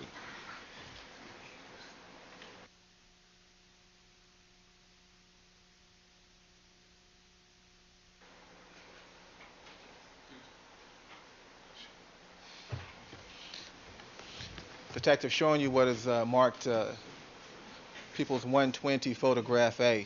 You see that photograph, sir? Yes, I do. And what's depicted in that photograph? This is the Rockingham Gate, the entrance to the residence. This is the rear of the Bronco. This shows the residence address, and these two small white cards you see are evidence tags to mark apparent blood drops. Okay. And what is shown in photograph B? Photograph B is a close-up of the first blood drop that's in the asphalt street there. Okay. And photograph C, is that a perspective shot of the of a portion of the driveway at 360 North Rockingham? Yes, sir, it is. It's looking east toward the garage. Okay. Do you see the white markers there in the driveway? Yes, sir. Okay. And what are those meant to depict or indicate? Those are evidence tags that are put there by the criminalist when he's marking and photographing evidence. Okay. And what is the criminalist intending or attempting to mark? To show the trail, which would be leading east toward the residence. And photograph D? Photograph D is the shows the first drop that I observed in the driveway. And is that that's the drop you referred to earlier when you said you saw an apparent blood drop in the vicinity of a vehicle? That's correct, yes, sir. Okay. And which vehicle is that depicted in the photograph, if you can tell? I believe that's the rear vehicle. I believe that's the Saab, as I recall. And photograph E? Photograph E is a close-up of that, I believe. That being what? This drop that's depicted here in photograph D. Okay. Let me ask you to step to the other side of the board, if you will. Yes, sir. Photograph F. What is depicted in photograph F? That again is a continuation of the blood drops that run toward, or what appear to be blood drops that run toward the front of the residence. These tags again are placed by the criminalist to show the location of those drops. Now, after you returned from the Bronco, did you follow the apparent blood drops? I did, yes, sir. And where did they lead you? Well, I ultimately determined that they led me right into the residence. Right through the front door? Right through the front door, that's correct. What is shown in photograph G?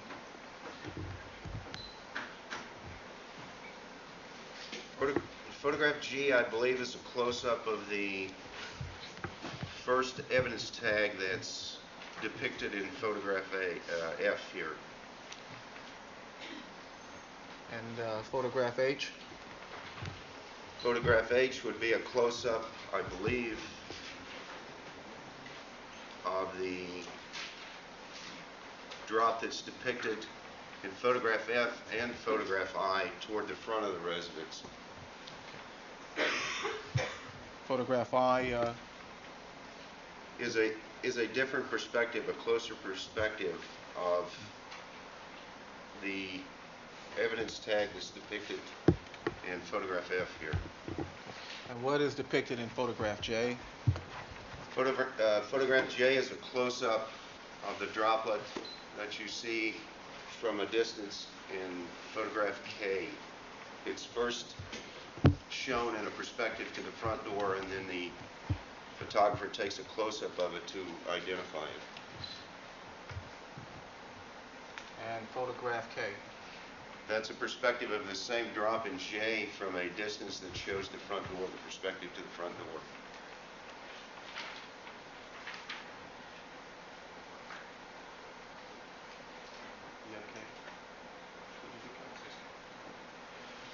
Now, Detective, there's also a diagram contained on this board. Is that correct? Yes, sir. And do you see the red lines and the red drops depicted on the diagram? Yes. And what are they intended to indicate, Detective?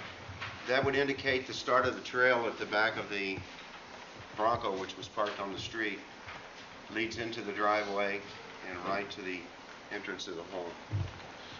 If we may we show the jury the board? Yes. The entire jury the board.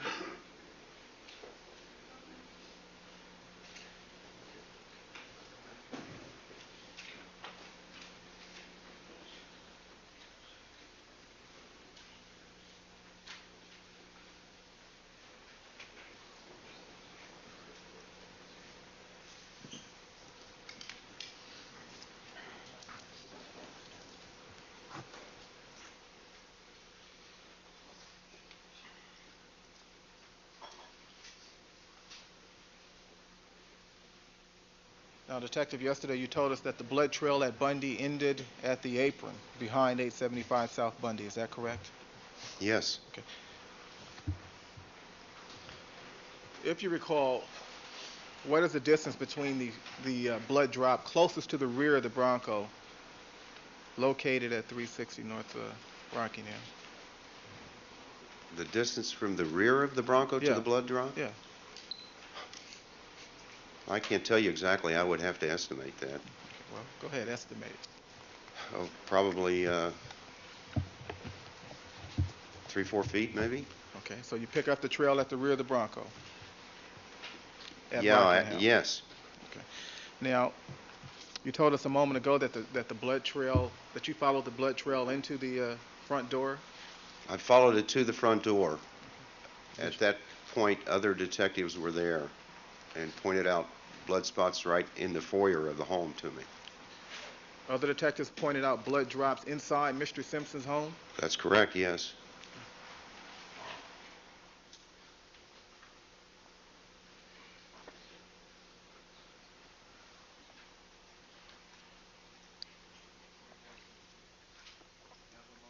Certainly.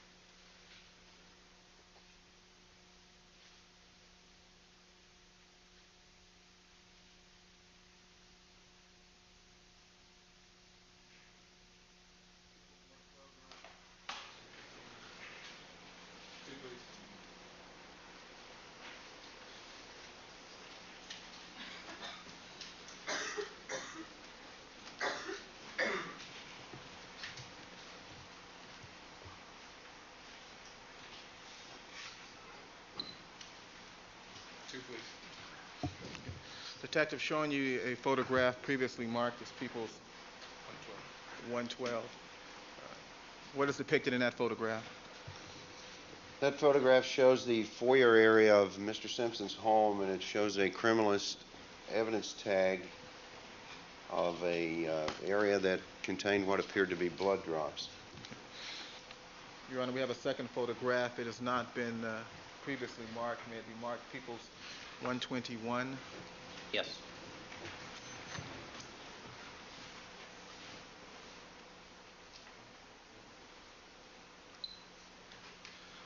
And showing you what has been marked as People's 121, Detective.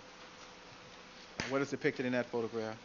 That's a close-up of the apparent blood drops that was shown in the other photograph on a closer perspective.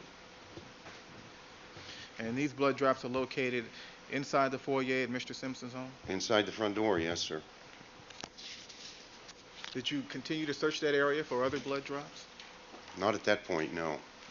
What did you do at that point? I had other detectives that had arrived, and I had a couple of uniformed officers there. I informed them that it was now a crime scene, to seal it, not to do anything until I returned, that I was going to do a search warrant to get into the residence. Weren't you already inside the residence? Yes, but I hadn't searched it. And when you say that you told the other detectives to seal the location, what do you mean by that? Not let anyone in or into the location to contaminate any possible evidence that may be there. And what did you do next? I had observed that Arnell Simpson had returned to the location with a man that was subsequently identified as Al Cowlings with the 2 minor children. I spoke with Mr. Cowlings and asked him if there was a place that they could go to leave the residence because it was going to be sealed as a crime scene, and he stated yes, and they left.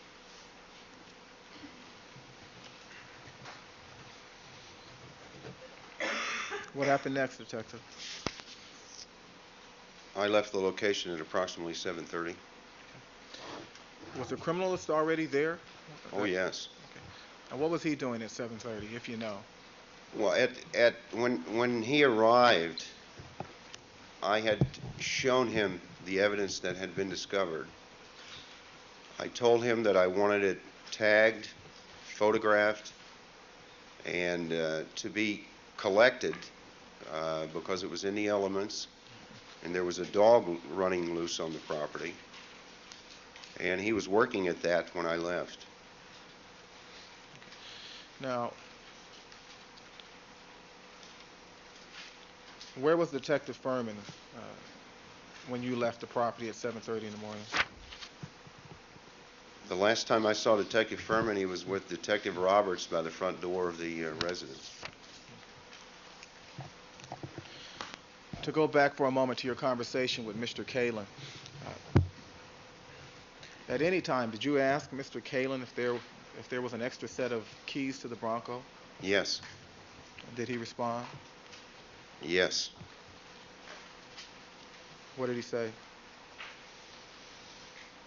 He conducted a search of the kitchen area where extra keys to the vehicle were normally kept. None were found.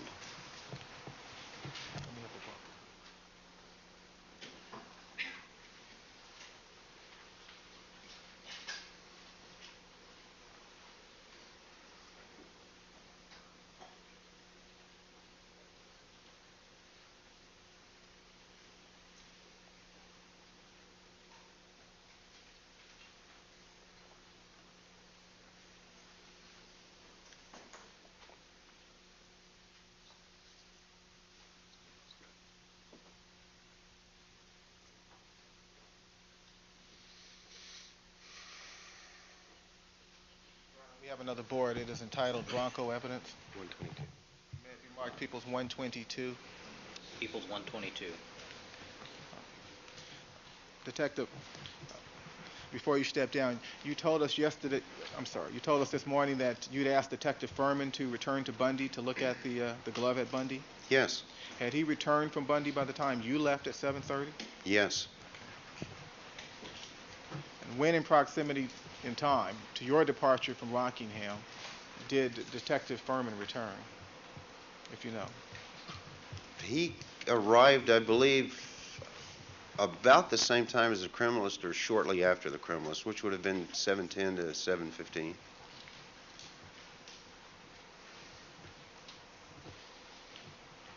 Detective, if you'll step down for a moment, please. Yes, sir. Did you have a conversation?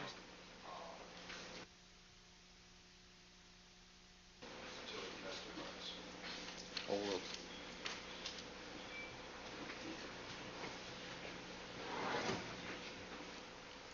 Detective, showing you the board marked People's 122 and entitled Bronco Evidence.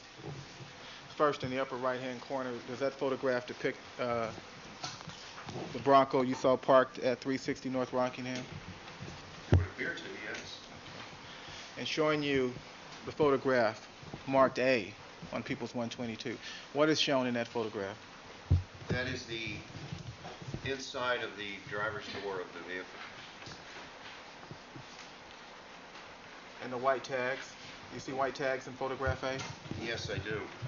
And what are those tags intended to indicate? Those are criminalist evidence tags that are placed there where evidence is located on the inside of the vehicle. That's to photograph and document the location of the items. Okay. What items are being marked in this photograph? There's blood. What appears to be blood at these areas inside the door of the car. Okay. Did you see that blood in the Bronco? I saw blood inside the Bronco on the driver's door here along the top and along this area here. Okay. You're indicating 21 and 22. Okay. You also see an evidence tag number 23 in that photograph. Is that right? Yes, sir. Okay. Did you see blood at that location? I don't recall seeing it there. There was no, not at that time. I don't recall seeing it there. Okay. And directing your attention to photograph B. Yes, sir. What is shown in that photograph? That's the console area, passenger side of the vehicle. And there are two evidence tags indicated in that photograph as well. Is that correct? That's correct, yes. Tag numbers 31 and 30? Yes. And what are they intended to indicate? Again, they are criminalist evidence tags to indicate the location of evidence and to document its location when it's photographed. Now, Detective, you told us a moment ago that you looked through the passenger window inside the vehicle. Is that right? That's correct. Okay. Did you ever look inside the vehicle from any other perspective? I did a number of times that morning, yes, but earlier in the morning. And you also testified that you asked Mr. Kalin if there was an extra set of keys to the Bronco? That's correct. And why did you ask him for an extra set of keys? The vehicle was locked. We didn't have any way to get into the vehicle. Did you touch the door handle? No, I did not. How do you know the vehicle was locked? You could tell by looking at the knobs, the lock knobs, that the vehicle was locked, and I didn't want to touch it because it was being preserved as evidence. I asked for the keys because I knew the vehicle was going to be impounded, and it would have made it easier for the tow truck driver to impound it if we would have had the keys. Now, referring your attention again to photograph A, do you see any portion of the door lock in that photograph? Yes, you can see it right here.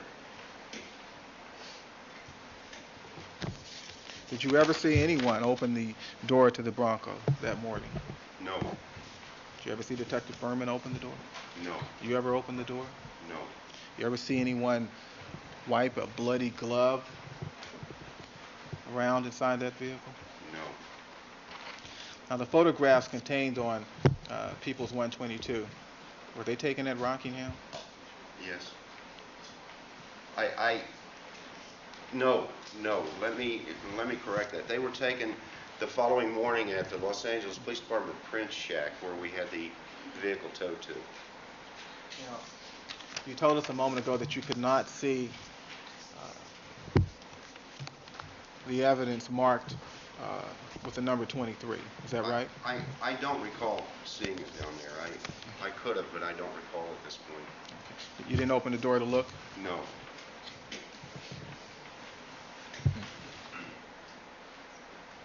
Could you see each and every area, each square inch of the interior of the Bronco? No, I could not. You always remained outside? Yes. Are the windows tinted at all?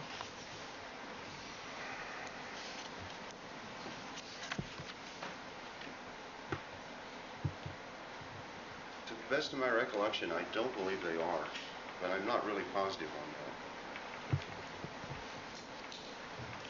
Thank you, Detective. Can we take the stand? May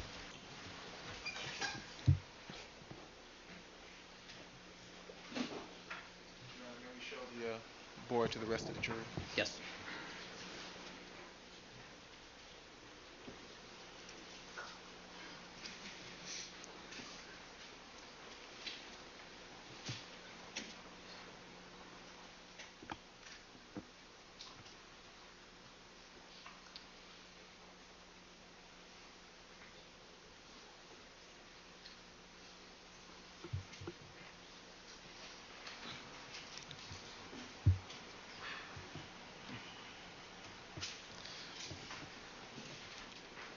Now, the white markers with the numbers that we've been looking at, those are evidence markers? Yes, that's correct. Okay. And were those items collected? Yes. They were collected by the criminals? Yes.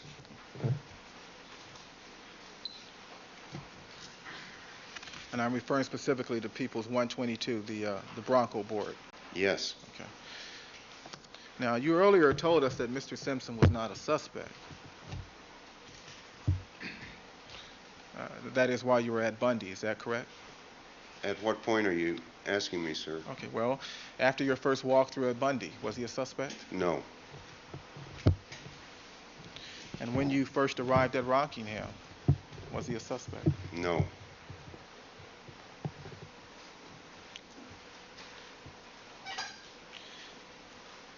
During the time that you were ringing the buzzer in front of the property, was he a suspect then? No.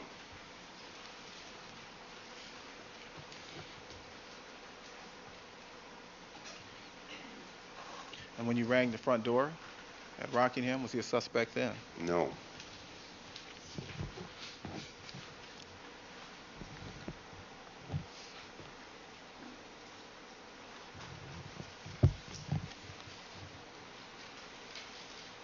At some point in time, did you consider him a suspect? Absolutely. Yes. And at what point in time was it that you considered him a suspect? He became a suspect as soon as I saw the glove at the side of the house. It appeared to be a match to the glove, the opposite glove, to the glove that I'd seen earlier at Bundy. And then, after coming out into the driveway and finding the blood trail, he became a very strong suspect.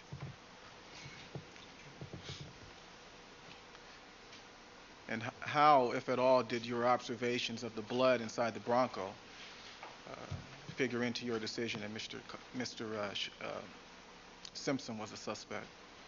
That appeared to be the mode of transportation that had transported the blood trail from Bundy to Rockingham.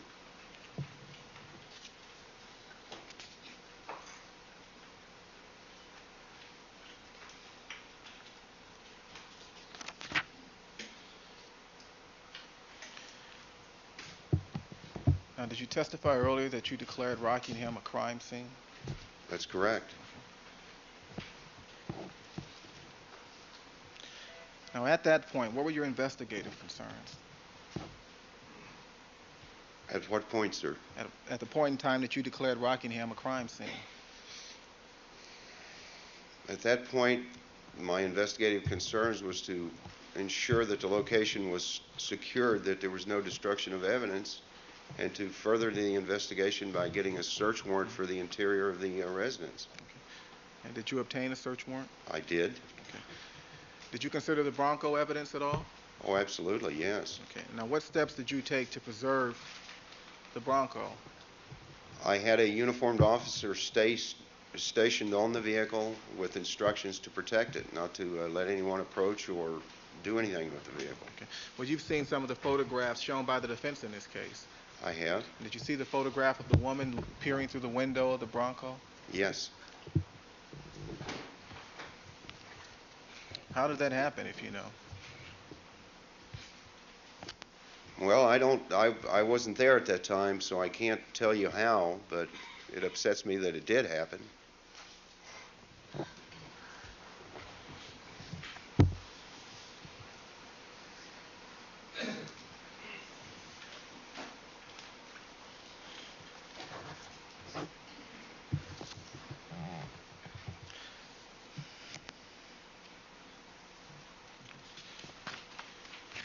And in terms of obtaining a search warrant for the property, what, if anything, did you do?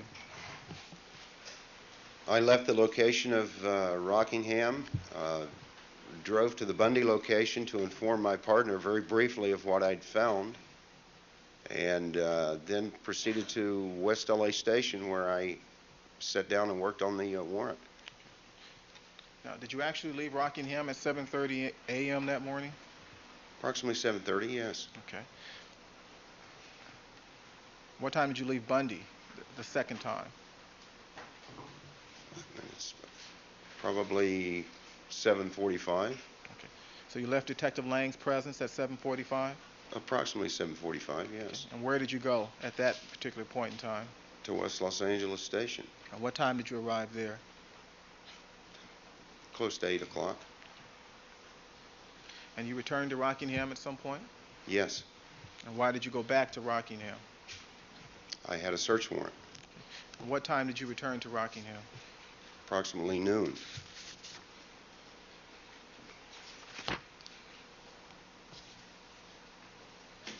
Now, prior to your return to Rockingham with the search warrant, did you stop again at the Bundy location?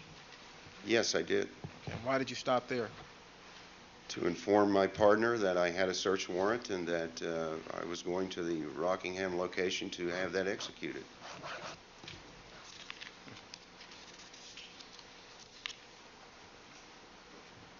And when you returned to Rockingham at approximately noon that day, were other detectives at the location? Yes, Was Detective Furman there? yes. What are the names of the other detectives that were at Rockingham at that time? Detective Roberts was there, Detective Looper, Detective LaFall, and I don't recall any other detectives at that point. Were there some uniformed officers at the location at that time? Yes, How many uniformed officers were there at the location at that time? I only saw 2 or possibly 3. There were 2 at the Rockingham gate, and I believe there was 1 at the Ashford gate, but I'm not positive on that.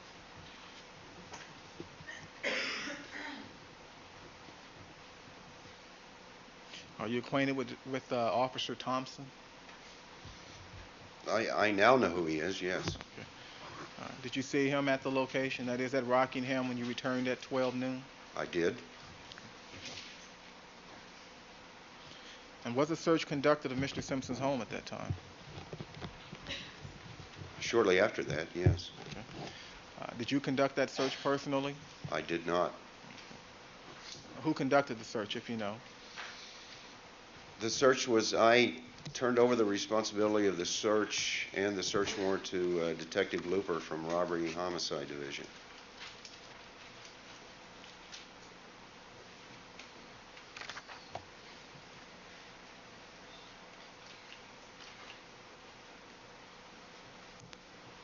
And why did you do that, Detective? Because I had to leave the location.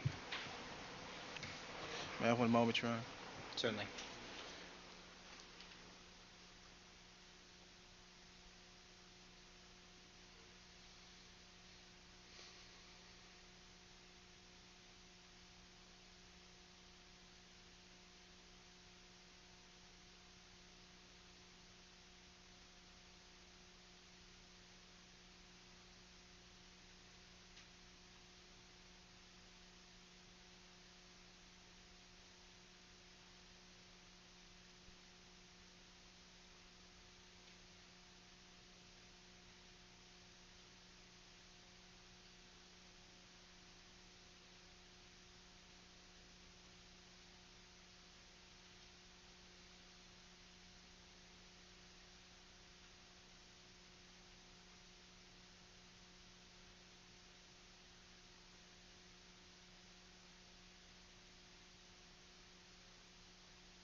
Just one more moment, if I may, Your Honor.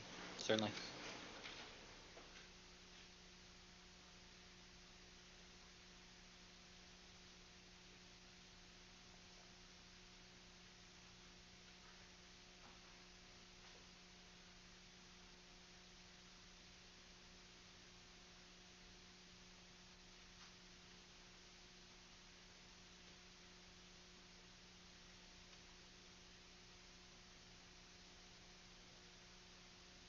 Detective, you told us that Mr. Simpson became a suspect after you found, or rather after Detective Furman found the glove on the south side of the property. Is that correct?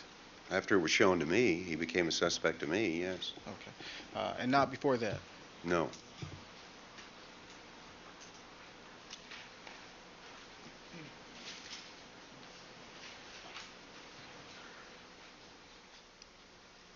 approach off the record for a moment? Certainly.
Your hasn't been fixed yet. Ask you to step back. Unfortunately, the problem that you buzzed about hasn't been fixed yet. So we are going to take our break at noon, though. So if there's a problem, I'm sure that we can have a hall monitor for the facilities, but it should only be about 3 to 5 minutes, I hope. All right, so if you'll just step back into the jury room, please.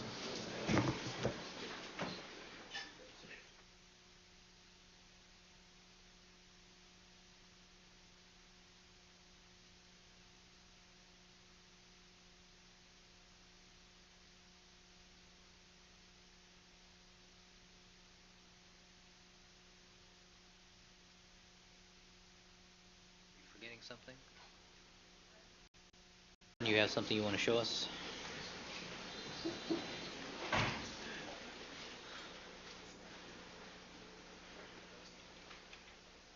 All right, jury has left the courtroom.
Jay, what can you say about this? Back up, please. You got any comments, OJ? You don't know anything, say? Please step back. Please step back. Have you been told you're under arrest, OJ? I'll see you in a couple minutes. Okay?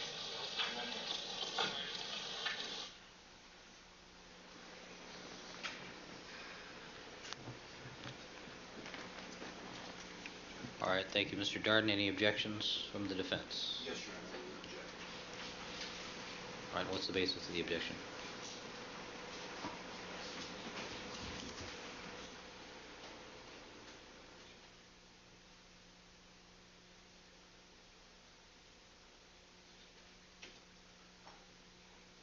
Your Honor, I don't believe it accurately reflects what the testimony has been.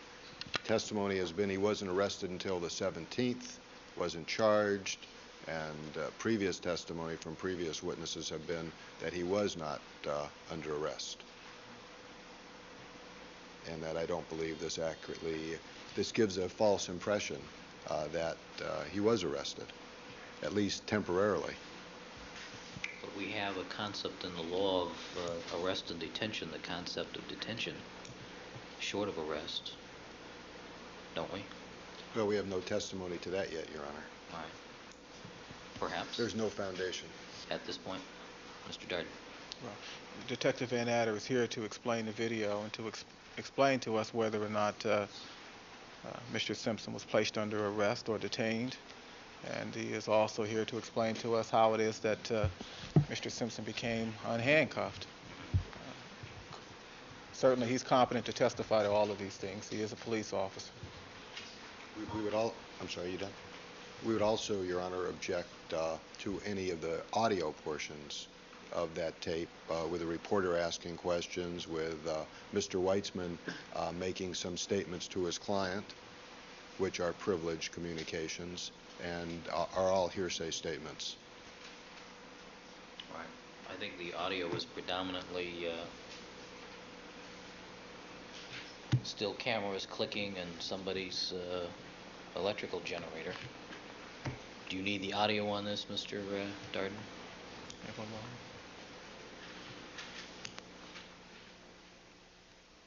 We overhear no conversations between Mr. Weitzman. Heard questions being If asked. they don't have conversations, then there'd be no objection to not having the audio.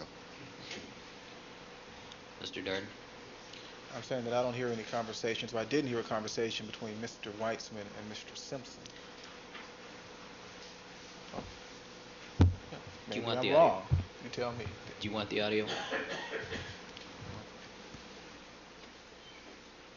Not at this time, Your Honor. All right.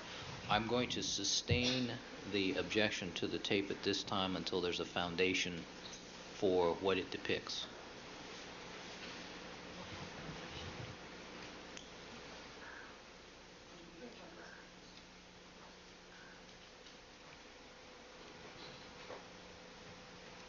All right, let's have the jurors.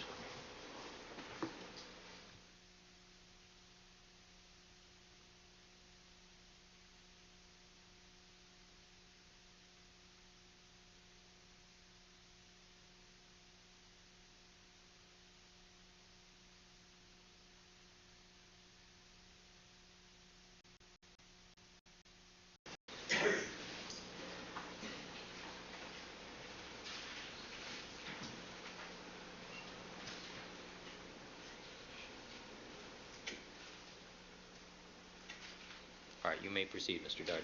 Thank you, Your Honor.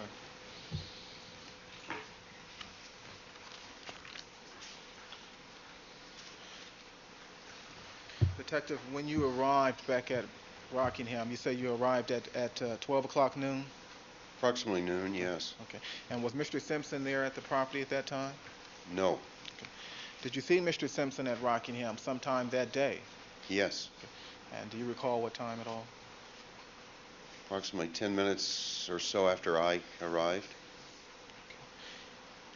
And was he carrying anything that you saw? When I first saw him, Yes. no, sir. Did you see any lawyers on the property or anyone you knew to be a lawyer on the property at that time? I saw a lawyer by the Rockingham Gate, yes, And did you recognize that lawyer? I did. This lawyer was a lawyer you had seen in the past? Yes, And who was that lawyer? Howard Weitzman. When you arrived at noon, did you have a conversation with Mr. Weitzman at all? Just a greeting, just hello type conversation. Did you allow Mr. Weitzman to walk onto the property at that time, that is at 12 noon? No, Okay. And why not? because it was a sealed crime scene. Okay. Did he ask permission to walk onto the property at that time? No. Where was Mr. Simpson the first time you saw him that day? Walking across the driveway in the front of the residence, And could you see his hands at that time? I could. Where were they? He was handcuffed. Had you handcuffed Mr. Simpson? No. Did someone else handcuff him? Apparently, I didn't. Okay. Had you ordered someone to handcuff him? No. Had you ordered someone or anyone to arrest him? No. If you know, Detective, how is it that this defendant was handcuffed that day? When I arrived, I'm going to object, Your Honor. It's speculation. Sustained. You told us a while ago that you are acquainted with Officer Thompson. I am now. I wasn't then. Did you speak to Officer Thompson when you arrived at noon? Yes, And did you ask him to do something? I did. What did you ask him to do? To make sure that Mr. Simpson wasn't able to enter the property if he showed up there. Did you ask him to do anything else? Asked him to detain him there in front and let me know that he was there.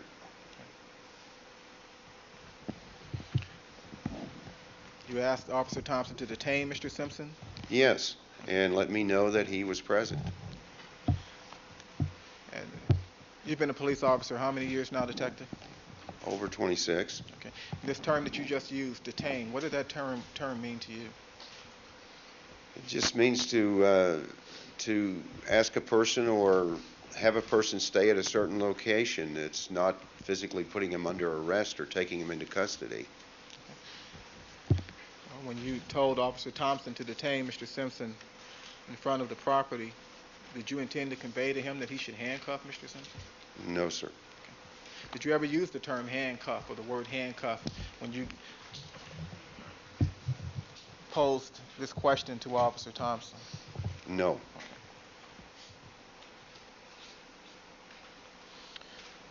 When you saw Mr. Simpson handcuffed on the property that first time, was he in the company of someone?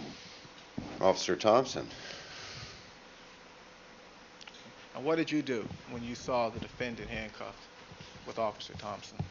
I went out to his location. And does that mean you went to Mr. Simpson? Yes, I exited the residence and walked to where Mr. Simpson was. Now, where was Mr. Weitzman at that time? He was still at the Rockingham Gate. And what, if anything, occurred when you walked over to Mr. Simpson? I explained the reason I was there, what was happening, what was going to happen. And Mr. Simpson's attorney came walking up and asked if he could join the conversation, and I said yes. Okay. Did Mr. Weitzman ask you to do anything? Yes. What did he ask you to do? Asked me to take the handcuffs off. Did you have the key to the handcuffs? I have a handcuff key, yes. Did you take the cuffs off? Yes, Why did you take the cuffs off, Mr. Simpson? because he was not under arrest at that time. But you considered him a suspect, is that correct? He was a very strong suspect. You considered him a suspect in 2 brutal murders? That's correct.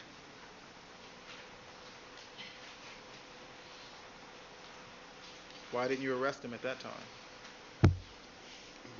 Well, knowing the situation that I was in, the amount of press that was present, I felt it better to continue the investigation and obtain additional evidence such as serology evidence before presenting the case to the district attorney's office for filing.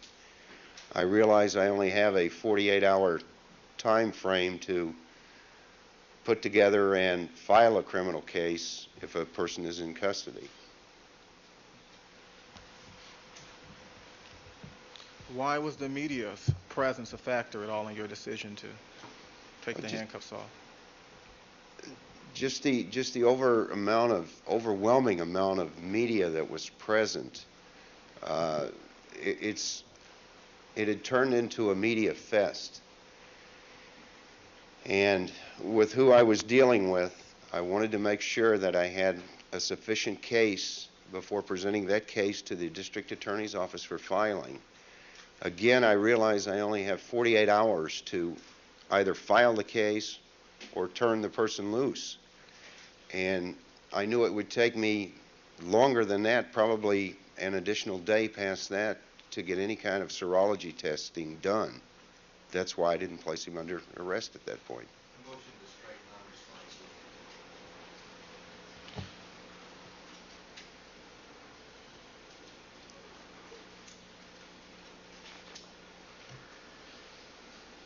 All right, the jury is to disregard the answer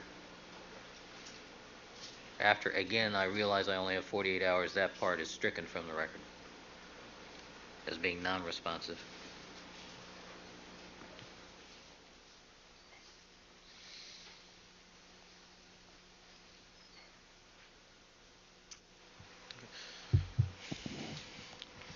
If I can go back and ask that same question. Well, you asked him if the media had anything to do with his decision not to arrest. He told us about it being a media fest. And you struck the entire answer, did you? No, I struck everything. Then when we again, I knew I only had 48 hours. That part, Okay. since the jury's heard it once already. Detective Van Adder, when you released the handcuffs from Mr. Simpson's wrist, did you have the serology results, test results? No. No.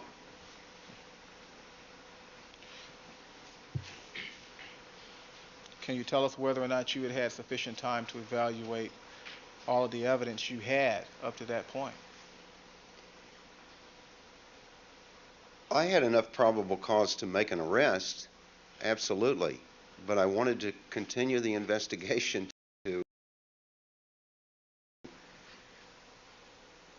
to ensure that everything I had was what I believed I had, and to ensure that I had a case for filing when it was presented.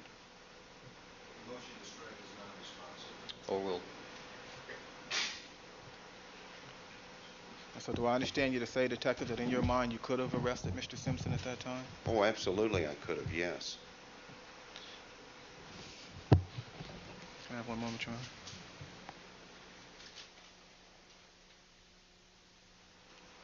You realized that the defendant was a celebrity, did you? Yes. Overruled. What significance, if any, did you attach to his celebrity status at that time? Celebrity status really has nothing to do with my feelings regarding arresting or filing criminal charges on someone. That meant nothing to me, the fact that he was a celebrity. What I was interested in was knowing the filing policy. I wanted to make sure that the case was a fileable case before the arrest was made. Is that what you do in all cases, Detective? Absolutely.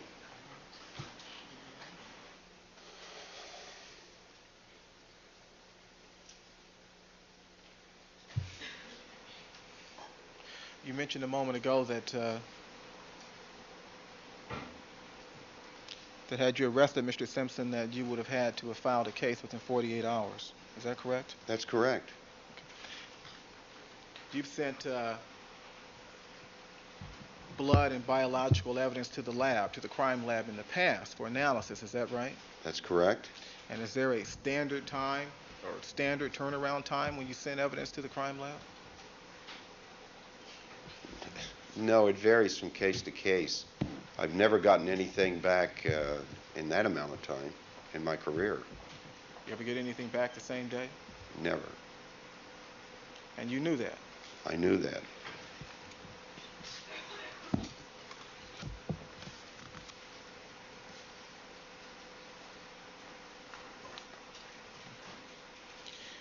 Now, did you have a further conversation with Mr. Weitzman after you took the handcuffs off the defendant? Yes. And did you ask him to do something? Yes. What did you ask Mr. Weitzman to do? To follow me to Parker Center. Why? He wanted to be with his client, Mr. Simpson. You were going to take Mr. Simpson to Parker Center? Yes. Was he under arrest? No. Was he free to leave? If he would have wanted to at that point, he could have, yes.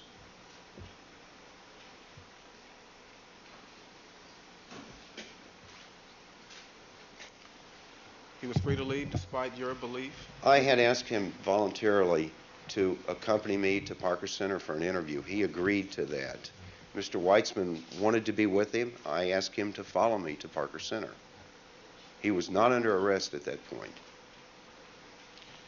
And did you drive the defendant to Parker Center? Yes, sir, I did. And was he in handcuffs during that drive? He was not. But he was a suspect? Yes. Have you in the past driven other murder suspects to the police station in your police vehicle? Yes, many times. And did you handcuff them? Some of them, not all of them.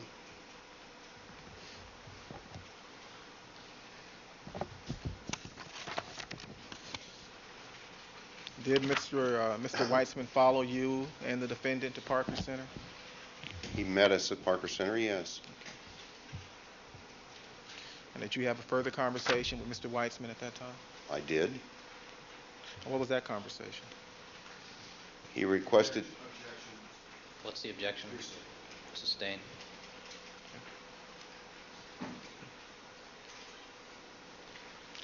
Did you ask Mr. Weitzman to do anything? Mr. Weitzman asked me to do something. Okay, and what did he ask you to do? To, It's a question, Your Honor. It's not offered. I'm going to sustain the objection unless you want to be heard. Okay. All right. With the court report, please.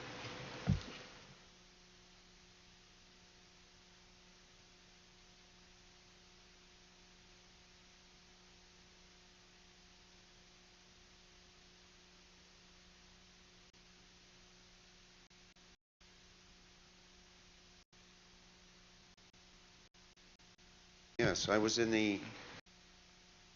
Room that they were in? I could see the door, yes. I was in the secretary's area. The interview rooms are along one wall of that area. Was the defendant handcuffed at that time? No. Was he under arrest? No. How long did Mr. Weitzman and Mr. Taft and the defendant remain in that room?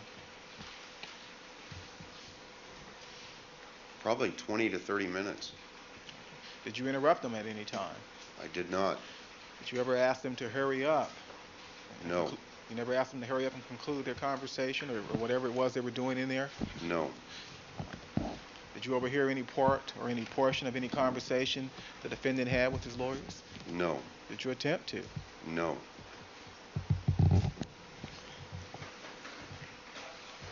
At some point, did the defendant and Mr. Taft and Mr. Weitzman exit the room?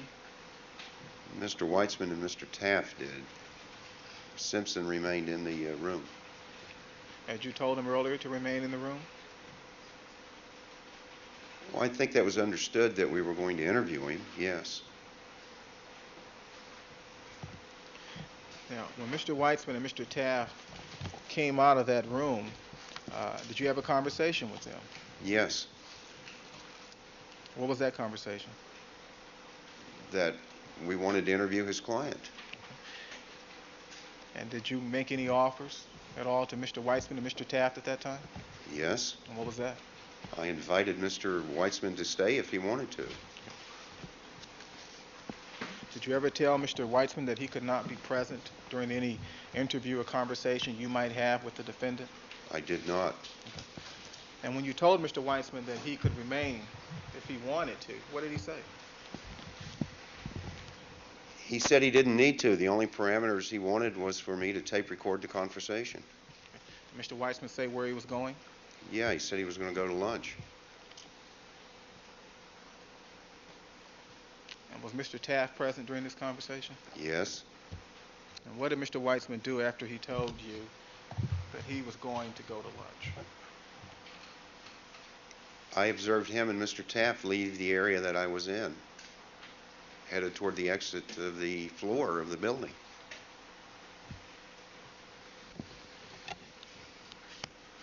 How long was Mr. Simpson, the defendant, at Parker Center that afternoon, if you know? 3 to 3.5 hours approximately. And what time did you and the defendant arrive at Parker Center, if you recall? I believe it was around 12:40, 12:45, something like that.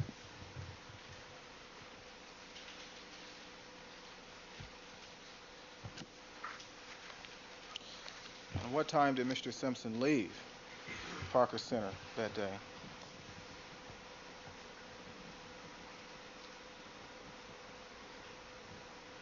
I believe 3:30, the area of 3:30, something like that.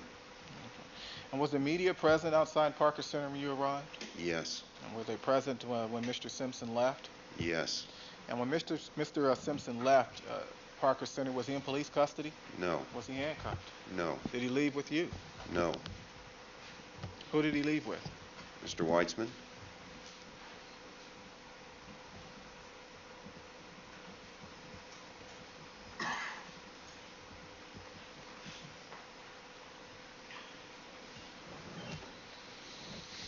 We can go back a moment to that point in time in which you removed the handcuffs from the defendant. At that time, did you see the defendant's hand? Yes. Did you notice anything unusual? Yes. And what did you notice? That he had a bandage on the middle finger of his left hand, on the upper knuckle of the middle finger.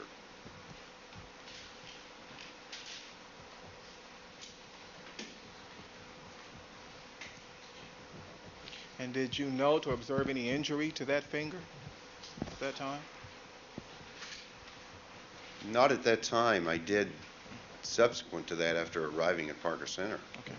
Well, what significance, if any, did you attach to your initial observation of the bandage? It appeared that he had an injured knuckle on the left middle finger of his left hand. Did you consider that significant at all? Oh, I certainly did, yes. And what significance did you attach to that injury on the defendant's left hand? Oh, well, Well, going back to the original crime scene at Bundy, seeing the distinct single set of shoe prints, blood shoe prints leading away, with blood drops on the left side of the shoe prints, and then tracking the blood trail by vehicle to Rockingham, picking up the blood trail at Rockingham that went right into his house, would appear that that he had the injury that would have caused those blood drops on the left side of the bloody footprints.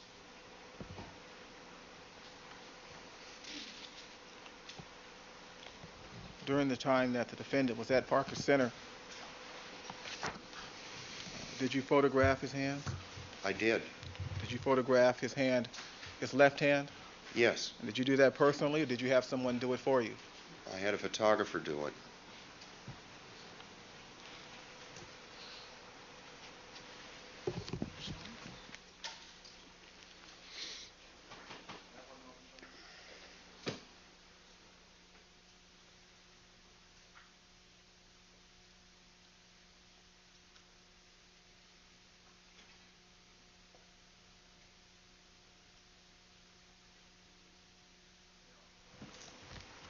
Prior to photographing the defendant's left hand, did he remove the bandage?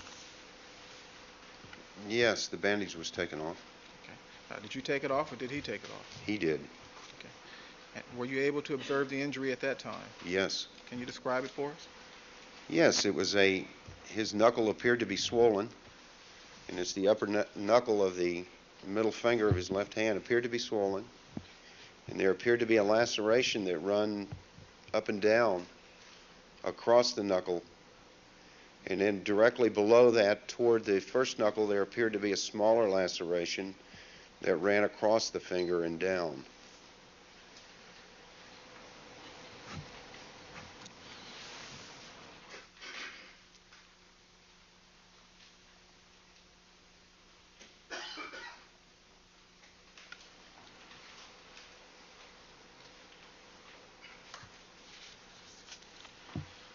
Did you take a sample of the defendant's blood that afternoon? I had it done. I didn't do it, but I had it done. And who did you have do it, Detective? The on-duty registered nurse at the jail dispensary at Parker Center. Is there a jail located at Parker Center? Yes. You never placed the defendant in that jail? No, I did not. Well, I think I should qualify that. No, I did not that day, on the 13th. The 13th would be Monday, is that correct? That's correct, yes. And can you tell us what you saw the nurse do in the jail dispensary, that is relative to the taking of the defendant's blood? The nurse first prepared a form, which was an authorization for Mr. Simpson's signature. He signed and agreed to give the blood sample.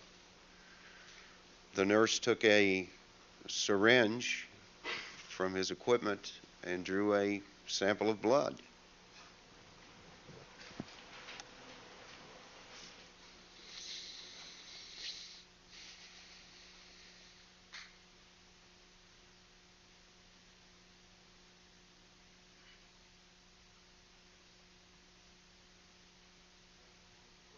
Certainly.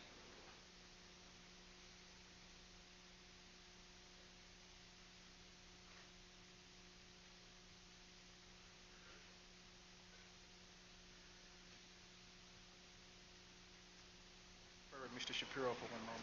Certainly.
Durden, do you want to see if you can wrap it up? Certainly, Your Honor. People's next in order. 123. 123. We have a photograph, Your Honor.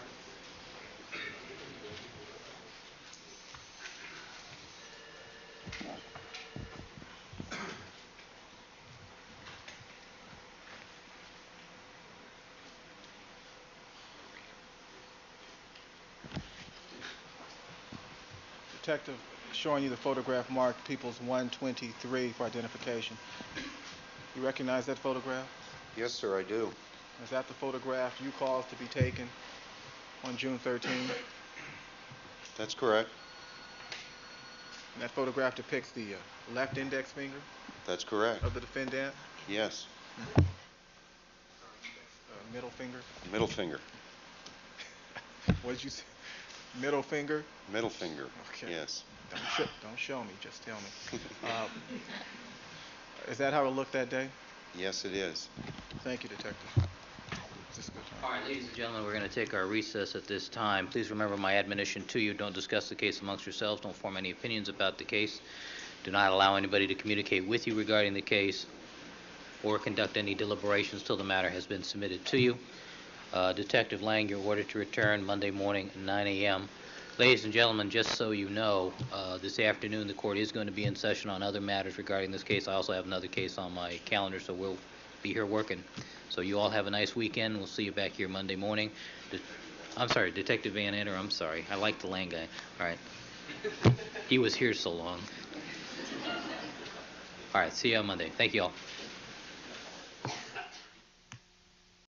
Present.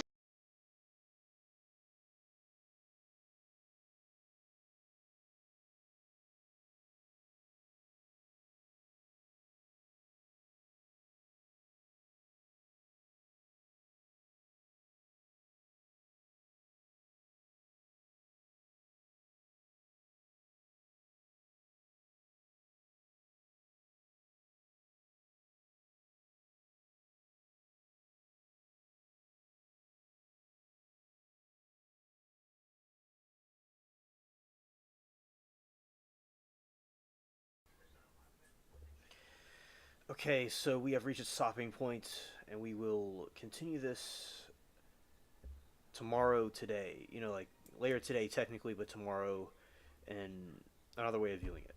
Okay, so going over this way. All right, so thank you everybody for watching, lurking, and hanging out in chat. This was interesting time of learning the different testimonies from the different perspectives of the officers. It was something quite with those signs are interesting. We got to see parts of the house with pictures on a poster board and the Bronco itself. So we'll continue to see more. And everybody have a good day, afternoon, and peace.